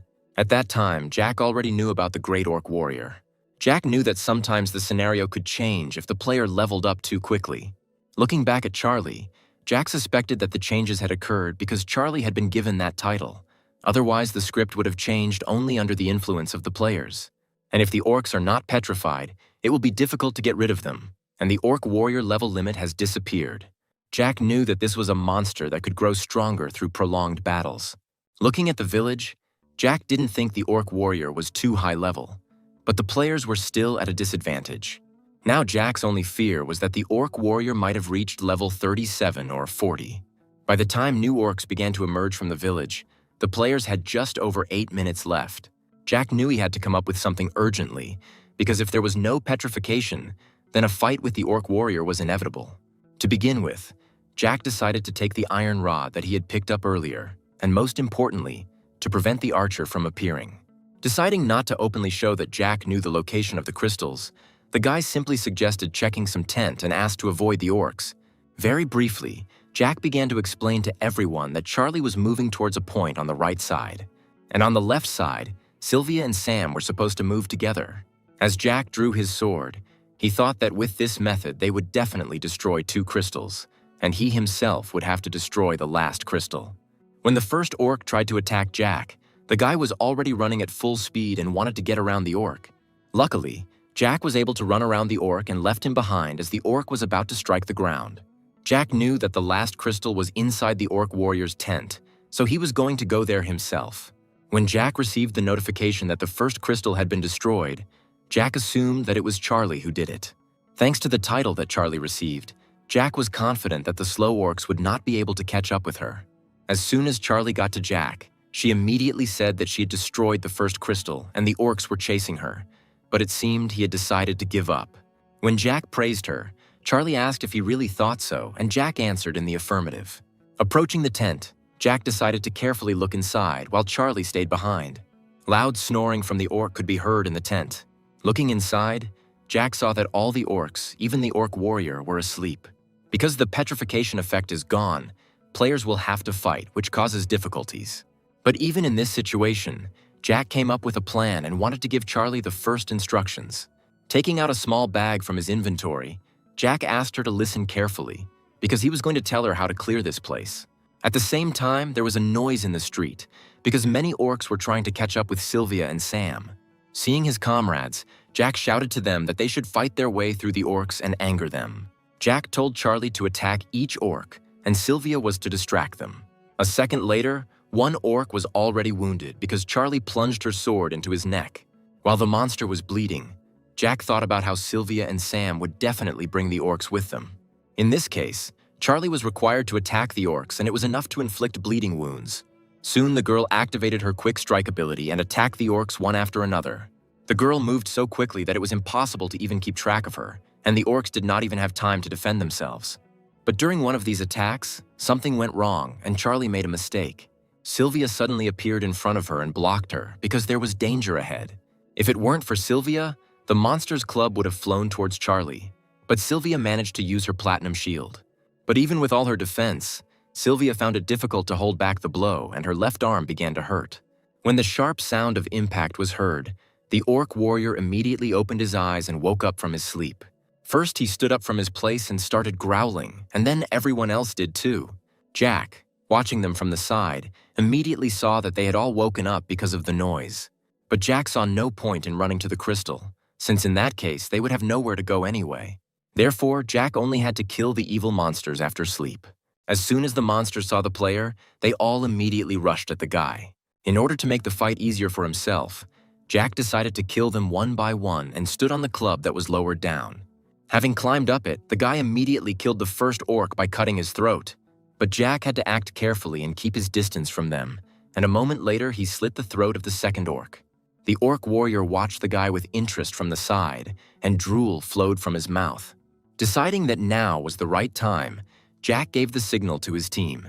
A second later, his comrades ran into the tent, leading a bunch of orcs behind them. At that moment, the tent already smelled of blood due to Jack attacking the orcs. The smell filled the area, and the Orc Warrior growled because of it. Suddenly, the orc warrior grabbed the head of the orc who was next to him. After that, he bit off his hand and grabbed the head of another orc who was trying to escape. At that moment, our heroes watched the picture with horror and fear in their eyes. Charlie was shocked by Jack's words about the orc warrior being weak to the smell of blood. Intoxicated by the smell of blood, the orc began to kill his fellow tribesmen, but one managed to escape. But at that moment, the orc warrior's unique ability was activated, and the orc who was trying to escape simply froze in place. This caused a smirk to appear on Jack's face as he realized that this was it. The orc was completely unable to move from the spot because the orc warrior's fear ability was spreading to him. Jack knew that this was an ability that most boss monsters had. The ability prevented players from escaping, but Jack used it against the orcs, who looked more appetizing than the players. This ability took a long time to recover, so now the orc spent it in vain, but was able to rise in level. Then the players watched in surprise as the monster grew larger, and Charlie was worried about it, and Sam agreed with the girl. But trying to catch his breath, Jack said only that in their situation it was better not to confront a well-coordinated group led by an orc warrior. Jack thought it was much easier to fight one monster. Jack resolutely chose to fight one great orc instead of fighting 100 ordinary enemies. When the orc warrior finally finished leveling up, he opened his eyes and growled angrily. Soon he stood up and grabbed an axe, preparing to attack Jack. Compared to the orc's new form, Jack was very small and inferior to the monster. But Jack felt some confidence, and he was given a sudden task that required him to kill an orc warrior. When the orc's axe hit the ground, pieces of it flew off. Dodging the blow, Jack was surprised that the intimidation skill was possible to obtain in this dungeon. When Sylvia wanted to come closer to help, Jack immediately stopped her and said that he would handle it himself. Running towards the monster, Jack thought that Sylvia's protection was useless here because the difference in strength was too great. Jack saw that the orc's level was not displayed above him, meaning that no one present could resist his attacks. When the orc swung his axe, Jack was able to avoid the blow and continued to close the distance between them. Thanks to this, Jack was able to land one attack directly on the monster's head. This happened because only Jack had the ability to instantly move, and only he had the ability to get close to the orc. The plan to catch the monster needed time, and in the meantime, Jack dealt it numerous blows from behind. When the orc swung his weapon again, the blow missed the guy. Watching the fight from the sidelines, Charlie wondered if everything was really okay.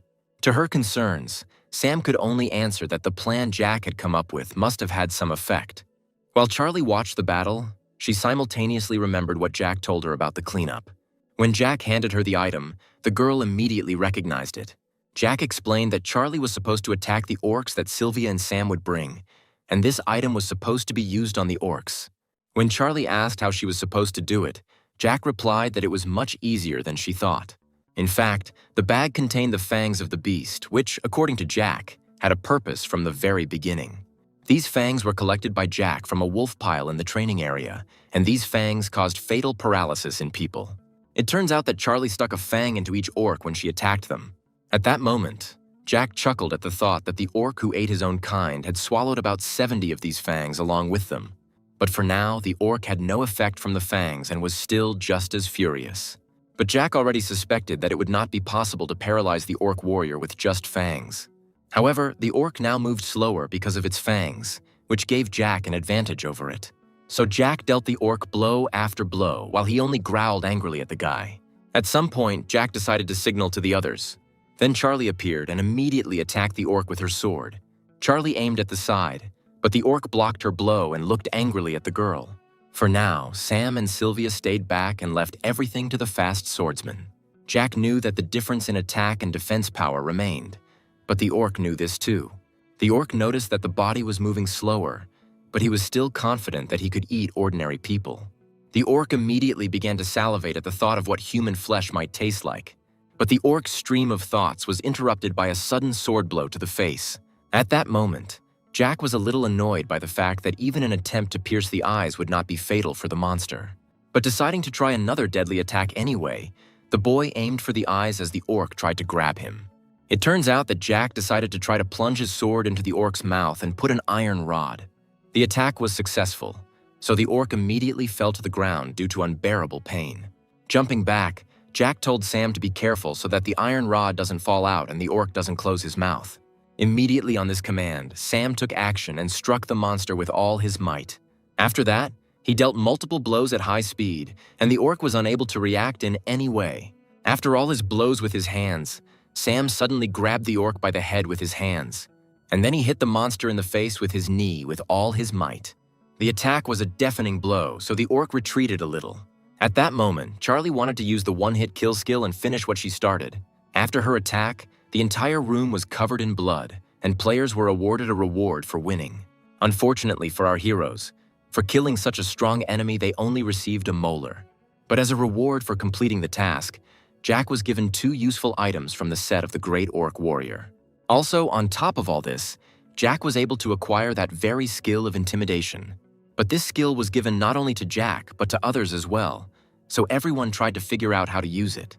Suddenly, at that moment, Jack received a notification that a guard, whose name was familiar to the guy, began to watch him. The Las Vegas Cowboy was a guard who placed great importance on effective team play and was known for creating a contract with only one player. Immediately, this guard decided to support Jack with leather pants from the same set that were the reward items. Due to the fact that such a guard decided to pay attention to Jack, the guy managed to get 3 items from the set. After everything that happened, our heroes continued to fight the orcs and raise their level. They soon managed to clear everything out, and Sylvia was genuinely happy about it. Wiping the sweat from his forehead, Sam said that everyone had tried hard, and Charlie wanted to take a 3-day rest after that. Jack didn't answer them and only thought about how they had barely managed to clear the 2nd floor. But suddenly he saw something in front of him that greatly surprised our hero. Looking ahead, Jack wondered what kind of portal it was. But the others did not understand what Jack was talking about and claimed that they had not seen anything. As the players were set to exit the dungeon in 13 seconds, Jack tensed and suddenly an idea came to him. At that moment, the guy moved from his place and ran at full speed towards the portal. The others tried to stop him because they didn't understand what he was doing, but they couldn't catch up with Jack. With 3 seconds left before their teleportation, Jack only managed to tell them that they had to leave without him. Running towards the portal, Jack was sure that it was a hidden fragment that only the guy could see. When Jack passed through the portal, he was transported to an unknown wild forest, and his task was to talk to the owner of this forest. Jack knew that information about such portals had appeared since the beginning of training, and the gap in the player's abilities led to a gap in information. And Jack believed that if this door was visible only to him, then he should accept it as a privilege. When Jack first entered there, he immediately saw that many guards wanted to sponsor Senya. After reading the terms of his mission, Jack did not understand what unknown forest was being discussed. Jack didn't remember anything like that appearing at the initial stage, and he didn't understand what kind of mark was on his map. From the map, Jack realized that the forest was almost the size of Seoul, so he was scared to imagine what kind of forest owner they were talking about. Jack was amazed at such a difficult task and said that one could die of hunger if one made a mistake. When Jack told Senya that he had almost reached level 30, a look of surprise flashed across the girl's face. Jack knew that there were 2 factors in this situation. The first was the zone, the second was the special hidden fragment. Now Jack was in a huge forest that even he didn't know about, and Jack was level 29, and soon he would have to choose a guard. Thinking about all this, Jack just chuckled slightly. When the guards began to give Jack various items that would help him survive, Senya looked at them in surprise and did not understand how to react. Meanwhile, Jack was glad that he was not only given things, but also that his level of perception eyes was raised. At that point, Ceres decided to explain the purpose of the items and started with a camping kit that allowed you to set up camp in a simple zone. While the girl explained the purposes of the objects, Jack checked her status and was surprised that she denied any feelings. But Jack was impressed by the sponsored items as he looked at them, as each one could sell for a large sum. But suddenly Senya looked up at Jack and asked if he had heard her. When Jack said that he listened to her and that she shouldn't worry, Senya's wings began to shake and she began to say that she wasn't worried about the guy. But with the thought that Jack did not agree with her, Senya decided to give him a task from a mid-ranking administrator. The task was that Jack had to repeat what she said, and she was even willing to give him coins for it. And Jack was surprised that she was so worried about him. Jack started talking about the magical camping kit and ended up talking about the magical fire pit he was holding in his hands. When Jack finished speaking, he was surprised that he was able to complete the task. Senya noted that he had told it perfectly, but she believed that he should still listen to her more carefully, since it was related to his survival. But Jack turned away from her and ended the conversation by saying that he just needed to remember everything, because he knew that the guards didn't like long conversations with the leaders. But Jack was more worried that he hadn't told her about raising the level of the eyes of perception, and the task had already been completed. From this, Jack concluded that Senya, who was watching the guy, did not know about this. Jack was worried that it would take a long time to clear out the place, and he knew nothing about the place. So he walked through the forest, thinking that he would carry out the task that had been given to him. Looking up, the guy noticed that it was already evening, and this area was subject to the flow of time, and this helped the guy determine where the west was. Continuing to walk, Jack suddenly remembered the words that if you don't know where to go, it's better to go east. Jack didn't think it was a high-difficulty dungeon until he noticed a claw mark on one of the trees. By the time it was dark, Jack had set up camp, and his safe zone was shown in green light. Suddenly, Senya appeared and asked him what he had learned from exploring the place. Looking at the girl, Jack was silent for a moment and realized that this was not a question from Senya, but from the guards. Jack explained that the process of learning was not exciting, and at the moment he was simply collecting clues. Jack knew that there were guards who weren't watching the boy at times, so they needed to be presented with the results of the reconnaissance. Jack immediately said that this was a forest-type area, and he found 3 types of claws. The tracks were left on the trees, and judging by their depth, it could be assumed that they were cat-type monsters. Jack assumed that each had their own territory, but there were no fights because they avoided each other. When Senya asked how this information was useful, Jack replied that if you move along the borders, you can avoid most of the monsters' attacks. Jack saw that predatory birds and monsters were flying at night, so he assumed that they must be hunting something. But Jack was surprised that there were no signs of victims, so he turned his gaze to Senya and asked what that could mean. While many of the guards were interested in Jack's investigation, Senya remained silent and did not answer the question, but Jack was not surprised by this. While drinking water, Jack tried to encourage himself that he could handle everything. The main thing was not to panic. When the boy drank the water, a grin suddenly appeared on his face. Suddenly, Jack thought that he had seen this place for the first time and did not know the strategy for it, and he could only find traces of animals.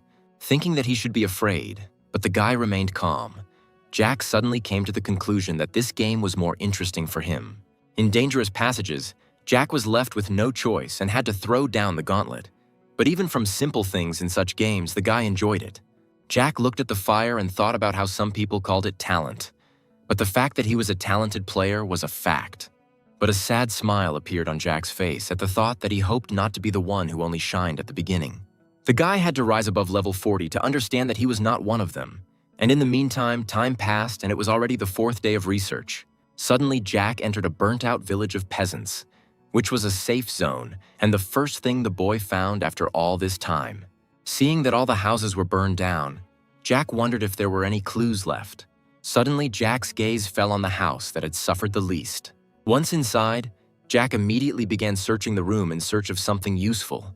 Suddenly, Jack found a letter that was delivered from an elder from another village, and it said that that village would soon come to an end because the owner of the forest was angry. Jack frowned as he looked at the piece of paper, because part of the letter was burnt and he couldn't read any further. While putting the letter away in his inventory, Jack thought at the same time that there must be another settlement to the east. Based on the information he had just received, the boy thought that meeting the owner of the forest was a feasible task. But with this thought, the guy decided to use the eye of perception. As he began to draw his sword from its sheath, the boy thought that a safe zone had definitely been established here. Jack pulled his sword out slightly and looked around because he had a premonition. And the eyes of perception also informed the guy that someone was watching him right now. Looking around, Jack noticed that there seemed to be an evil aura coming from one end of the room. Even though Jack was in a safe zone, he had a strange feeling, so he didn't want to relax. Jack put his hand out and found that they didn't want to let him through any further, and the notification said so too. Jack decided to check the westernmost part of the western village, but came across a transparent wall, and to move, most likely, you need to fulfill a special condition. When Senya asked the guy what he was going to do, Jack was thoughtfully looking through the system. When Jack received another notification from the Las Vegas cowboy, the boy frowned, because he knew that this guard sometimes lured players with offers that were hard to refuse. After that, the guy read the hidden fragment notification, which said that a reward of 100,000 coins was offered for clearing the forest within 3 days. Jack thought the price for success was very good, but there was no mention of failure. After thinking for a bit, the guy turned to Senya and asked the girl what would happen if he failed the task. Then she calmly answered him that when the time came to sign the contract with the guard, Jack would sign it with the cowboy. but the guy was surprised that this guard put 100,000 coins on it. When Jack fell silent again, Senia asked him if he would accept the mission. Then, hanging his head down, the guy replied that he could not accept this task. In fact, Jack didn't like constant gambling and said that he only bet when he had a chance to win. Jack knew that clearing the map in 3 days was pure luck, and he needed at least some kind of trump card to cope with such a task. Turning around and starting to walk away, Jack added that relying only on luck was the same as jumping in the mud, and the guard respected the guy's decision. When Jack received a notification that some guards were making fun of him, he thought it was strange to refuse such a task on the 29th level, but Jack didn't care. Jack returned to his task and thought about the fact that he was now in the Western Village, and then he needed to follow the letter to the Eastern Village. Deciding that he would need food for the long journey, Jack decided to go hunting and had already caught one boar. After the guy stuck the sword into its neck, the animal immediately fell to the ground. As Jack pulled his sword from the carcass, he remembered that he had learned several things during the hunt. Jack reflected that the boar gave too few coins for its level, but it was still huntable. The guy also knew that boars are vigilant to what is happening around them, especially if there is a predator nearby, and judging by the tracks on the trees, there was a red tiger here. But during the hunt, Jack noticed that the boars were not afraid of anything at all, which led to the assumption that for some reason the boars were not afraid of predators. But then suddenly the guy thought that the boars might not have been attacked at all. When Jack got a basket of fruit, he was surprised because he had never heard of them falling from boars.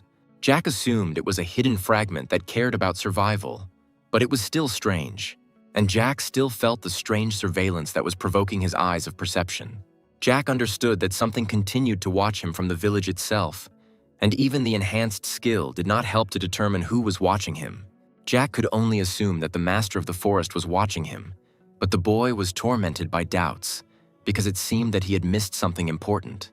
With this thought in mind, Jack decided that he needed to hurry and go to the Eastern Village. At that moment, Jack saw a magic rope trap on his way, and the guy did not understand where the expensive artifact came from, but decided to take it with him.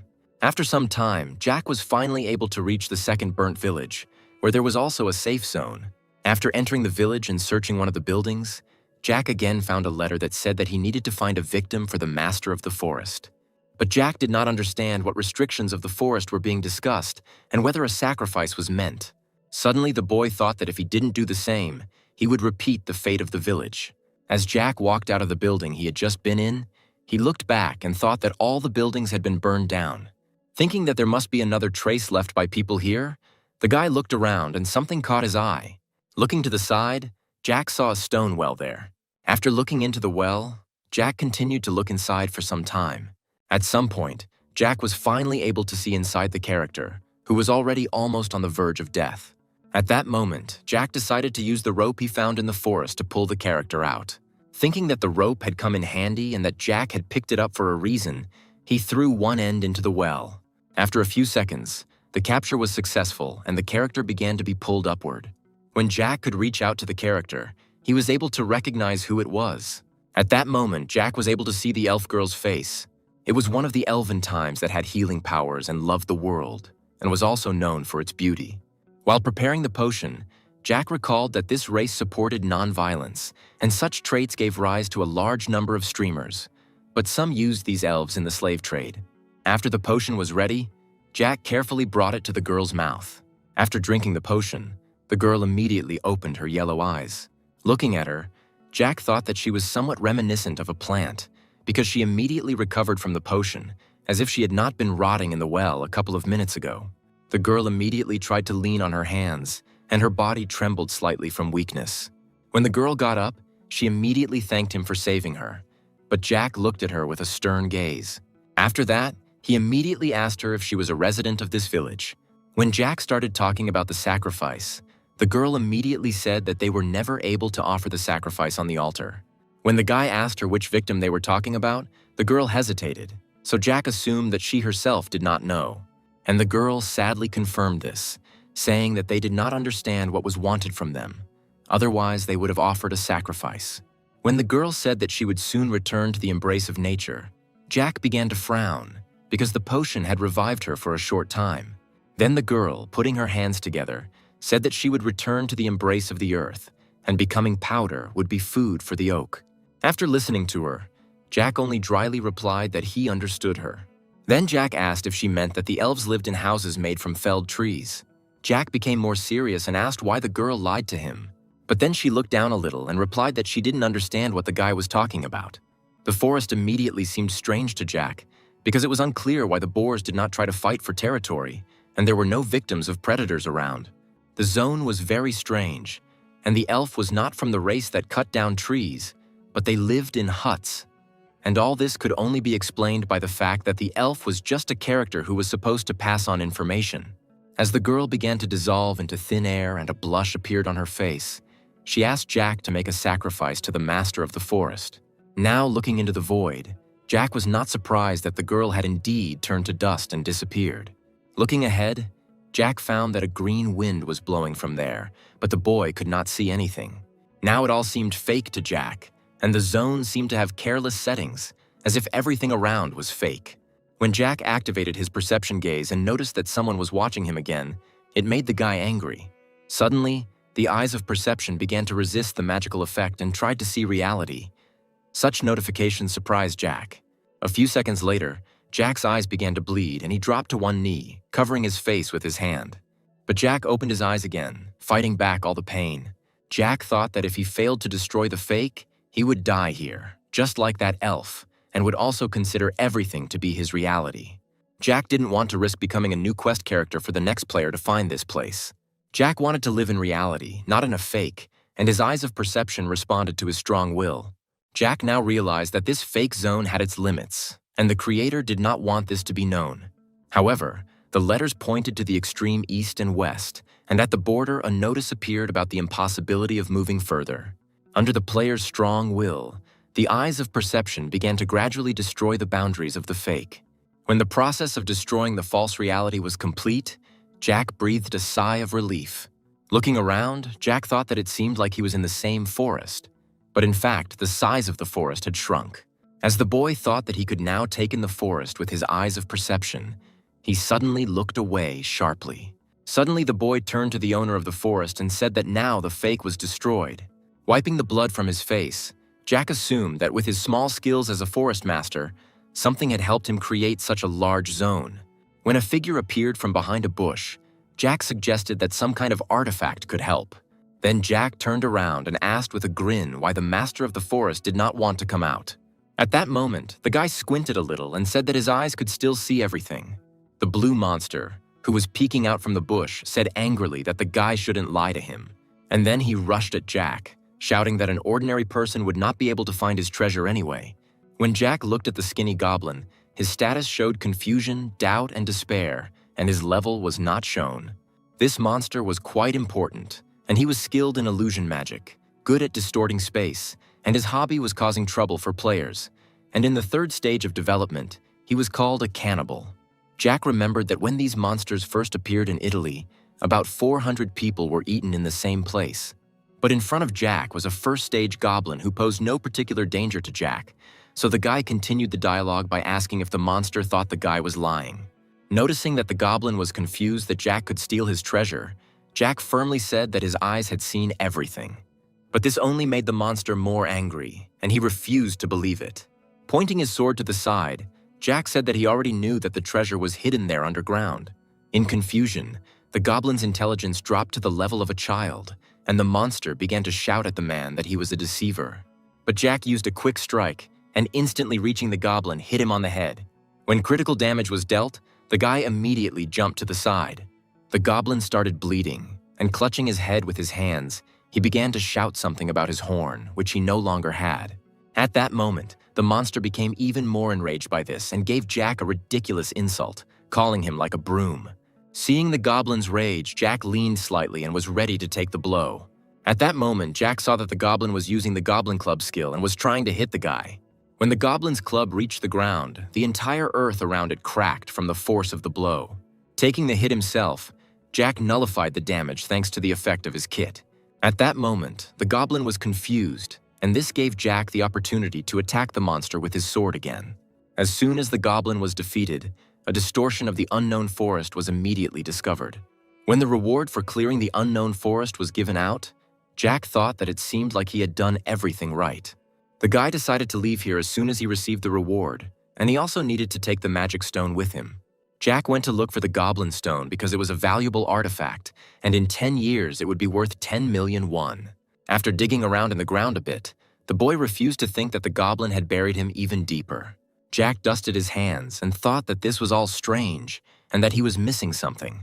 But suddenly his gaze rose up and he looked ahead with interest. At that moment, Jack saw a chipmunk in front of him who was looking straight at the guy. After a few seconds, the chipmunk decided to come closer to the guy. After this, the chipmunk spread his paws, and Jack thought that he wanted something from him. Looking back, Jack saw that Senya had not appeared, meaning the chipmunk was not a bug. Standing in the same position, Jack suddenly noticed that he still hadn't been transported back, and there was no road beyond the forest either. After that, the guy turned back to the chipmunk and looked at him coldly. Looking at the chipmunk, Jack thought that the animal was the last puzzle of the zone. Because the eye of perception did not work on the chipmunk, the guy decided that the animal was unusual.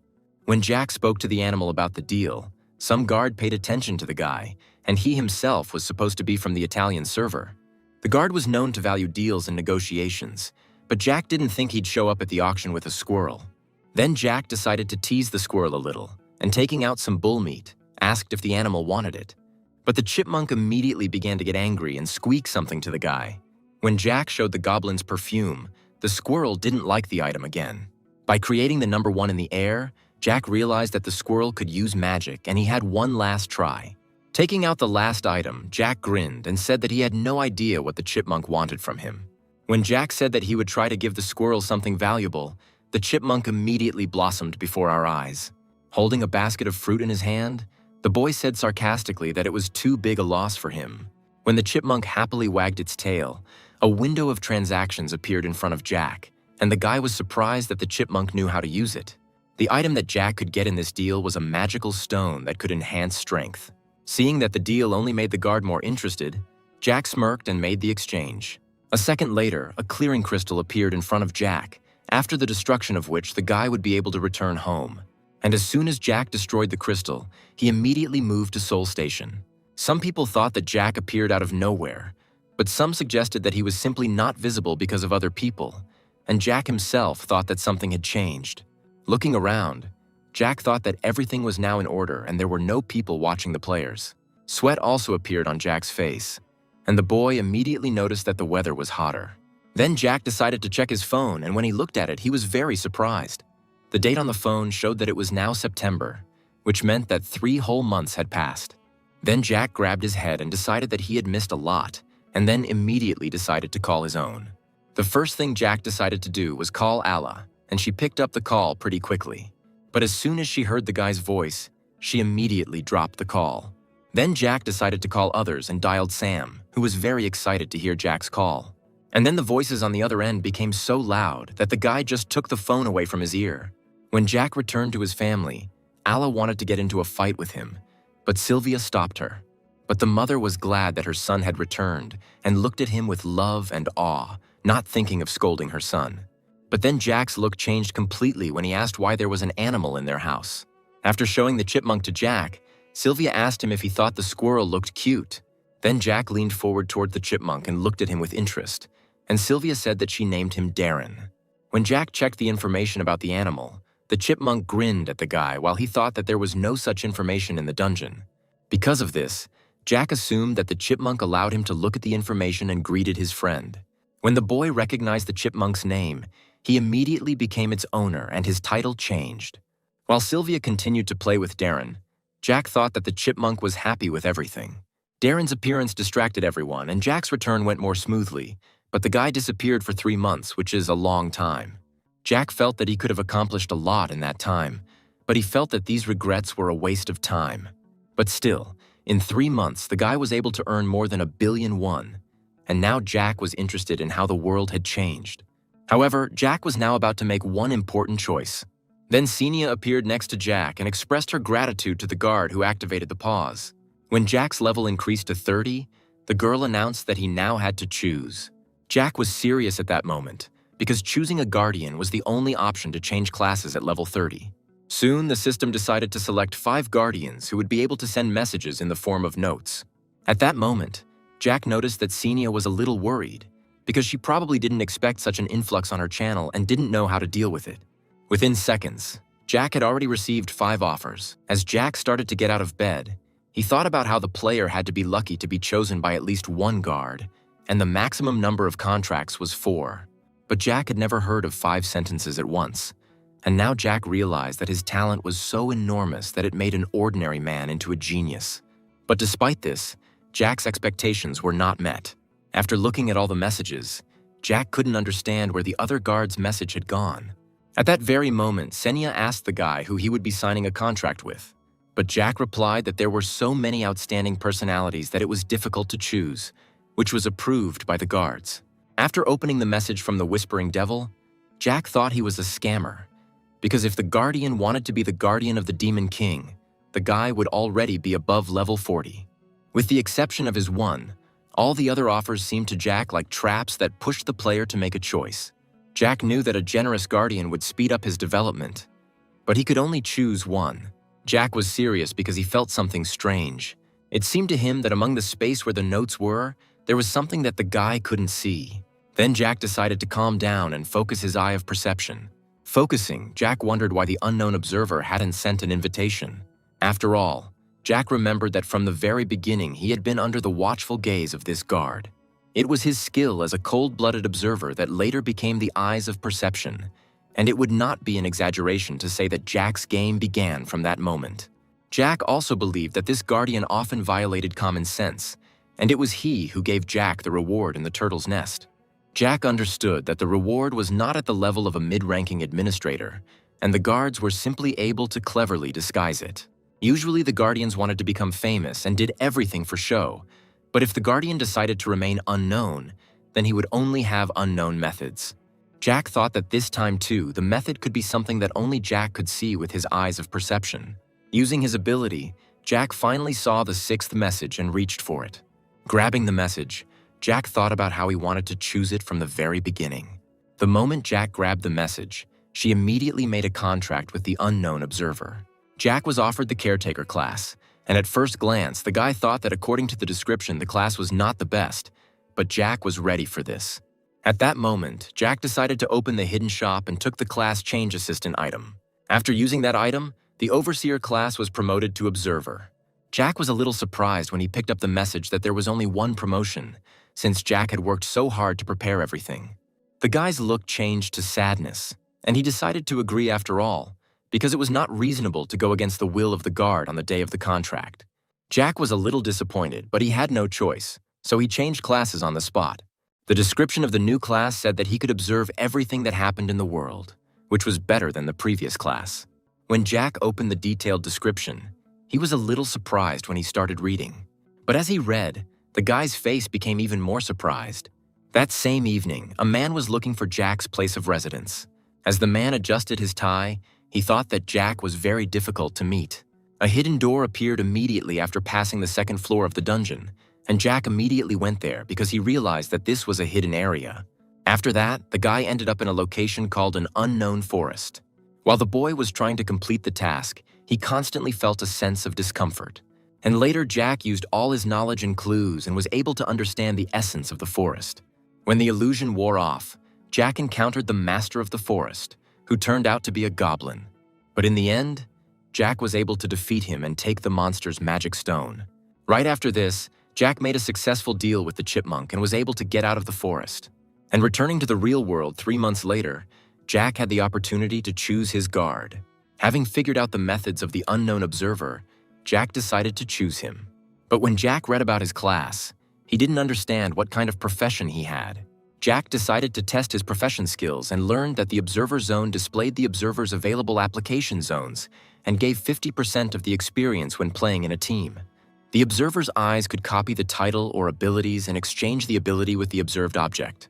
Jack frowned at the lack of basic attack or defense skills, but if he raised his observer's eye level, Jack had a big advantage. For example, Sam could gain the ability to kill with 1 hit, or Charlie could use Sylvia's platinum shield. Jack's ability could be very useful to everyone in the future. But the problem for the guy was to increase his level, because it would take 5 years to reach level 40 using simple methods. However, a smirk appeared on Jack's face at the thought that he could have done it faster. However, Jack had a feeling that everything would work out, so he decided to thank his guard for this opportunity. But when he went into the privacy settings, Jack suddenly saw that only the name of his guard was hidden. Jack assumed that the guard did not want to reveal who he had contracted with and lived up to his name. But Jack decided to adapt to the guard's character and simply said that he would try to play well and not disappoint the guard. Sania noticed that the last word sounded like bragging, but she knew that some people liked that when changing professions, so she just sighed. When the pause was lifted, Jack immediately lay down on his bed. Looking at the chipmunk, Jack thought that the little animal was sleeping very cutely next to him. And when Jack checked his phone, he suddenly saw that he had 7 missed calls from Charlie.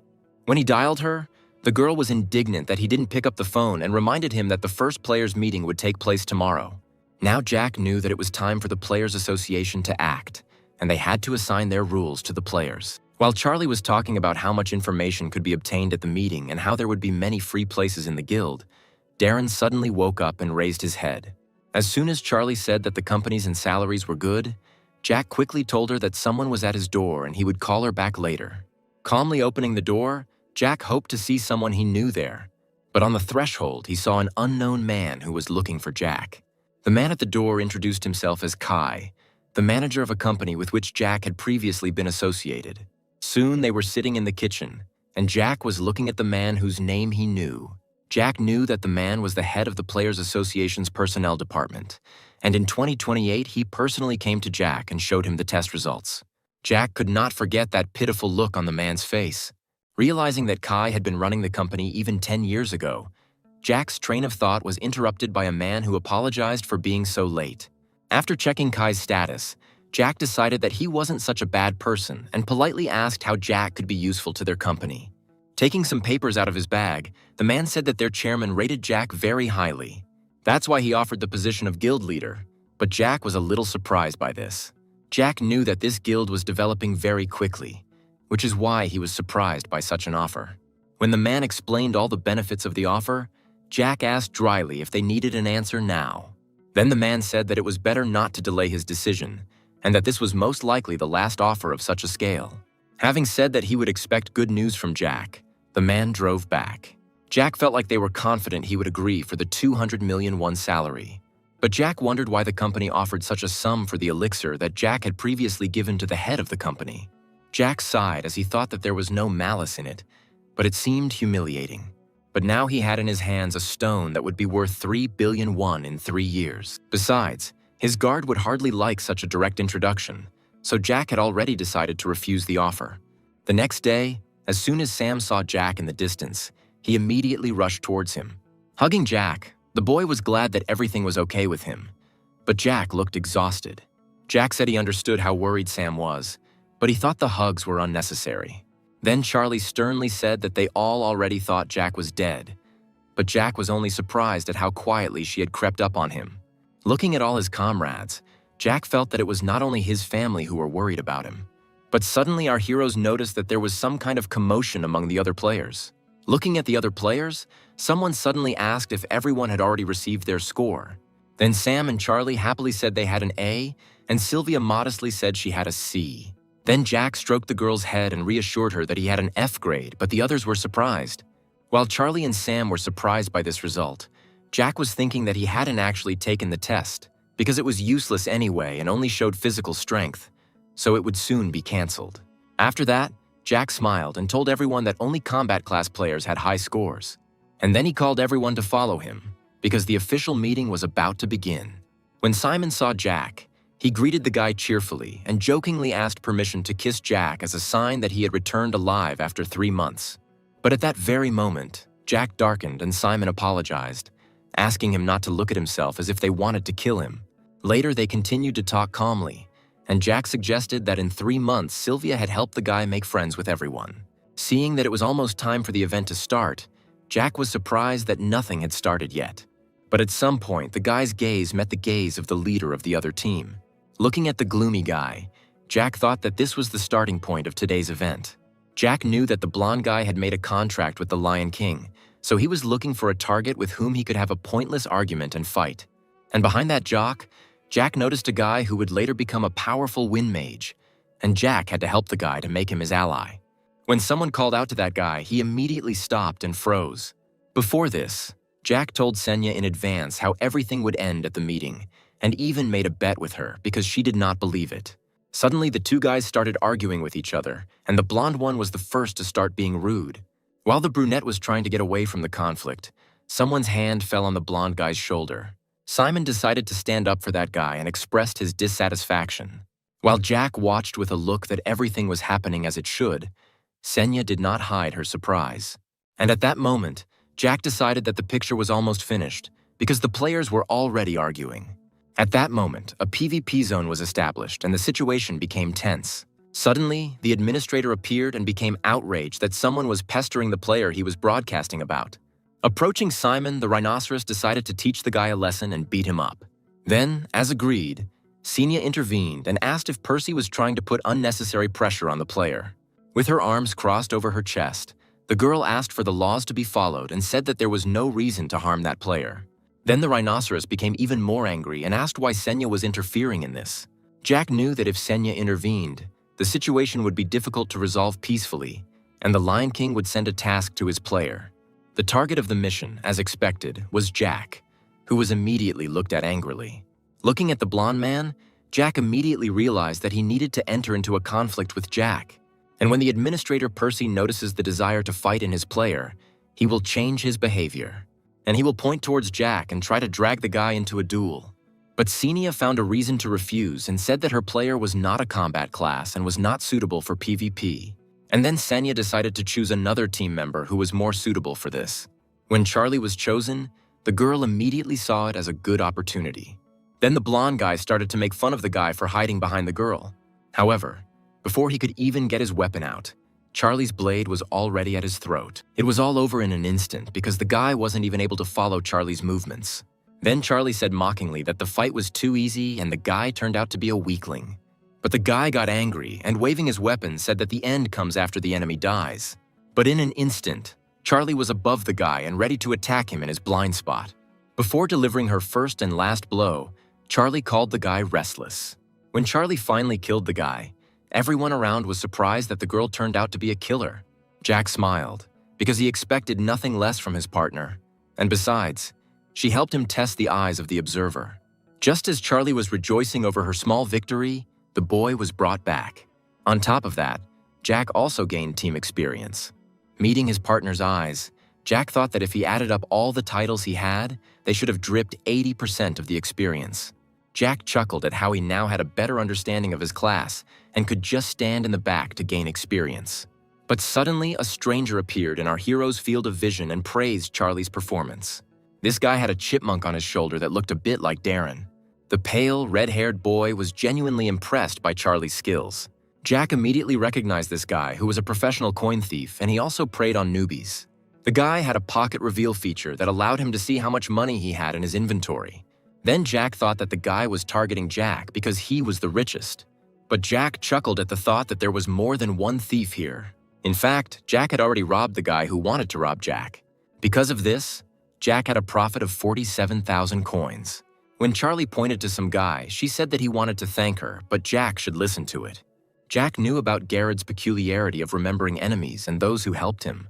After Charlie introduced him, the guy nodded briefly and thanked Jack. Jack said that the situation was trivial because the guy himself behaved like a child. When Jack asked if Garrett had a mage class, the boy was surprised that Jack guessed his class. Then Jack explained that when the guy started getting harassed, Jack felt a slight breeze. Garrett was surprised that someone had intervened in that situation and already considered Jack to be outstanding. Afterwards, Jack invited the guy to go up to the meeting floor together, and he did not refuse. Already in the elevator with everyone else, Jack was glad that they had managed to get everything done in time. As the elevator reached the desired floor, Jack continued to reflect on the importance of Garrett to him. Now Jack knew that after Garrett had been lured to his side, the hard part was starting. As Jack stepped out of the elevator, he knew that the planned meeting was about to be interrupted by the sudden appearance of the gate. Looking up, Jack recognized the place and was sure that this was where Garrett had awakened. Now Jack wanted to help the boy wake up and get something in return. Because of the unknown gate that was supposed to appear today, half of the players were supposed to die. Jack knew there were 18 columns here, and to find clues to closing the gate, the columns had to be destroyed. But this led to changes. The increasing flow of wind gradually tore people into pieces, and ferocious monsters also appeared. And Jack was afraid to think what would have happened to him in such a place if he had not studied Garrett's memoirs. But Jack's original goal was to awaken the boy and get something in return. Jack was confident that with an eye for detail and the right distribution of roles within the team, they were guaranteed success. When the 7th column was destroyed, Jack knew that everything would soon change. At some point, a central column appeared, which everyone immediately noticed. At that moment, Jack was given the task of finding the Vault of Gifts, which was located at the top of the tower. At that moment, the blonde guy was happy that he had found a clue and was attracting everyone's attention. Then all the players perked up and decided to try their best too. When the 8th column was destroyed, everyone was asked to be careful. There were a lot of fragments from the columns, so our heroes tried to protect themselves from them while Jack was on guard. Jack suspected that after this, a key item might have appeared, which played an important role and was located in one of the columns. As Jack wondered where the item might be, Darren suddenly jumped on his shoulder. When the chipmunk brought Jack the wind shoe, the boy was surprised that the chipmunk had managed to get it somewhere. Wind shoes increased compatibility with the wind element and created a synergistic effect for steps. Jack had been wondering where to get this item, but now everything was solved by itself. When the wind began to blow again, Jack quickly laid down on the ground and asked the others to do the same. Then Jack turned his gaze to Senya and asked if she remembered the argument with him. Exhaling heavily, the girl replied that of course she remembered the bet, and for Jack's victory, she had to open a mid-range store for him. After this, the desired window appeared in front of Jack, and the guy was happy with how everything was turning out. When he received a notification that the price of all items would be increased tenfold, Jack was immediately surprised by this. Jack considered this fine too harsh, and besides, he didn't have enough coins. But suddenly Simon noticed the red-haired guy who was trying to rob the players. While the guy was wondering when it would all end and thinking that it was a good idea to rob everyone while they were busy, he didn't notice how he himself was robbed. From that guy, Darren was able to bring 23,000 coins to Jack. And at that moment, Jack had a smile on his face because he figured out how to get around a fine at the store. When Jack said that the chipmunk would be rewarded with a mountain of fruit and 15 minutes of petting, he happily wagged his tail again. Having bought the necessary things, Jack was stressed about such expenses, but he thought it was time to invest. When Jack approached Senya and said that he wanted to strengthen the item, the girl reminded him that such an opportunity only comes once. But Jack still agreed, and after that, a barrier of blue light appeared around him, which he had seen more than once. Jack smiled when he saw that the guardian who loved item-boosting content was still watching the channel.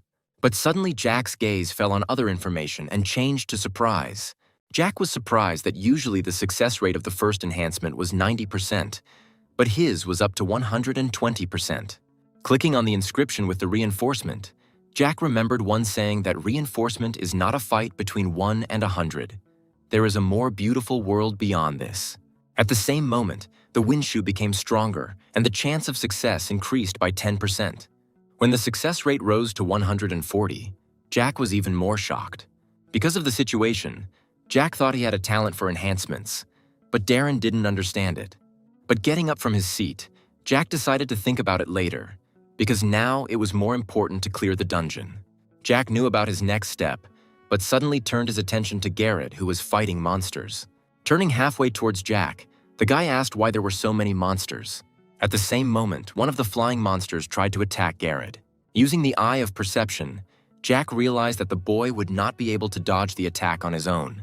Then he ran up to the guy and pushed him in the back with his hand, while Garrett himself did not have time to assess the situation. It so happened that by pushing Garrett away, Jack took the blow entirely on himself. Immediately after that, the guy had fresh blood on his face, and a notification came that the Orc Warrior's kit was losing its durability. While Garrett looked worried and tried to find out how Jack was feeling, the boy thought about how he had exposed himself to the attack because of his equipment, and was lucky that he had not been paralyzed by the poison. Covering his face with his hand and looking at the guy, Jack thought that Garrett was an important part of his plan and should not be harmed. Without answering the guy's question, Jack announced that the winds would come again and that they should prepare, which surprised Garrett a little. When our heroes hid from the wind, Garrett asked if Jack had the ability to take hits, but the guy replied that it was simply safer for him to expose himself to blows than for Garrett. When the guy turned around and said he would be in debt until he died, Jack was a little puzzled. Looking at the guy, Jack was surprised that he was so moved by the act. Rising from the ground, Jack suddenly said that in that case he had a task for Garrett. When Jack pointed to the central column, Garrett added that they had a mission to retrieve the Vault of Gifts. After that, Jack asked dryly if the guy had seen the wind flow around the column, but Garrett did not understand what Jack was talking about. When Jack asked him to take a closer look, the guy nevertheless turned his gaze to the tower and concentrated. It was only at that moment that he finally managed to see the flow of wind that he had not noticed before, and this surprised the boy. After this, Jack handed the surprised Garrett the sneakers and said that he would lend them to him. The boy accepted the rare item with a surprised look, but was very surprised that Jack wanted to give the shoes to him. But Jack tried to calm the guy down by saying that he would be able to use the thing more effectively. Looking at the sneakers, Garrett thought that he hadn't helped Jack in any way, but the guy had already managed to save him and was offering him a rare item. Deciding that Jack's request could be trusted, Garrett held the sneakers close to him and asked what he needed to do. While Jack was asking him to remember that the wind flow surrounded the central point, Garrett was warming up for his mission. Standing up straight, Garrett resolutely replied that he would try to do everything. Having said at the end that he would bring Jack a repository of gifts, he immediately ran forward. A few seconds later, he was already climbing the tower with the help of a stream of wind that Jack had helped him to see. Looking up and smiling, Jack thought that Garrett, as expected, was doing well and reading the wind flow with ease. As the guy continued to climb, our hero thought that he was capable of reaching the top because in the past he had cleared the dungeon in the same way. But at that time, he didn't even use shoes with reinforcement, which once again emphasized the guy's talent. Turning to Simon, Jack asked what the boy's attack range was, and he replied that the range was 50 meters. When Jack said that he thought that monsters would soon appear from the central column, Simon turned in that direction a little thoughtfully. At that moment, the player saw a bird with a human face, which was from Korean mythology. When Simon asked in surprise how Jack knew about their appearance, our hero only asked him to calm down and shoot down the birds. At that moment, Garrett was already descending from the tower with the Vault of Gifts, and the birds were pursuing him. Telling Jack that Simon was amazed at his insight, he agreed to shoot the birds, which brought a smile to Jack's face. As the fireballs flew upward, it attracted the attention of the other players, who were now wondering when Garrett had managed to get to the top. At that moment, the blonde-haired boy was outraged that the wind mage was acting without orders. But Sam was irritated by the guy's talkativeness, so he decided to shut him up in a rude way. While some monster was climbing the tower, Jack calmly asked his partners not to kill that guy, but to make sure that he did not interfere with Jack's plans. Looking up, Jack thought that 11 columns had been broken in that time, and the role of an observer meant minimal intervention. But now, an unexpected situation arose, and the monster was walking towards Garrett. At the moment when Jack decided to use instant movement, the lizard had already approached the guy and opened its mouth, showing its sharp teeth. But at that very moment, Jack appeared and thrust his sword into the lizard's head. When Jack received a notification that the lizard had been killed and that the experience would be reduced, Jack thought that it was not such a big problem. After all, for Jack, the plan was a priority, and he was concerned about the safety of Garrett. Looking at the lizard and Jack, Garrett thought that he himself would not have been able to avoid her. Landing on the ground, the boy thought that Jack had saved him again. While some of the guards were delighted and the watcher was watching, Jack came down to the ground and Garrett asked if he was okay. After replying that everything was fine, Jack noticed the notifications that the blue barrier promised Jack's support, but Jack didn't yet understand what that meant. After telling Garrett that he had done well, Jack asked for the object to be lowered and Garrett obediently complied. As soon as the object was on the ground, the sacred repository of gifts immediately began to have an effect. At that moment, all the winds began to subside, and the monsters were gradually destroyed, and the other players could watch this. The healing of the victims also began, including the guy whom Sam managed to beat up. As Jack checked the system, he thought that the situation began to change from the moment the vault touched the ground. The gift box was related to the gift of the wind, and in order to pass the windy hill, the box had to be filled. Later, all the players looked in surprise at the notification, which asked to indicate the amount of coins that the player was willing to donate to the gift storage. And in total, 100,000 coins had to be collected. Thinking that no one knew which player had donated how much, Jack turned his gaze to Garrett.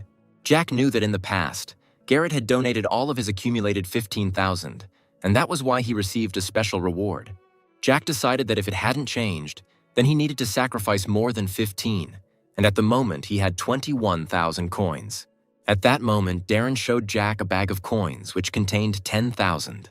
While Jack couldn't figure out where Darren got such a large sum from, the red-haired guy was indignant that his coins were constantly disappearing.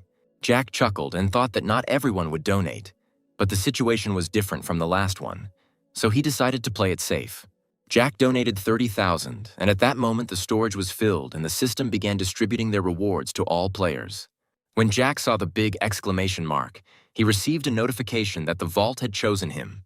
At that moment, the vault's reward was transferred to Jack, and one of the notifications stated that the vault had determined Jack's needs. Jack was given the cognitive dissonance skill, which made it easier to hide the player's abilities, achievements, or crimes. It was the first time Jack had heard of such a thing, but he thought that the skill should be useful, since the system assessed the guy's needs. There were 2 conditions for use, and Jack had already fulfilled both: support of the Guardian and the eyes of perception. Suddenly, one player looked up excitedly and asked if this wasn't the end of it all.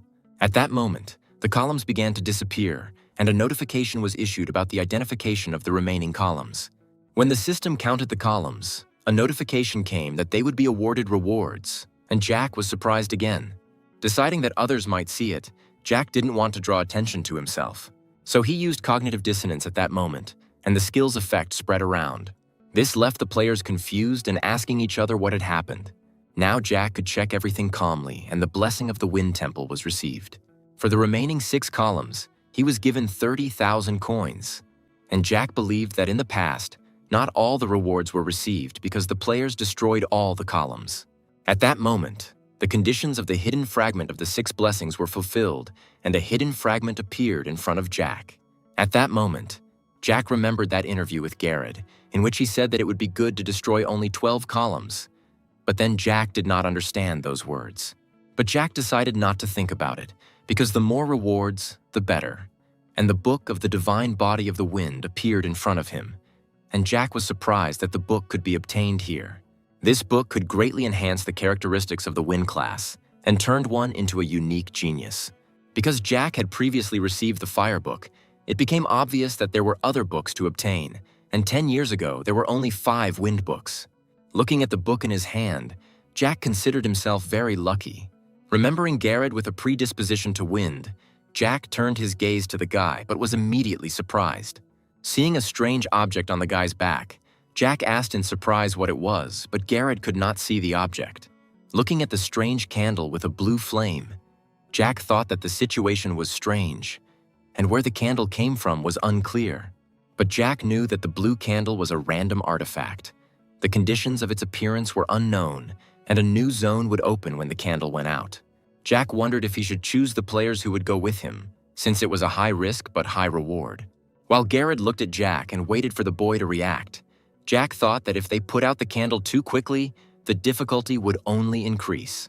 The guards also continued to watch Jack, and the guy meanwhile thought that since the candle had not yet disappeared, it was not too late to make a decision. At that moment, Jack took a deep breath and exhaling put out the candle. Because Jack extinguished the candle at the right moment, the difficulty was reduced and wind began to appear around the players. At that moment, Jack immediately put on his armor and firmly told everyone to get ready. Once the new gates appeared, Jack told everyone that they would go straight inside. Having moved to the tomb of the Wind Warrior, all the players began to look around and tried to make out the room, but Sam was the most worried and stuck to Jack.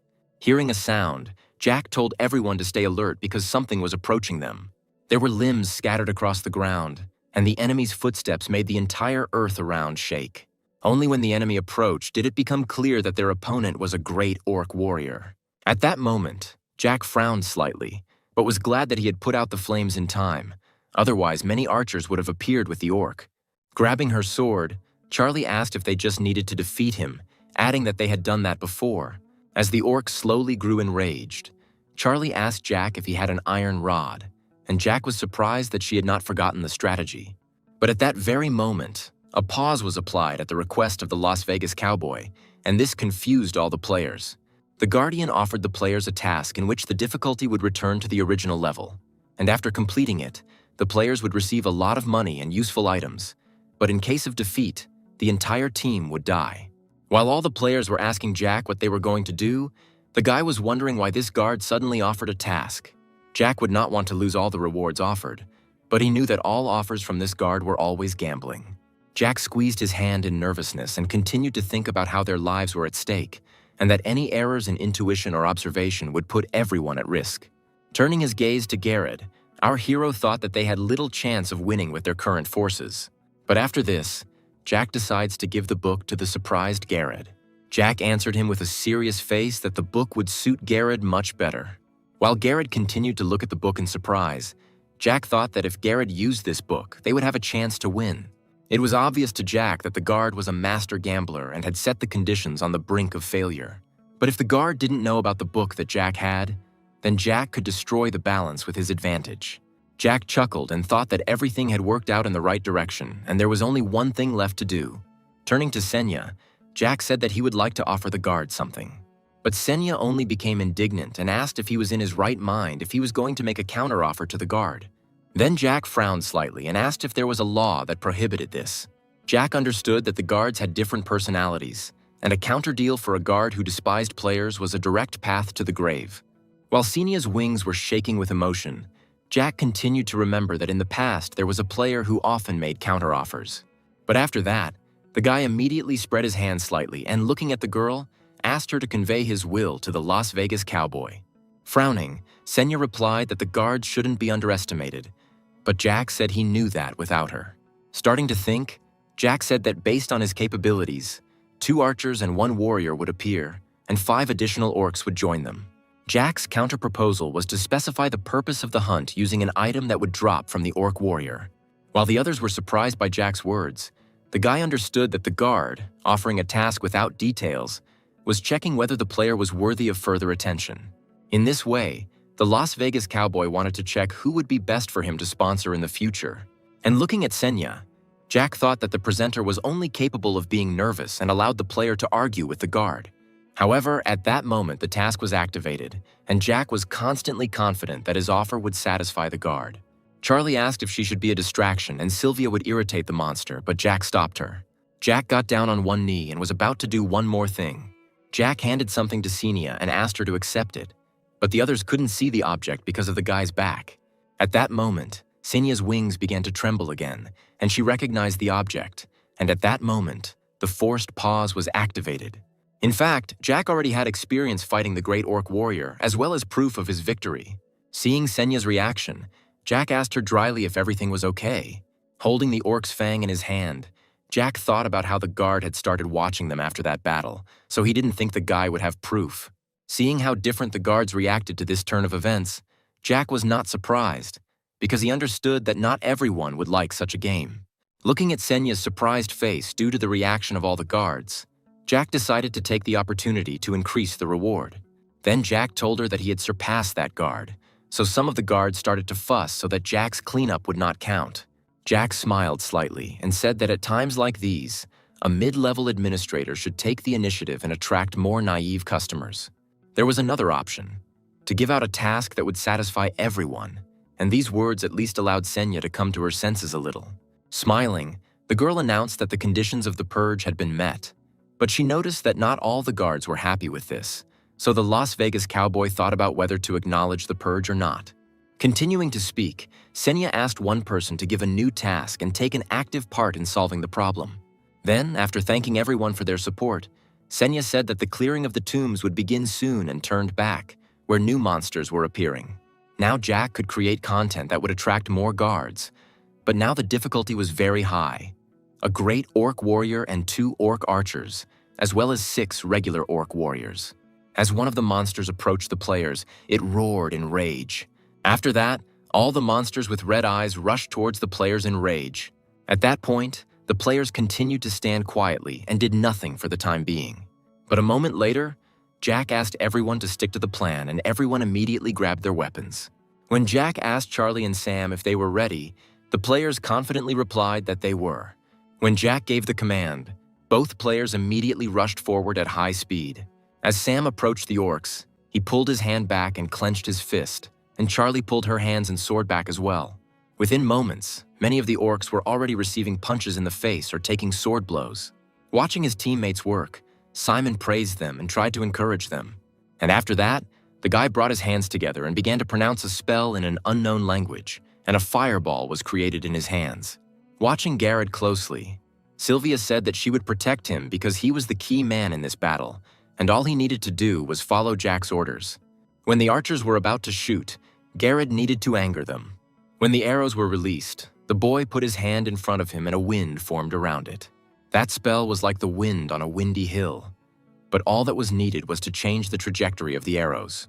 In order to avoid a direct hit, Sylvia immediately used her platinum shield. After that, having shown the guy the class, the girl told Garrett that he did well. Looking at his hands, Garrett was surprised at how much the world changed just by listening to Jack. But looking at Jack, Garrett suddenly assumed that the boy might have a monarch class. Holding his sword in his hand and walking slowly forward, Jack told everyone that they were doing a great job. Using the eyes of an observer, Jack could clearly see that everything was going smoothly now. And looking at one orc, who was the farthest away, Jack thought that there was only one detail left. Jack was going to fight the great orc warrior, but the monster was level 41. After some time, the orc raised his axe up and growled menacingly at the player. He then brought the axe down with force, but Jack deftly dodged the blow. After dodging that blow, Jack thought that he had encountered many anomalies before, but for now he wanted to use the normal method. While delivering one blow, Jack thought on the move that they had a difference of 11 levels, which meant that it was impossible for him to do it alone and without a special strategy. Since the usual method required modification, Jack decided to provoke the monster first. When the monster got angry, he raised his axe up again and was about to hit Jack with it. When Charlie killed one of the orcs, she suddenly looked forward with interest. Looking at Jack, the girl thought that his movements were not perfect, but he strangely looked like a heavenly Pegasus. As Jack dodged the blow, he reflected that he didn't have the paralyzing poison like he had that time, but he could now read the orc's movements with the eyes of an observer. Jack had a chance because he could calculate the distance and speed, and with the same thought, the guy took out an iron rod from his inventory. Immediately after this, Jack deftly inserted the rod into the orc's mouth, and the monster hesitated for a moment. Having come to his senses, the orc tried to close his mouth, but the rod did not allow him to do so. This made the orc even more angry and activated his unique intimidation ability. But at that moment, Jack tried to create distance and deliver several blows with his sword. Soon after, Jack noticed that the effect was not completely removed, causing his body to weaken. But even despite the effect of the orc's skill, Jack could still read the monster's movements. Jack's mind was filled with absolutely everything, even weaknesses that appeared only for a moment. Waiting for the right moment, Jack used his instant movement skill and thrust his sword into the orc's mouth. While the orc was screaming in pain, Jack was happy with his successful blow, into which the guy put all his weight and speed. But when the guy was on the last step to victory, he noticed that an orc's fist was approaching him.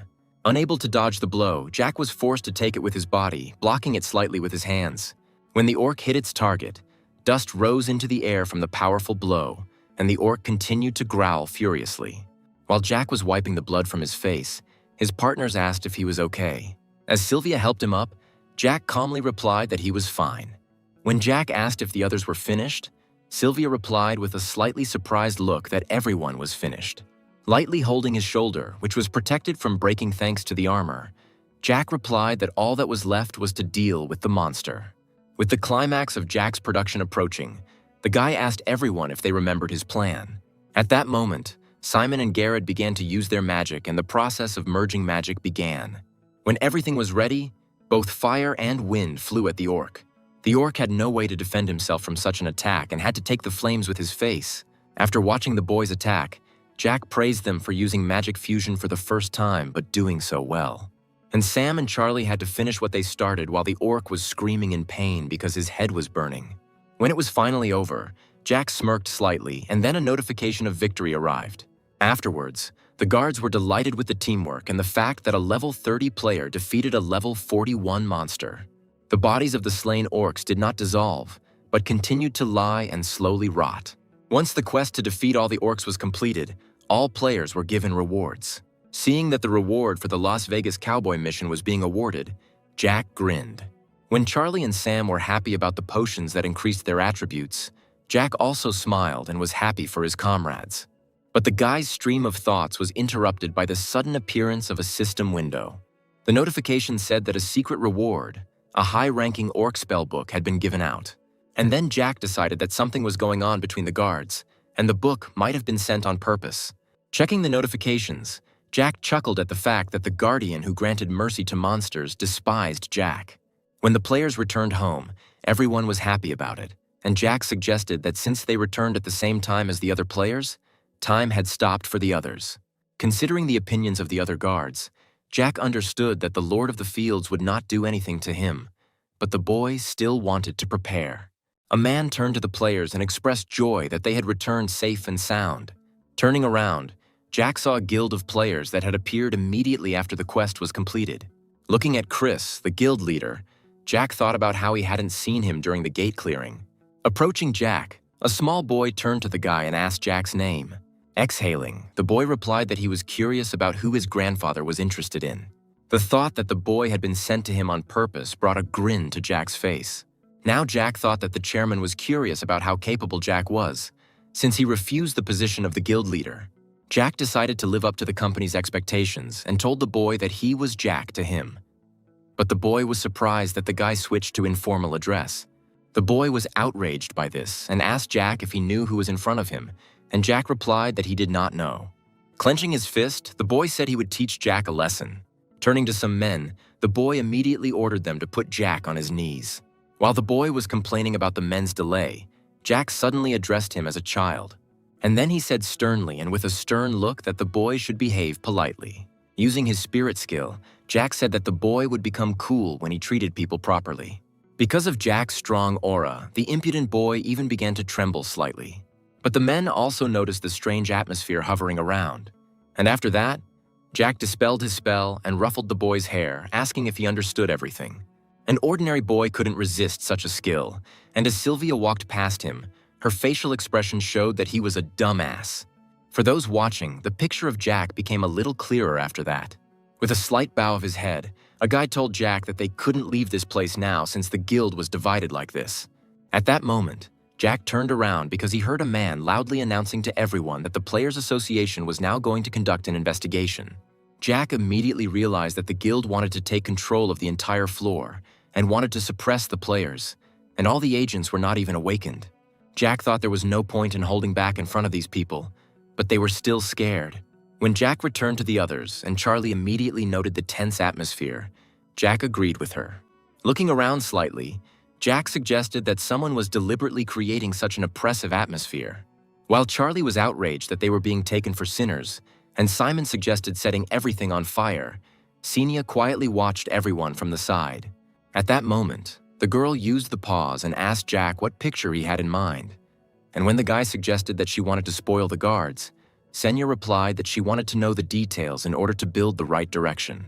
But with a serious face, Jack only said that at the end the chairman would receive a message that would say, "Don't look down on our value."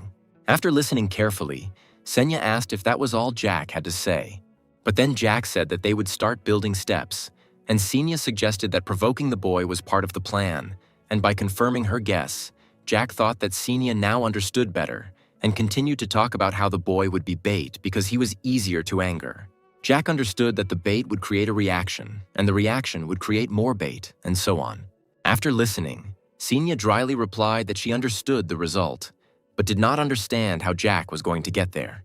But the show was about to start, and for now, it was really hard to understand everything. When the pause ended, Jack thought that soon the whole process would only just begin. Jack also wanted to increase their value and later take over the guild for his concert. When Jack started to go somewhere and suggested that the others take a rest in another place, they hesitated a little. When the man noticed Jack approaching, he immediately covered the impudent boy with his hand. Jack approached and said that the players had never become their subordinates. But the man countered that the guild simply wanted to gather more information about the enemy. When Jack asked what would happen if they refused, the man replied that the players had no choice and that they would soon all become members of the association by law. But then Jack said that it would happen soon, not now, because the guy had no desire to cooperate with them yet. And a moment later, he used the observer's eye and said that he especially did not want to cooperate when impudent children tried to bring him to his knees. But then the boy was surprised and said that Jack should have known who this boy was, and his pride was greatly hurt by Jack's words. At that moment, Jack leaned over to the boy and said that he was just a high school student who was rude even to employees of a large company. With a stern look, Jack said that you didn't have to look long to see a tycoon, but that didn't mean big companies wouldn't feel the pain of the blow. When Jack said that he couldn't be bought and the little one could only dream of it, the whole boy trembled again from the guy's charisma. Jack then felt that he had done enough to get the chairman's point across, and now Jack could move on to the next goal. When someone came up and said that the guy's words were too harsh, Jack wasn't the least bit surprised. The same guy with white hair came up and said that he kept watching and listening, but for some reason Jack considered himself the best. And you didn't have to look at the guy to know that his pride was hurt, because he lost to Charlie and then got beaten up by Sam. Jack guessed that the Lion King's quest was still unfinished, and the guy also wanted to leave a good impression in front of the Players Association. Finding a good moment to intervene, the guy told Jack that those people just wanted to collect some data. Then Jack calmly asked the guy what would happen if they obediently gave up the valuable information. And the guy answered him that it would be better for future games, because everyone would get more information. At that moment, Jack received a notification that one of the guards had temporarily given the guy the skill of mockery and provocation, which was very lucky for Jack. After using the skill, Jack chuckled a little and asked if the guy really thought it would be beneficial for the players. And then Jack calmly continued to say that the organization would not care about the well-being of society because it had never been a charitable organization, and in fact, they came here to subjugate the players. While Jack scoffed at the fact that they mistook the players for their subordinates and interrogated them when business partners didn't do that, the entire guild was surprised by the words they heard. Jack finished everything he said by suggesting that the guy in front of him had decided to submit and become a slave, and he wore his earrings to please others. At that moment, the guy began to gradually lose his temper and said that he had previously spared the non-combatant type. At that very moment, a system window appeared in front of Jack, to which he immediately turned all his attention. While the interlocutor was angry and promised that he would not spare Jack anymore, the guy read the notification that a PvP zone would be created. While Jack continued to receive notifications from the guards' reactions, Jack turned to Senya for some reason. Jack decided to ask her if this was a player-to-player offer, and then Senya answered affirmatively, adding that the guy personally challenged Jack to a duel. At that moment, Jack said out loud that this problem had nothing to do with the script, and these words surprised Senya a little. Immediately after this, Jack confidently accepted the challenge to PvP. At that moment, Jack thought that if the fight had nothing to do with the system, then he would have minimal justification for not acting as an observer. At the same moment when the PvP zone began to appear, the guy with white hair took out a weapon from his inventory. Swinging his axe, the boy said that Jack had nothing to worry about because he wouldn't die in this zone anyway. When the fight started, Jack didn't even draw his weapon and just continued to dodge the attacks. With his skill, Jack could predict every attack. As Jack watched his opponent, he suddenly realized that he was moving only at half his speed. Suddenly, Jack remembered the battle with the orc and thought that, just like then, he was able to sense the direction of the attack. Jack could see all the enemy's attacks, and this made his task much easier. At that moment, Jack guessed how it would all end if Jack continued in the same direction. And a second later, the guy received a notification that he had achieved enlightenment, and the level of the Eye of Perception was increased. When Jack leveled up and the future vision function was activated, the opponent tried to catch his breath. After reading about the ability to see the future, Jack thought that the semblance of intuition was becoming a skill. That is, it was a cheating ability. Especially considering what a weak opponent Jack had come across, because the guy was already tired from his constant attacks. When Jack was attacked again, the boy calmly dodged and thought about how he could look 1 second into the future with that ability. But after that last attack, Jack thought he'd had enough of testing. When Jack asked if he had mentioned his class, this only angered the enemy. So the boy swung his axe and shouted menacingly at Jack to shut up. Then Jack suddenly appeared in front of his opponent and, surprising him, said that the essence of his class was prolonged observation. And then Jack pushed the guy with one hand and grabbed his hand with the other. And then, sharply throwing his leg to the side, he knocked the guy off his feet and lifted him into the air. Everyone watching at that moment was surprised by Jack's attack. As Jack explained that his role as a leader was to gather information, his opponent was already lying on the floor, unable to continue. Jack could maximize the team's effectiveness, and by defeating his opponent, he demonstrated his abilities to everyone. The second stage of Jack's plan ended with him admitting that his class was the Monarch. Soon, all our heroes left that building, and Jack walked behind everyone. When he suddenly became thoughtful, Sylvia immediately noticed it and asked if everything was okay. When Jack expressed his premonition that this was not the end, Sylvia did not understand him. When Jack was suddenly called out and called trash, he immediately looked back at the noise. Jack saw an angry, defeated, and humiliated player coming towards him, and he still wanted to kill Jack in order to relieve his anger. And with the guy came the Orksrofs, who were level 32. When the guy was in berserker mode, the others didn't understand if he was in his right mind and didn't understand where the monsters came from. When Simon suggested burning the monsters, Jack calmly stopped him and told him to wait and be on guard. But in reality, Jack knew that this time the hunt was not for players. When the SWAT team showed up and asked the players to retreat, Jack warned them that their current weapons wouldn't work on the monsters. Then it occurred to Jack that the special forces had appeared as if they had been expecting this. When the first shots were heard and someone dropped their machine gun, someone shouted to everyone that they needed to keep their distance. While Chris was amazed at what was happening before his eyes, Jack decided to simply watch. Then the special forces opened fire again, making every effort to stop the monsters. But the bullets from regular weapons didn't have much of an effect, so the monsters continued to confidently run forward. Jack saw through the plan to make a splashy debut for the guild and create a situation where the guild would take the initiative. But normal weapons were too weak against the monsters. Watching the whole scene and seeing the first casualties, Jack thought that everyone should have understood the risks and that conventional weapons would be useless. However, Jack had a way to stop the monsters, otherwise all the people would die. When someone told Chris that the situation was not pleasant, the man had a slightly lost look.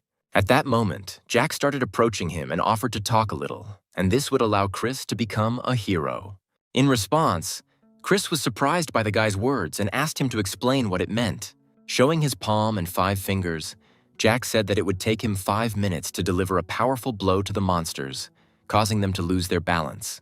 And at that very moment, according to Jack's plan, the guild was supposed to attack the monsters and Chris would become a hero. At that moment, the man used his Eye of Truth ability and asked Jack if the monsters would really be in that state. At that moment, Jack's Eyes of Perception discovered a new ability, and our hero was surprised that Chris already had a unique skill.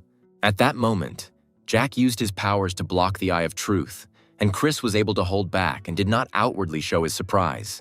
Jack chuckled, because he knew that he was suspected, but so far the guild knew nothing about him. Placing his hand on the man's shoulder, Jack said that he had mentioned earlier that he had a special ability. When he said that the Eyes of Truth wouldn't work on him, Chris couldn't help but be surprised. Chris's hand clenched at Jack's words that he was helping for a reason and wanted to get all the items and materials from the hunt in return. At that moment, Chris turned to the side and saw how people and monsters were fighting an unequal battle with each other. Turning back to Jack, Chris said that the guy's confidence was surprising, and he asked if Jack really thought the man would agree to the proposal, and Jack was completely sure of it. When Jack heard that Chris had finally agreed, he immediately stopped in his tracks, and after a short silence, he promised that he would fulfill his condition of the deal. As Chris watched the guy go, he thought that Jack seemed like a dangerous person, and although his abilities were not seen, they seemed quite real. Watching Jack take action and approach the monsters, Chris wondered what kind of person Jack was. When one of the special forces asked when reinforcements would arrive, another told him that they had to wait. But at that moment, everyone saw that something was wrong with the monsters. All the monsters fell to the floor, and small lightning bolts ran all over their bodies. At that moment, Jack only had a book in his hands, and the guy had already finished doing what was required of him. Jack thought it was almost impossible to defeat such orcs without losses, but the presence of his book changed everything. Jack knew that the item worked perfectly on orcs, and even hybrid orcs and werewolves could not escape the effects. Jack realized that the Lord of the Fields and the brave Lion King wanted to get rid of him, and the Whispering Devil foresaw this, so he sent the guy a book.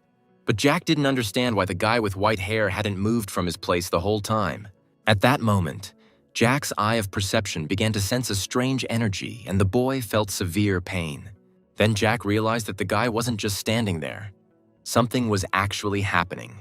Suddenly, Jack thought that the boy's guard was trying to show leniency and fight Jack personally. At that moment, Jack immediately rushed to the guy because he understood that otherwise he would be in danger and the guy would die. Quickly approaching the guy from behind, Jack was about to knock him out. When he grabbed him by the neck, the guy didn't expect it and couldn't really resist. But as Jack strangled him, the boy gradually weakened and lost consciousness. At some point, he finally fell to the ground, And then Jack was able to breathe a sigh of relief. At that moment, the guards were on Jack's side, and the guy was convinced that the brave Lion King was really going to possess his player. Jack didn't understand what was driving the guard, because even high-level players couldn't stand it. There was a reporter in the helicopter that flew up to that building, who was reporting near which building they were reporting. Seeing the immobilized monsters, the host immediately thought that this was the guild's success. When Jack returned to the others after his small victory, everyone was worriedly asking what happened to Jack's eye. The players decided to leave the place and leave everything to the guild, and later Jack suggested that everyone take a rest, and he would contact them soon. Everyone waved to Jack, and Sam even wished him a good rest. Afterwards, Jack turned to Sylvia and asked if she was very tired, and the girl confirmed this and added that she was very hungry. When Jack turned to Garrett and asked if he wanted to discuss something, the boy hesitated a little. Because the guy remained silent, Jack joked that he should guess what Garrett wanted to say, but he scratched his head awkwardly and said that he could say it himself. Still, Garrett decided to admit that when they were leaving the gate, he received an unexpected notification, which said that with the help of a foxtail, the guy could activate a single dungeon. When the guy apologized for talking about it so late, Jack replied that it was no big deal. Jack said that there was no need to report to him, and if help was suddenly needed, he was always ready to help. Then Garrett thanked him and admitted that he did not know where this foxtail could be found. Then Jack thought and remembered that in the past, Garrett was the one who single-handedly cleared the Wind Temple. Jack assumed it was for one person, but he never thought about the tail, which means it was Garrett who caught the six-tailed fox in the past. However, Jack changed the course of events and the tail ended up being his. And after that, Jack used the item in the Valley of Fire, but now he thought he should share the information. Jack explained where to get the item, but surprisingly, our hero said that such foxes were unlikely to appear in these parts. Finally, Jack recommended only to be wary of clones and camouflage techniques. Jack assumed that in the past the boy blamed himself for not being able to prevent that disaster, but now perhaps Jack saved him from that burden. In the past, the government hid the existence of that six-tailed fox, also the existence of the head of the organization, and also Garrett, who couldn't tell anyone the truth. Thinking about all this, Jack began to feel like there had been some serious mistake in the past. But Jack decided that if he continued to play, he would definitely find out. Later, Alla learned from the news that Jack had gone to a players' meeting and said that she was very worried about him. But Jack reassured her that he had returned. The news immediately announced everything from sudden gates to the appearance of orcs, and the Players Guild was declared heroes. Having put everything he had bought on the table, Jack offered everyone something to eat. But suddenly Jack looked up from his food and looked away, and Alla asked what was wrong. Looking at his watch, Jack asked no one to be surprised by the guest who would soon arrive. When his sister was worried that Jack had done something wrong, the guy calmed her down, and Darren watched the commotion with interest. When there was finally a knock on the door, Jack stood up from his seat and said he would open it. When the police appeared on the doorstep, they immediately asked Jack to come with them. In his free time, Chris walked down the hallway and kept thinking about who Jack was. Remembering the orcs, the man understood that they could hardly be called simple monsters, but Jack had the ability to deal with them. And since even Chris's grandfather was interested in that guy, more information about Jack was needed. And since they found a reason to accuse him of assault, Chris wanted to make Jack his subordinate. As he entered the room, the man thought that if the guy refused, it would be better to get rid of him. When Chris finally saw Jack, he said that his lawyer had finally arrived. Chris couldn't help but notice Jack's very relaxed demeanor.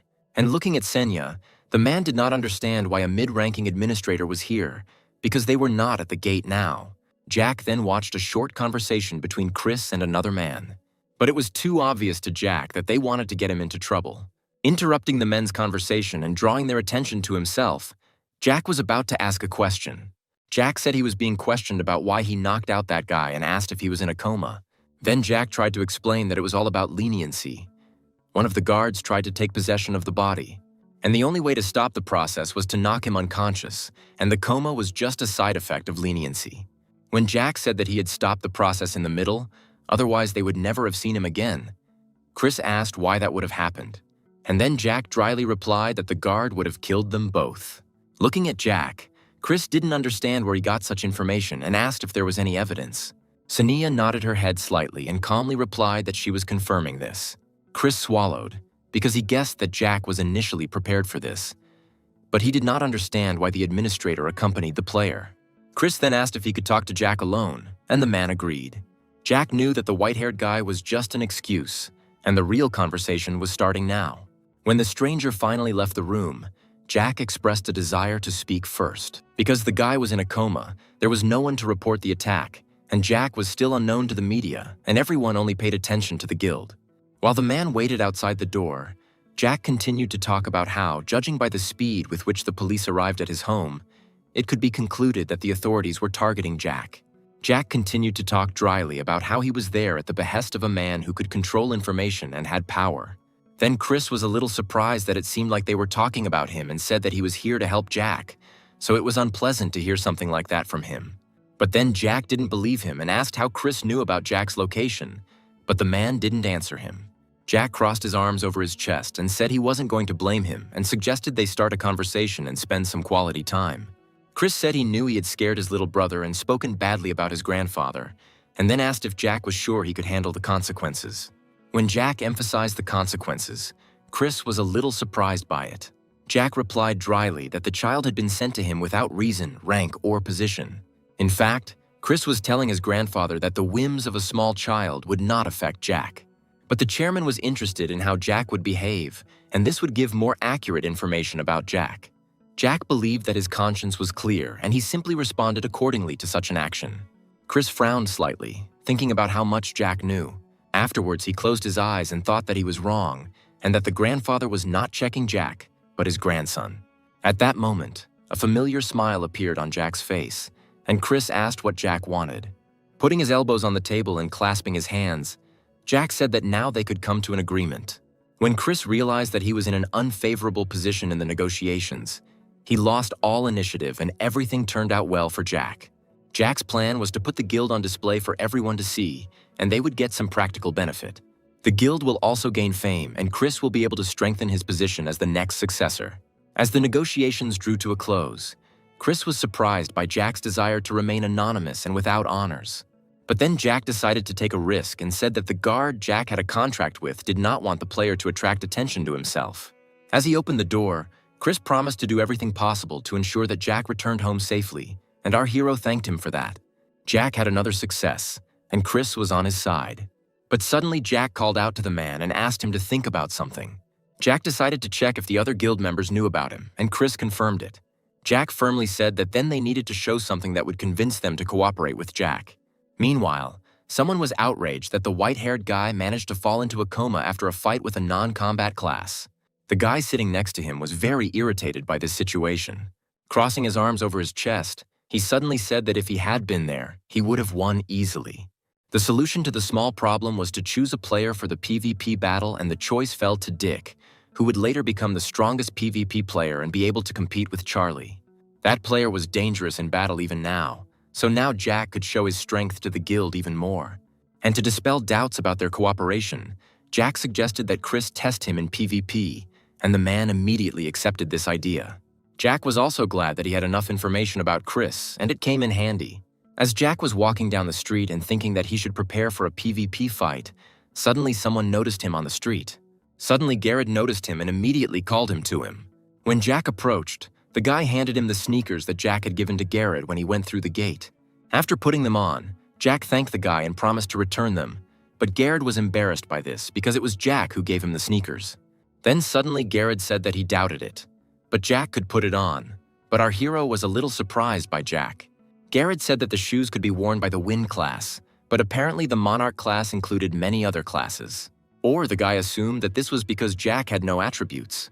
For now, Jack couldn't know why this was happening, but after saying goodbye to Garrett, he was sure that he would find all the answers to his questions. Opening the system window, Jack decided to check all the items he had. Jack had 4 items from the Great Orc Warrior set, and his activation level had increased from 30 to 35. Remembering that Dick was still level 30, Jack was sure that he would completely block one of his attacks. When she met Charlie in a cafe and asked her for a favor, the girl was very surprised by the request to borrow her sword. Jack asked to borrow the sword, and the girl was upset because she thought it was an invitation to a date. Jack thought she must have a good artifact, but Charlie wasn't sure if she could even borrow her sword.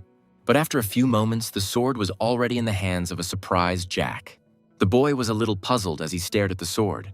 In Jack's hands was a very high-quality sword called Asura. Seeing Jack's surprised face, Charlie immediately explained that the guard had allowed her to borrow the sword. Sometimes the Asura sword was called a ghost sword or a magic sword, and in the future it would be known as the sword master's favorite weapon.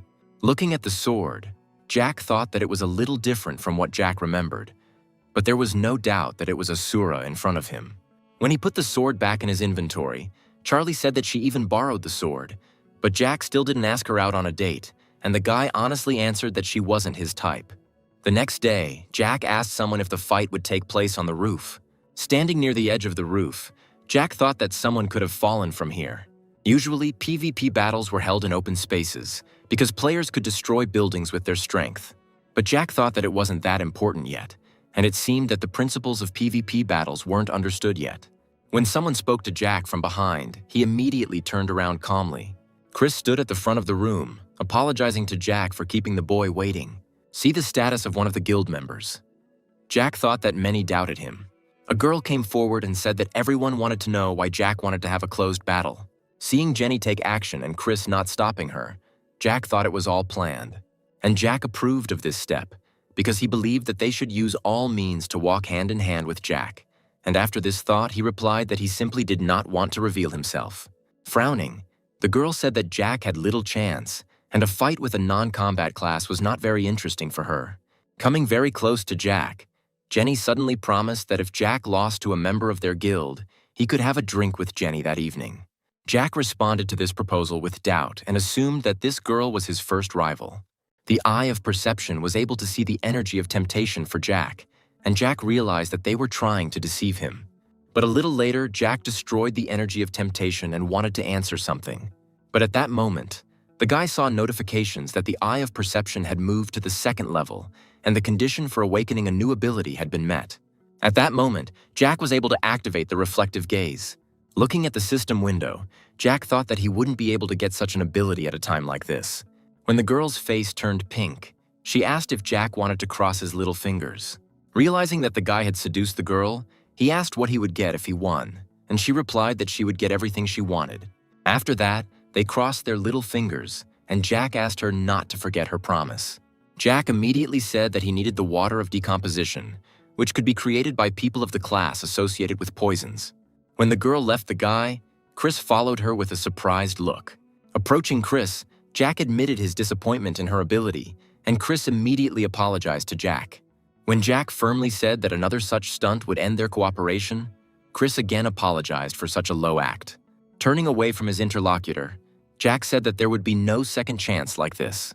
Looking at Dick, Jack hoped that at least their fight would be fair. As Dick walked towards his opponent, Jack thought that the time had come to show them the limitations of their world. At that moment, Senya appeared and was present at the creation of the PvP zone. Taking a spear from his inventory, Dick said his name, class, and weapon. Afterwards, Jack also gave his name and class, but said that he did not have a primary weapon. At that moment, all the players and guards were concentrated before the start of the battle. Seeing the reaction of all the guards before the fight began, Jack wondered which of their guards he would be better off working with this time. When a Las Vegas cowboy started watching him, Jack decided it was the best time to start. Suddenly, Jack asked his opponent if he liked betting, but Dick was surprised by the sudden question. Jack offered to make a bet and said that he would not move from his place. Jack said that if he didn't move, he wouldn't be able to dodge the first attack. At that moment, no one understood Jack's actions, but Chris was the most surprised. Jack waved his sword and said that he would stand still and that Dick should attack with all his might. But Dick frowned and asked if Jack understood what he was talking about.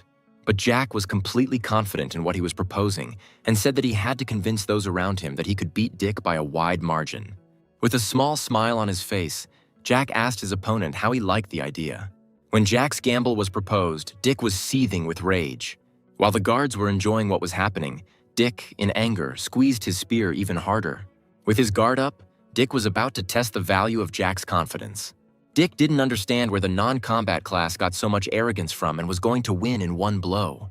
Moving quickly through the space, Dick wanted to aim for the heart and make Jack regret his words. Jack actually stood still and calmly took the attack. This made Dick's face look very surprised. When Jack asked if that was the strongest attack, Dick's spear shook as there was no damage. When Chris was surprised by this, someone explained that it was the power of the object. In fact, Jack had complete protection against all attacks below level 35.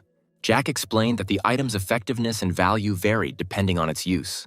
At that moment, Chris finally realized that the fight was not simple. Jack was showing everyone the value of the items. Looking at Chris, Jack thought that the man must be thinking in the right direction. Placing his spear level, Dick firmly said that he had lost the argument, but not the PvP. Meanwhile, Jack continued to say that he could only use this defensive ability once a day for now. Jack told everyone that if the guild realized the value of the new achievements and started to act, it would influence other players. While the guards admired the boy's actions, Senia watched from the side and was surprised that Jack thought even about such trifles. Taking out a sword from his inventory, Jack said that he would now use it. Later, a PvP battle began, and it was difficult to keep track of the players. Dick continued to attack Jack with his spear, furiously and quickly. But as expected, Jack was able to calmly dodge the attack every time. During the fight, Jack thought that he could easily read Dick's movements, but he had a strange feeling. Jack felt like he had gained the ability to see into the future for a moment, as if Asura wanted to say something. At that moment, the unique ability of the sword path was activated, which attacked all enemies within the area of effect. Jack was surprised by this skill, since it was usually only a swordsman's skill, but he believed that it was due to the use of Asura. Now Jack realized that they were trying to show him a path in space that would allow him to suppress the enemy. At that moment, Jack used instant movement and with a single attack cut off the guy's head. Jack found it all easier and didn't even have to wear shoes. Jenny even covered her mouth with her hand at the sight she saw. Everyone was surprised that you couldn't kill in PvP, but Jack very naturally decapitated his opponent.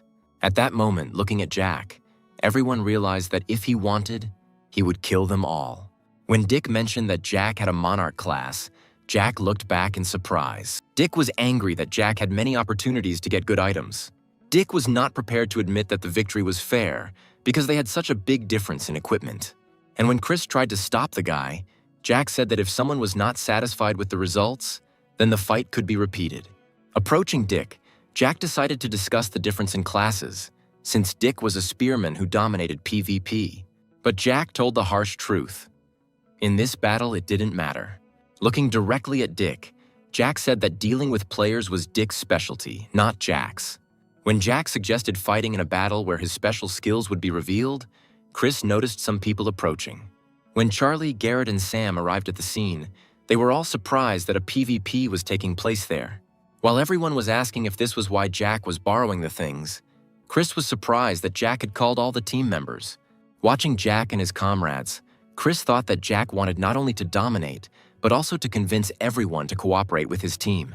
In fact, Jack's goal was to crush the players by showing the difference in strength.